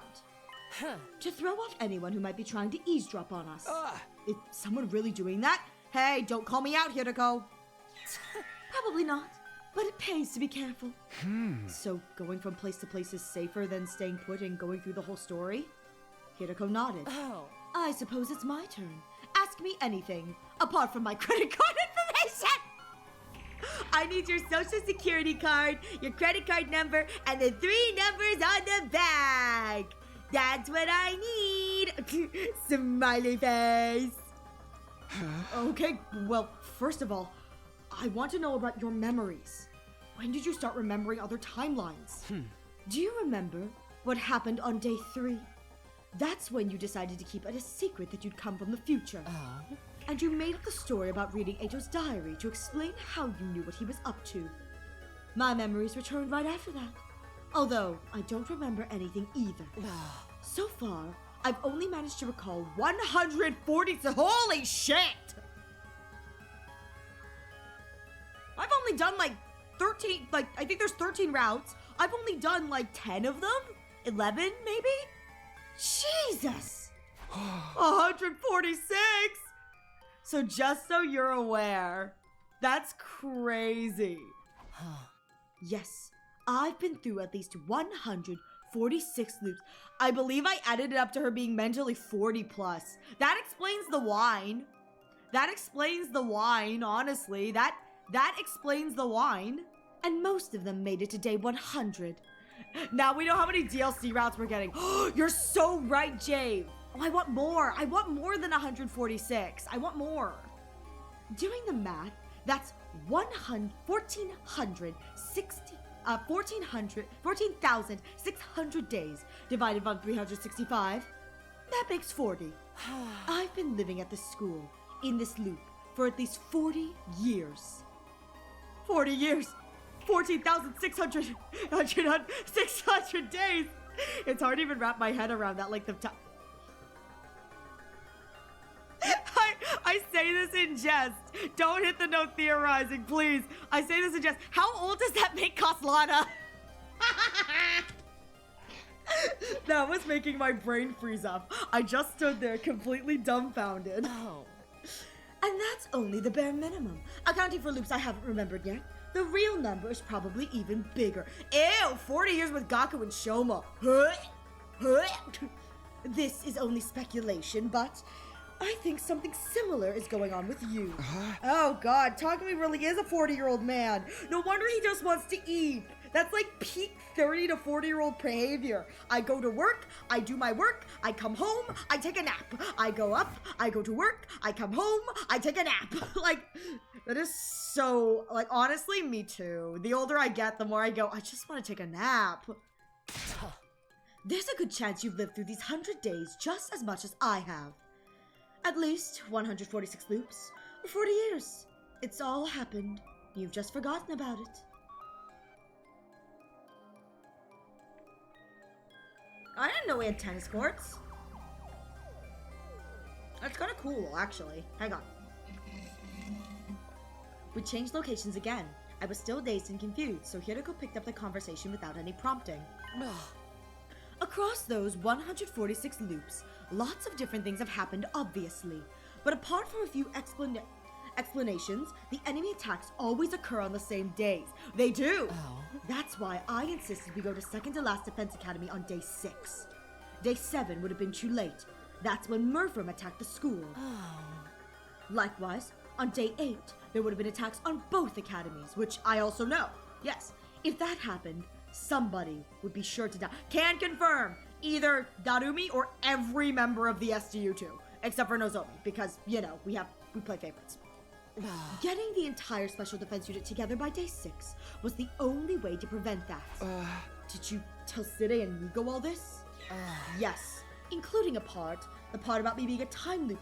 That's why Side was so chill with me explaining I was a time traveler. Side, like, went along with that so easily. He already knew. It's all starting to add up now. That's how those two suddenly knew when the attacks would happen.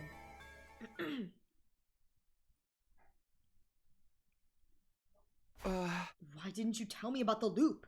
You told Side and Nigo, but not me. I did tell you. I've told you, and the others, so many times, in so many timelines. But things always played out in the worst possible way when I did. All of you died, and I was the only one left standing. It's happened like that dozens of times. For some reason, telling people the truth only takes us down dark, chaotic paths. I mean, holy shit, she's not wrong. In every timeline I've told the truth, it always goes to shit. The only timeline spin-off from this that I have not told the truth was a slice of life romance. It was a slice of life route with no confirmed deaths. No, everyone quote unquote survived at the end. Maybe Eito didn't make it on the shuttle, you know, but it is implied that everyone lived. Oh my god, see, I told you guys being a liar pays off. God, you guys judged me and doubted me on my first route. I told you guys, lying saves lives. Lying saves lives. It's like we're cursed, never able to escape our fate or change it for the better. I don't want to watch you die anymore. So I stayed quiet about it. I thought if I didn't tell anyone, then maybe. But you're telling me about it now. Is that okay? You're the one who kept asking. You just wouldn't let it go. I guess that's true. Hideko drew in a deep breath and exhaled. She repeated that process a couple of times until she regained her usual composure. It's all right. And that's not the only reason I decided to tell you. I have a feeling that this timeline might be different. I've got no concrete grounds for thinking that, but... Hideko reached into her pocket. She brought out the calico cat figure I'd given her yesterday and squeezed it tenderly. Never mind. Don't worry about it. I swear, if this calico cat figure shows up at the end of Mystery... I'm gonna throw hands. She put the cat back in her pocket and said no more.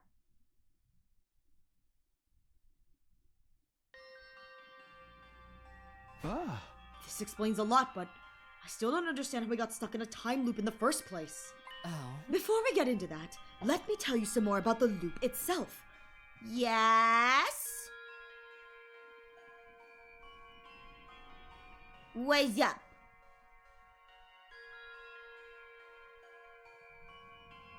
Every day until splits are now permanent? What? Wait, what? Wait, I can't go, wait, what? Wait, what? Every day those splits are now permanent? This is your final 11th day? There is no 11th day now? What? Wait, I can't go back? I can't change anything? I can't go back? It's just...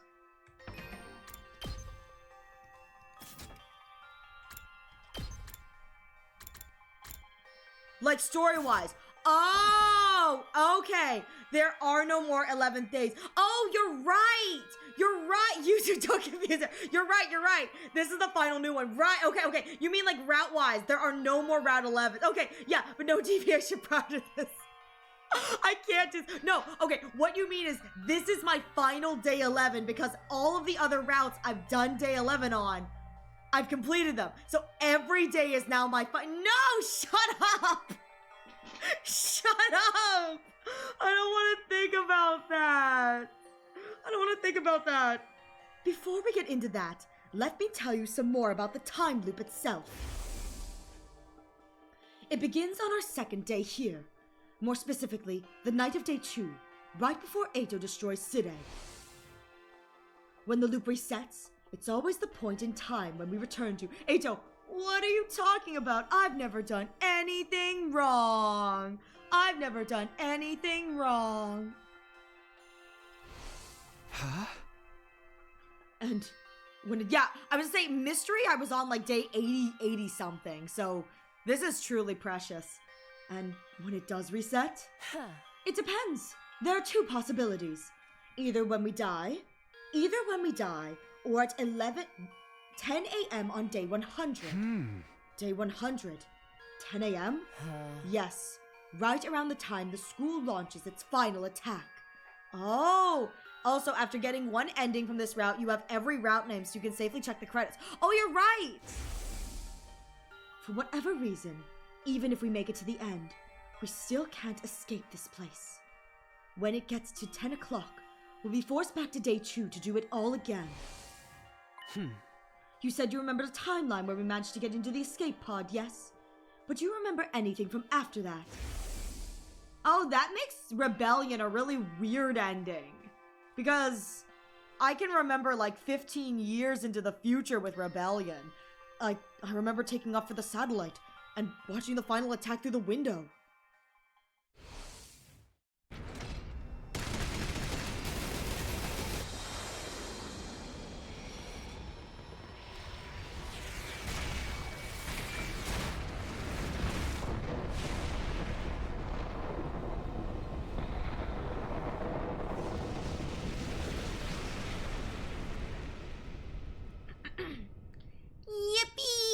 Explosion! But there's nothing after that. You see, you don't have any memories of us actually reaching the artificial satellite. Neither do I. Before we can get there, our consciousnesses are pulled back. And we start again from day 2. Hideko nodded. But is this really all true? Somehow I have a distant memory of days beyond day 100. I know I said things turn back in the loop on day 100 at 10 a.m., but that's no more than an educated guess. It could end up being slightly earlier or later in some simulation situations. Much later. Okay, like in Rebellion. But even so, it doesn't change the fact that we'll be brought back to the evening of day 2 at some point. Think about it. If you continue to exist in a timeline after day 100, into old age, how could you possibly retain those memories from after day 100 in the here and now? You're right. If we weren't caught in this loop, I wouldn't be able to remember any of that time. I must have gone back to day 2, even in those longer timelines. And that's why I can only vaguely remember them. But going beyond day 100 is an extremely rare, anomalous event. It's probably safe to say that, in general, the loop turns back on itself on day 100 at 10 a.m. And that's why there are so few post-100 endings. Okay. When I arrived back in the past, I didn't have any memories from other timelines. Was it the same for you, Hideko? I told you already, didn't I? My memories started returning on day 3. We forget everything the moment we return to the start of the loop. In some cases, like right now, we suddenly remember them again. I have no idea what causes it, or if there's any kind of rule governing the process. That is weird, especially since I still remember my first timeline when I go back to day 2. That's probably because of your cryptoglobin. What do you mean? The first timeline we experienced. I'll just call it the first cycle to make things easier. During that cycle, you absorbed Eito's power. Oh! So the first cycle is a canon cycle. It's a canon-defining cycle. Hideko's early death in that is a canon-defined cycle. This is what I believe is referred to. Otherwise, the loop is the cursed destiny. Oh, that's what Piss Daddy says. But the only guess, to be honest, those comments are never clarified. It just happens in other routes. 50/50 referring to either the funny banjo noises or the looping. Honestly, I hope it's the funny banjo noises. It's just Dalshaw smelling. He goes, ooh, you all smell like you slept with each other. Ooh. Ooh, yeah, you guys are. Ooh. He's like, even I wouldn't do that. That is nasty. During that cycle, you absorbed Ato's power, but not just his. I took Flame Baby When I Boys. was killed by Ato, all of my cryptoglobin was incorporated into him. And now, by way of Ato, that cryptoglobin resides in you. On the 100th day of the first cycle, you had that Ghost Boy's power inside you. That made you strong enough to retain your memories when you traveled back in time. Wait a minute. So the time loop and cryptoglobin are related somehow? Oh. It only stands to reason. Think about it. What's your specialist skill? Special redo, the power to try things again.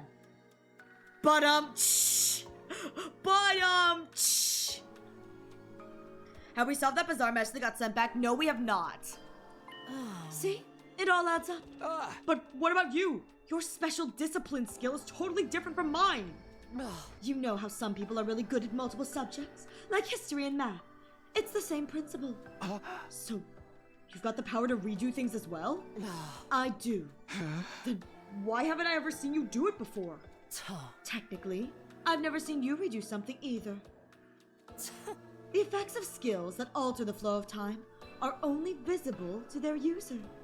Neither of us can tell when the other uses this skill, or what changes when they do. Does that mean there are defensive battles we've only won thanks to you redoing stuff?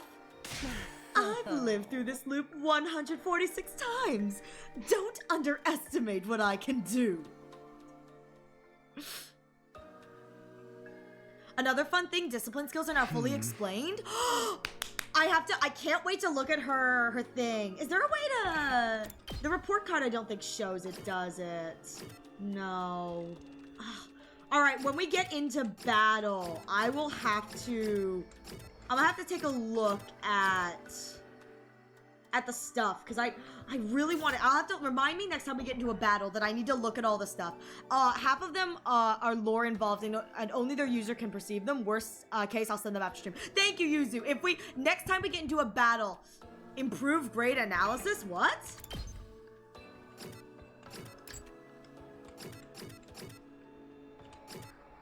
Hang on. Oh, no. Oh, yeah. So, in this game, every character has a different stat that they provide for, and so she provides specifically analysis skill. She provides the analysis skill. Okay, so I think I get the time loop is somehow caused by our specialist skills. But there's still something I don't understand. At the end of the first cycle, I wanted to change things more than anything. That's how I was able to go back to the night of day 2. But why does it keep happening in the other timelines? Why does dying or making it to day 100, to 10 a.m. on day 100, pull us back at the same point? I don't know, but I have a theory. It's because that initial jump back in time was the trigger. Think of spinning tops. They'd never stop spinning if it wasn't for friction. The same goes for things like pendulums or springs going down the stairs. In a situation where there was no resistance, all it would take is one little push, and they keep moving forever. Oh. Forever? That's right. Does that mean we're going to be stuck in this time loop forever? There must be a way to break out of it. There has to be. What is it? Do you think I'd have put up with that idiotic face of yours for over 14,000 days if I knew? Oh, we don't know how to escape? Not right now, at least. But what?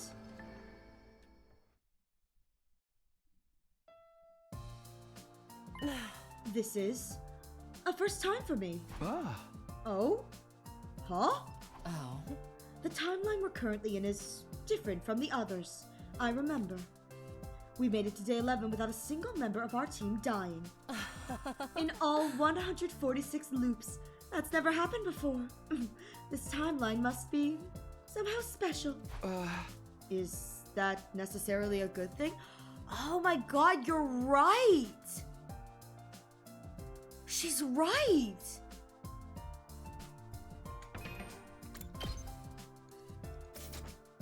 Yeah.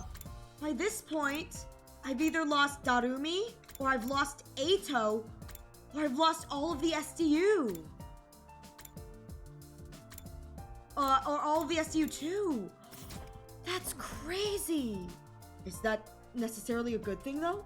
If neither of us have experienced a timeline like this before, we won't be able to predict what's going to happen. That's true. Aside from when the enemy attacks, of course. Of course, that is. But this could be our chance. A chance to finally escape the loop. All of the other timelines have ended in tragedy, one way or another. But this one could be different. The fact that we don't know what's coming means there's still untapped possibilities. Hiruko's eyes were sparkling. I'd never seen her. I love this Hiruko! She's like really wholesome. This is so fun. Oh, what about romance?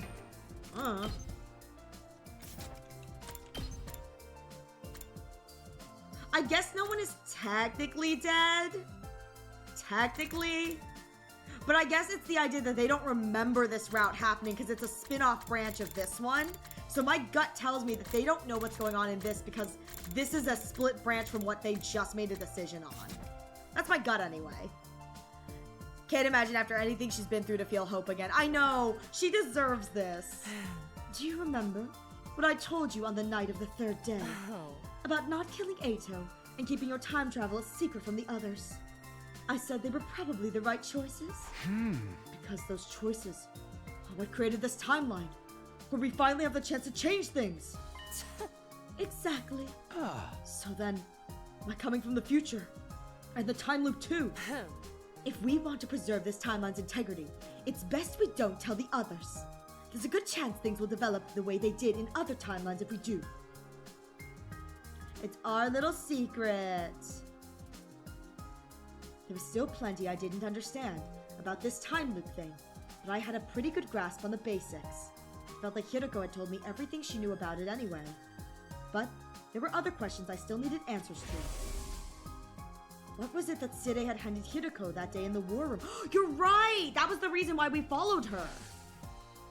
What was with that old lab in the ruins, the warp machine, a parallel warp device? What was parallel leaping? Why was Eito still alive when I saw his dead body before? Why did Hiruko try to strangle me that time in the infirmary?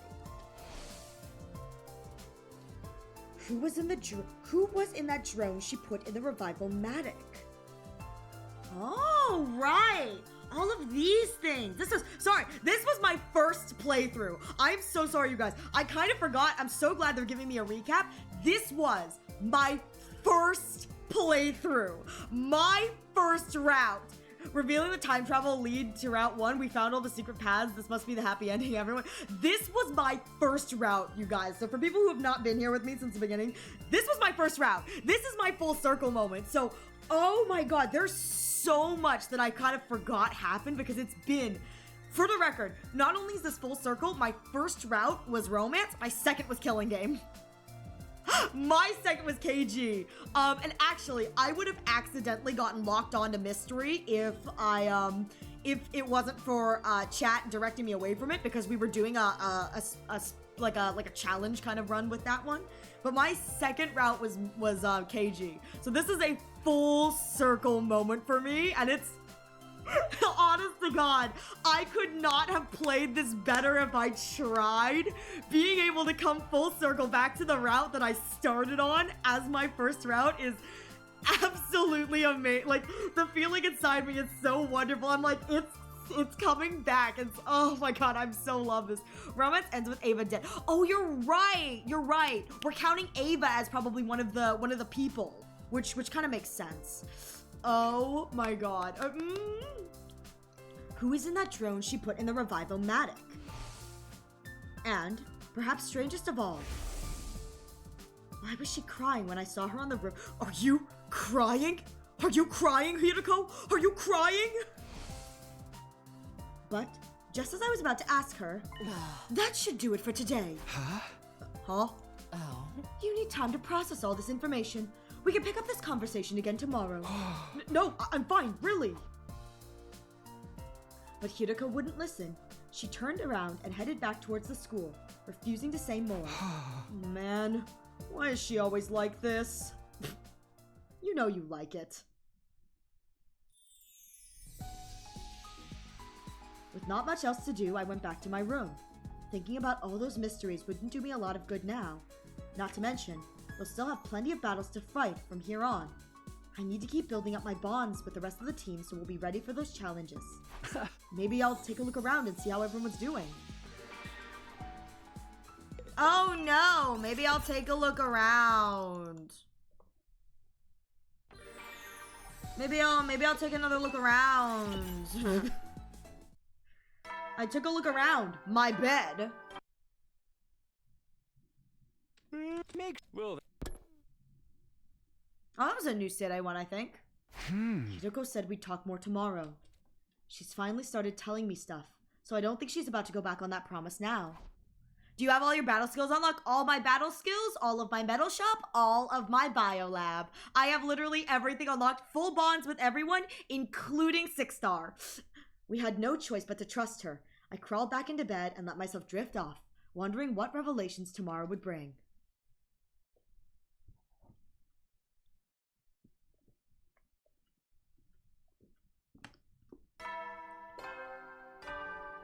I have everything max provided they don't add something in this route. get ready. Prepare. Be ready to give.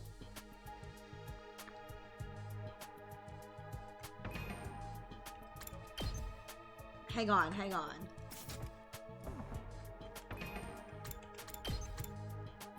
Okay. This just means that we're on a lock route, probably. Alright. Hideko called on me after breakfast. She told me to meet her in the entrance hall. So there's literally no point in free time. Yeah, I just take a little eepies, you know? I'm just an eepie princess. And it looks like she's already here. Huh? Are we exploring outside today? Don't you want to hear the rest of my story? Yeah, of course. Then don't ask questions and follow me. Don't forget your fire extinguisher. Be a good boy. Yes, ma'am. I'll be a good boy. Hideko walked away at a brisk pace. I grabbed an extinguisher and hurried after her.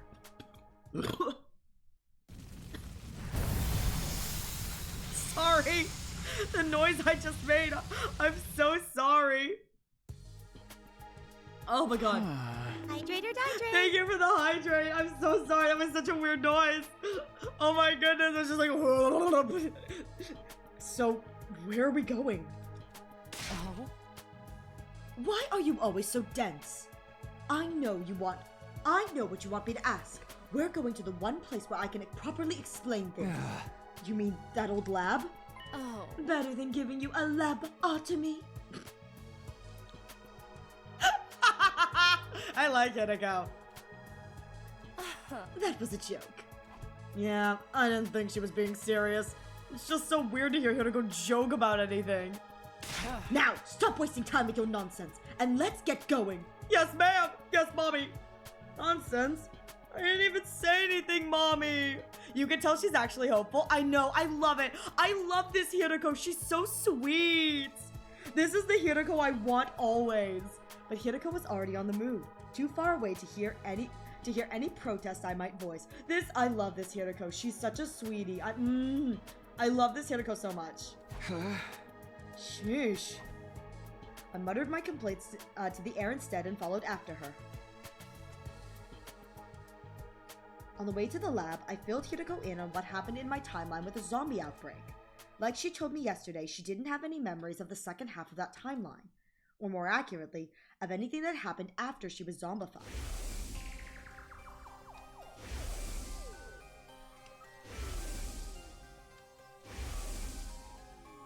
I forgot we speared Eito. That was so hot. Eito got speared right through the brain. They didn't even realize that they needed to hit him right through the brain, and they got it lucky with the punji trap. The gi, the gi, the gi, the gi.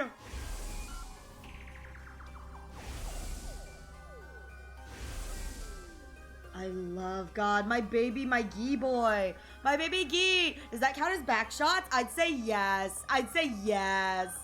Listen, even if it doesn't, it does in my book. He's always taking back shots.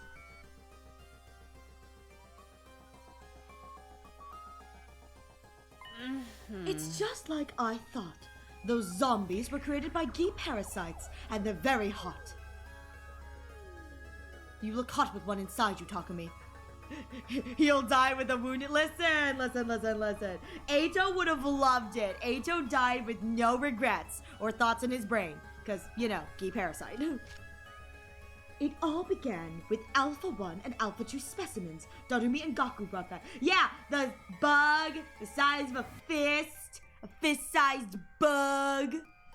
Okay, it's another day for CYL. Time to give Ivy another vote. You're so valid. You're so valid, Jave. I've been told that, like, Shadow's characters are open for CYL this year, but, like, I don't know if any of them are popular enough to win, because I haven't played Shadows, you know? Darumi is to blame for all this. No, it's Gaku's fault. Gaku could have spoken up sooner. Look at those fist-sized bugs. Look at my little Gi boy, my little Gi bug. Owie! Don't hit my bug! Alpha 2 was already in its male spawning phase. It laid eggs in the bodies of our dead friends. And I finally figured it out. There are not male and female queens. A queen is a queen. And it can go between the red form, which is the female spawning phase, or the female whatever, and the male spawning phase. When it goes male spawning, it turns green, which is kind of fun. That's what I figured out. I figured it out. I was very confused because that was like one of my second or third routes. I think Slasher was my third route. It was a lot to take in on Slasher. So I think I finally figured it out that it's like, it's just one queen. She can just change colors depending on what baby she's popping out, which is kind of hot. It was an interesting 30-minute explanation. I was trying so hard, but like, listen, all I heard was Gi baby and I went, yes, I want one inside me. I mean, what? Including me. Oh? Then those eggs hatched into male Gi and buried into the corpse's brains, temporarily reanimating them and making them eat lots of frogs. That also explains one of the biggest mysteries around here. It does? Which one? Oh? You're better off not knowing. But I know you'll only keep pestering me about it, so I'll tell you later. But I want to know. When we arrived at the lab, Hiriko dispelled her class armor. I did the same. Just revealed the interim results. Shadow's character is top 20 as the MC Kurt. Okay, that's okay. I'm okay with that.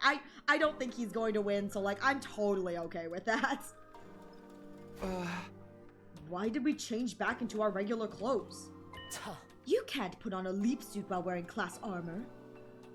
I don't think we'll actually need the suits this time, but it's just force of habit. Huh?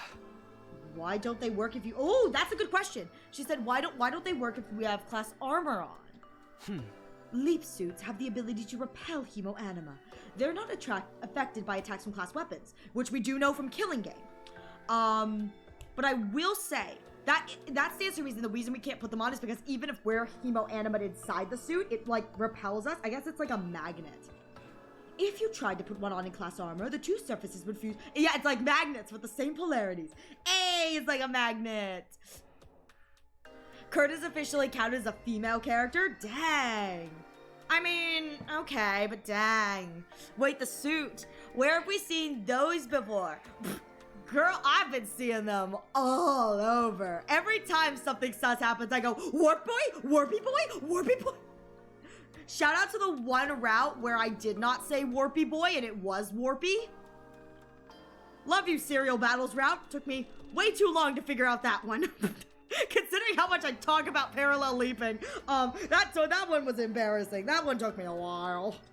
And doing a parallel leap without one of those suits is a bad idea. I mean, Takumi was fine. Oh? You shouldn't need to ask me that. You've already experienced leap damage firsthand. Leap... what? Leap damage is what happens if you parallel leap without a leap suit. You've mentioned this leaping stuff a couple of times now. What does it mean? I'm really dumb, Hiriko. You gotta spell it out like I'm a child. Ugh, that's what I brought you here to explain, you stupid idiot. Are you familiar with the concept of parallel universes? Yeah, Eito and I went on a long rant about that in Timeline Zero. Yeah, Eito told me about them in the first cycle. They're basically alternate realities, right? Are you saying the different timelines we've experienced are the same thing? Exactly. If it helps, you could think of parallel universes as the worlds of other timelines. Oh my god, what if, okay, sorry, the single thought, what if who the hell is under Kudara's mask and it's just Takumi? They open up and it's just a leap Takumi. So parallel leaping is, just like the name implies, it's the process of traveling or leaping to a parallel universe. Leaping kind of implies we're going pretty far. People call trips through time leaps sometimes, right? Is it anything like that? No, the direction is completely different. A time leap means going forward or back in time. A parallel leap is more like a horizontal movement. Or like changing trains to ride a different line. We can use parallel leaps to go back to the past. We can't use parallel leaps to go back to the past or forward in the future. With that said, it looks like we've got an ad coming in the next few minutes, so please use this opportunity to get a drink, get a snack, stretch your legs. I am going to take this off the screen momentarily just in case someone is trying to find like a raid target, because if they pull up my stream, they're going to see time travel parallel leap on the screen, and I don't want to spoil that for them, even if they don't plan to raid me. So I'm just gonna pull this off the screen just to be polite. So I do apologize about that, but when we get back, we'll play a little more of day 12. We'll see what day 12 ends. And depending on where day 12 ends, we will pick it up tomorrow, which will be super, super exciting. I've joked a lot about Takumi looking like a Lear, but I only now realize that Hiroko is looking like... Hiroko is looking like Ivy. She even has the slit leg. Before certain things later this evening, I'm stealing you briefly. Okie dokie. Whatever you need.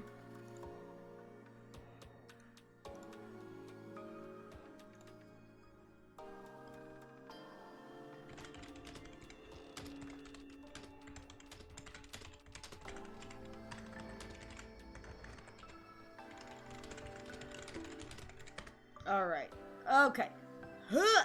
Hi, Shiny. How you doing? -1 CG and a silhouette shown. Are you ready to see my creation from months ago? No. I'm not ready. That is terrifying. That is a terrifying statement.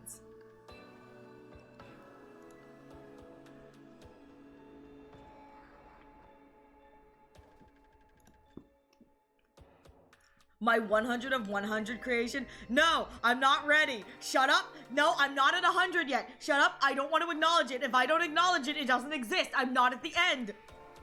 I'm at 90. I'm at 90, you guys. I don't want to think about the fact that I'm at 90. That hurts me so badly. I'm gonna go pee real quickly. I'll be right back.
I remembered to turn the mic off. You do that accidentally one time. Here's a thought: you could replay all the fights on the hardest difficulty. Heck no. Heck no. I like this game's combat, but I'm not. Heck no. I'm not doing that. That's too much effort. I like the battles, don't get me wrong, but my brain knows one thing, one move. It knows one move, and that's sacrifice everyone to win. Desperation potion to win, boys. That's all I know how to do. No, I'm not ready. I'm not ready to reach 100 of 100. I mean, don't get me wrong. I'm excited for Shoot in Order, but like, I'm not ready. All right, we're back. Instead, we moved to the same place and same point in time, but on a different timeline. Take a look at this diagram. Let's say we leave from timeline A at 1:01 a.m. We'd arrive at timeline B at the same time, 1:01 a.m. Essentially, our coordinates in time don't change, only the world we inhabit. There's another difference too. A time leap would be like your journey back after the first cycle. Only your consciousness was affected. It's not like you got into a time machine and physically went back in time. But that's not the case with parallel leaps. When we leap, our bodies are traveling to those alternate realities. Shout out my favorite moment in slasher or zombie. Dude, Taco Meat, have you been in here the whole time? Yeah, I've been in here the whole time. It's freaking weird, man. I swear I just saw you run by outside. Freaky. I have a feeling we're gonna go to slasher at some point. Speaking of, do you have a 10 out of 10 Commander fed into everyone? I have not, and at this point, I don't think I'm going to get the opportunity to, but it's okay. I have a lot of them, but eh. And the thing that makes this possible is the PLM, the Parallel Leap Machine. You probably guessed from the PL, but it stands for Parallel Leap Machine. She has to spell it out because Takami's a dingus. Wait a minute. You mean that night? Just after midnight, on day 5. We leapt to another timeline. I could have told you that. That was my first route, and I could have told you that. Oh. You only just figured that out? Oh, you really are slow sometimes. Where did we go, though? Which timeline was it? It's the Kileto timeline, isn't it? In answer to my question, Hinako took out a handheld device and showed me the screen. Yo! Hey, yo!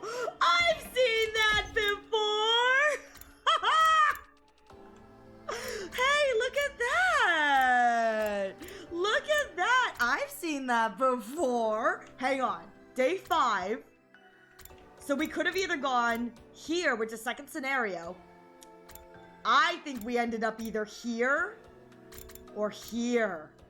I think we ended up on one of these routes because that makes the most sense considering the tampering. Both of these routes have the tampering with the thing. And actually, we probably ended up on this one because this is the one that has the tampering and whatever. But heck yeah, flowchart is real. Wasn't that tweet? What was that tweet Kodaka made anymore? He doesn't like complicated stories. Okay, buddy. I know, right? What's this? Why does it look like that thing that when I open my game escape menu and it says chapter select and I can go back in time? What's that? Oh. A map of the different timelines based on the machine's data. The timeline we went to that night was... Hunt Mystery. Killing Game! Killing Game! We're on Killing Game. So that's the Killing Game, whatchamacallit route. The Killing Game, mystery route. Hunt? What? It's a timeline that splits into 2 on day 25. Hang on, sorry, I'm having a great time. So it's this is Hunt Mystery. And then on day 25, it splits into, KG, and it splits into Mystery. Yeah, Invader Hunt. Yeah, Invader Hunt. So Killing Game. Oh, that's so fun. One of them, you don't remember yet. We're first to participate in a killing game called the Invader Hunt. This is absolutely crazy. I call that branch the Hunt Time. I call it Killing Game. So we're gonna have a problem here, Nico, but like, we'll deal with it. It's fine. We'll deal with it. The other branch you should remember. It's the one where Gaku was killed on day 5, and Kako's body was found on day 27. You investigated the matter and figured out that it was Shoma who killed Kako. Again, so sad that Kako's dead for the mystery route. But then, Shoma himself was killed. At this time, you pinned Ava as the culprit. But then, she self-destructed, and things only got worse from there.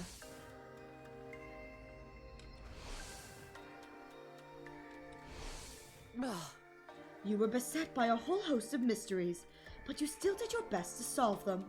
That's why I call this branch the Mystery Timeline. The Hunt and Mystery Timelines, huh? Oh. That's right. And this is the line for both of them, and this is the line that both of them split off from. So I combine the names together, making this the Hunt Mystery Timeline. I will say, Ariel, and it's not a spoiler user, so keep your panties off. Although it's not required for the storyline, Killing Game is one of the routes I would say is required to have played before this one. Mystery was my first. I was going to say you're kind of right. If you accidentally go down Mystery and then you go down here and then you haven't gone down Killing Game, it kind of reveals what the route name is. And it's like, ooh, yeah, yeah, Mystery was my first route, so my first and final routes being linked like this had me freaking the hell out. That's so cool, Alistar!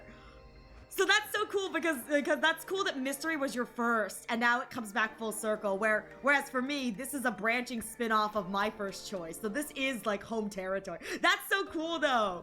Seriously, no shot. Not to mention almost all the lore for that route. Yes, seriously! And that's the one we went to? Yes, on day 5, just after midnight. But why did you want to go there anyway? I had 2 objectives.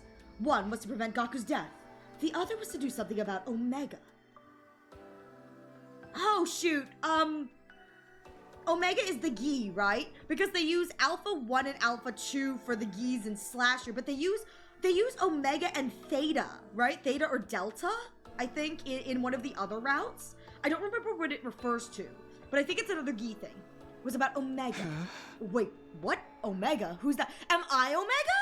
Wait, am I Omega? Now, at this point, very few things are spoilers, and Ariel already knows KG will be important here. I feel this route must be final for avoiding spoilers for other paths. Well, it is locked. It is locked. Well, maybe you should click. Shut up! For just a moment, Hiriko hesitated. Omega is the one who killed Gaku. You mean X? Is it that what the mastermind behind the murders in your timeline was called? No. X and Omega are different people. Hey! I did a good deed! I did a good deed! Omega had his brain infected with Gi data. Gi data! Takumi, you idiot! I did good, that I'm the reason why we did so good in that route. Takumi is confirmed to be an Omega. He could have been Alpha. Nope. Omega. I told you, he bottoms. He bottoms. There was no physical parasite there, but it was just the same as if he'd been taken over by one. Listen, that Takumi was really hot because when the Gi spoke through him, it was like, ooh, hello there. That's what drove him to murder Gaku. Even if I hadn't dealt with him, he would have tried to kill again. That's why I went to that timeline to remove the Gi data from... Oh!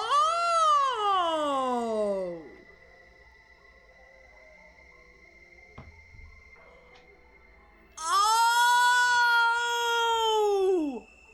That's who was in the Revival-matic! Wait a minute. And that... You remember the loud-ass noise and you got knocked the fuck out? That's on day 4. That's the Gi data. If she removed it on day 5 in Hunt Mystery... Where's Slasher at, huh? Where's Slasher at? You know, in the timeline she may not have gone to. And look what happened. That explains why that Gi thing does not come up in KG and whatever.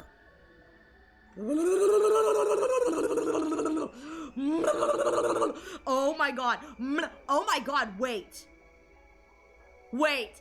I'm putting this out there. Does that mean that the entirety of comms, he's got a gi in his brain, and the gi is just, oh my god, I'm putting this out here. What if the entire reason why comedy is the way it is, and the reason why there's no death in comedy is because the gi is like genuinely entertained by the madness? The comedy is brain rot. The gi is brain rotting. The gi is brain rotting. Whee! I'm so here for the brain rot. We have brain rotted the gi into not attacking during the stupid round. That's why I went to that timeline, to remove the gi data from Omega's brain. This draws, yeah, this is so good. Those were my goals that night. Honestly, I still didn't get it. I just waited for her to carry on. Oh. On day 4, you saw me and Sire talking. Yes. The thing he gave me that day was a cerebral glitch repair program. He probably has that from the brainwashing. Or rather, a thumb drive with a program loaded onto it. I couldn't erase the gi data without that. Oh! Why did Sire even have something like that? That's a matter for another day. The important thing is that he handed it over. That is 1,000% part of the, brainwashing, whatever. That's the reason he has it. Once I had that program, I jumped to the Hunt Mystery timeline on midnight of day 5, just like you saw. Hiriko went on to tell me what happened after that. During that time, I lost track of her. First of all, she went back to the school and rang Omega's doorbell. She hid on the dorm roof and waited for the murderer to come out. She then dropped down and knocked him out with a strike to the back of the neck. With Omega unconscious, all that was left was to take him to the infirmary and run the repair program on him. Fucking Takumi thinking she was getting an allowance back when he first saw that. I mean, true. But then, the gi data in his brain took over. He got up and grabbed Hiriko's arm and threw her against the wall. I was still down in the morgue at the time, freaking out over seeing Eito's dead body. We keep showing it on screen. Just Eito with all the bits sucked out of him. Of course, now I realize that it was Eito from that timeline, not the one that, escaped in our timeline. He's doing fine, though. In that timeline, I must have decided to kill him on the night of day 2 and absorb his cryptoglobin. Oh, I do recommend pausing for tonight the moment this conversation ends. Yes, sir, thank you. So it was only natural that his corpse would be there. Anyway, that was when I heard the noise. Turns out it was the sound of Hiriko crashing into the wall upstairs. When I went out into the corridor, I heard another noise. It must have been the infirmary door opening. That was when Omega got away from me. He must have realized there was someone else around and ran. Of course, I didn't actually see any of this. That blow against the wall knocked me out. And that's why she attacked me. Because when I got there, she attacked me thinking I was Omega. Oh. And the next time you came to was when I was holding you. That's right. I then kicked you in the stomach and tried to break that little matchstick you call a neck. Couldn't you try to sound a little more sorry about that? I already apologized. Yeah, but you never told me why you did it. What do you mean? Haven't you figured it out yet? You are Omega. I had a bad feeling about this. A chill ran down my spine and I broke out in goosebumps. After you blacked out and I got a proper look at you, I noticed something. There was a purple rash on your face. That's one of the symptoms of leak damage. That's when I realized I'd made a mistake. So I released you and went to look for Omega instead. I knew where he'd be, the classroom on the first floor. From the way things played out before, he was bound to show up there eventually. I got there as fast as I could, but... I was too late. Oh! Classroom on the first floor. Oh! Gaku! Already killed Gaku. When I opened the door, I saw Gaku's body, covered in blood. And standing above him was Omega, still waving around a kitchen knife. So hot. Hang on. Please, don't tell me. And it pans up to Takumi's face. Was Omega. I'm sorry, but it's true. Omega's true identity. The person with the gi data in their brain. The one who killed Gaku. Worth it. this again. To kill Misumina. Oh my god, and the raincoat? Ah! Oh my god. I've never been turned on by Takumi more than in this moment right now. I don't think I've ever been turned on by Takumi at all in this game, but oh my god, Gikumi, please! Please, please! Oh my god. Oh, yes! Yes! Please! Yes, you do. Yes, please! Please! Oh my god, it's so hot. Oh my god, this is so hot. He looks so manic. He looks so hot. No. Yes! It's a lie. Yes! I won't believe it. Oh my god, it's so hot! It's did so it. hot! Hang on, I need a little blood for me. Blood for the bloody! Blood for the bloody! I killed Gaku? Not you! Gikumi! Who's like way hotter than you, Takumi. Unless you start doing something really hot, Gikumi is so much hotter. No. No! He cries. It can't be. Oh my god. That can't be true.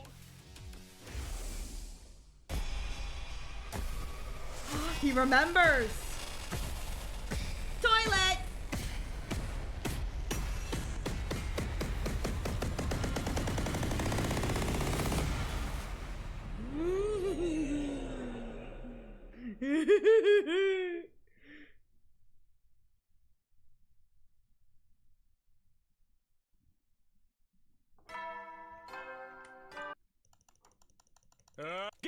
Be ready to get.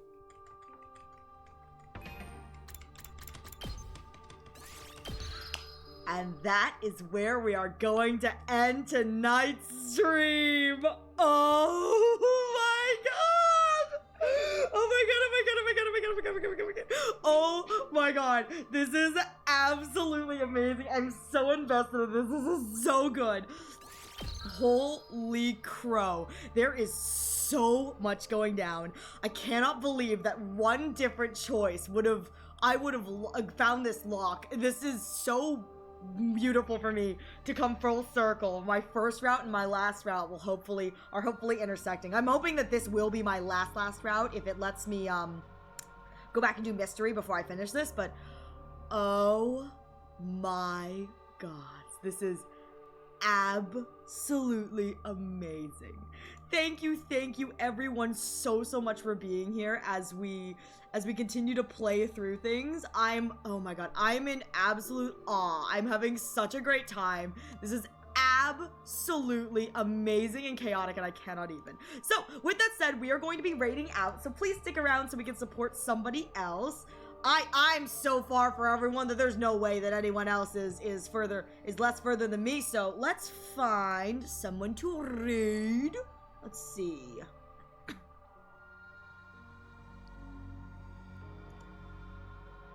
Okay.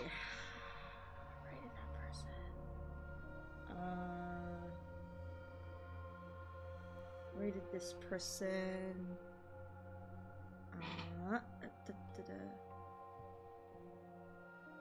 Oh, I do not think I have rated. Ooh, wait. No, I have. Okay, I don't think I've rated this person, so we're gonna head over and say hello to them. I don't know where they are. They may be on Route 0, which is kind of interesting. So they may be on Route 0, so I'm not 100% sure, but please be mindful. I'm not sure where they are, but let us not do anything too weird. Oh yeah, I'm pretty sure this is Route 0, which is kind of fun. So, other than that, thank you all so much for being here. I truly appreciate it. The next time you can catch me both live and playing 100 Line will be tomorrow at 6 p.m. Eastern Standard. We are going to be continuing this madness, and it should be very fun. Okay, they are on just Route 0. Okay, so please be mindful. They are on Route 0. Do not spoil anything for them. Do not even tell them that there is more game beyond Route 0 if they do not know. If they say, I haven't found any endings, you know what I mean? Like, you know, or if they acknowledge endings and whatever, we can talk about it, but don't spoil it for them if they don't know anything. Other than that, I hope you will join me tomorrow for... Oh my god, I'm having such a great time, and I'm really sad that I'm 90% of the way through this game, but I'm going to enjoy every bit of it till its last. Other than that, I am wishing you all a wonderful rest of your days, your nights, and I hope I will catch you in the next stream. Thank you everyone so much for being here, and I'll see you next time. Bye-bye!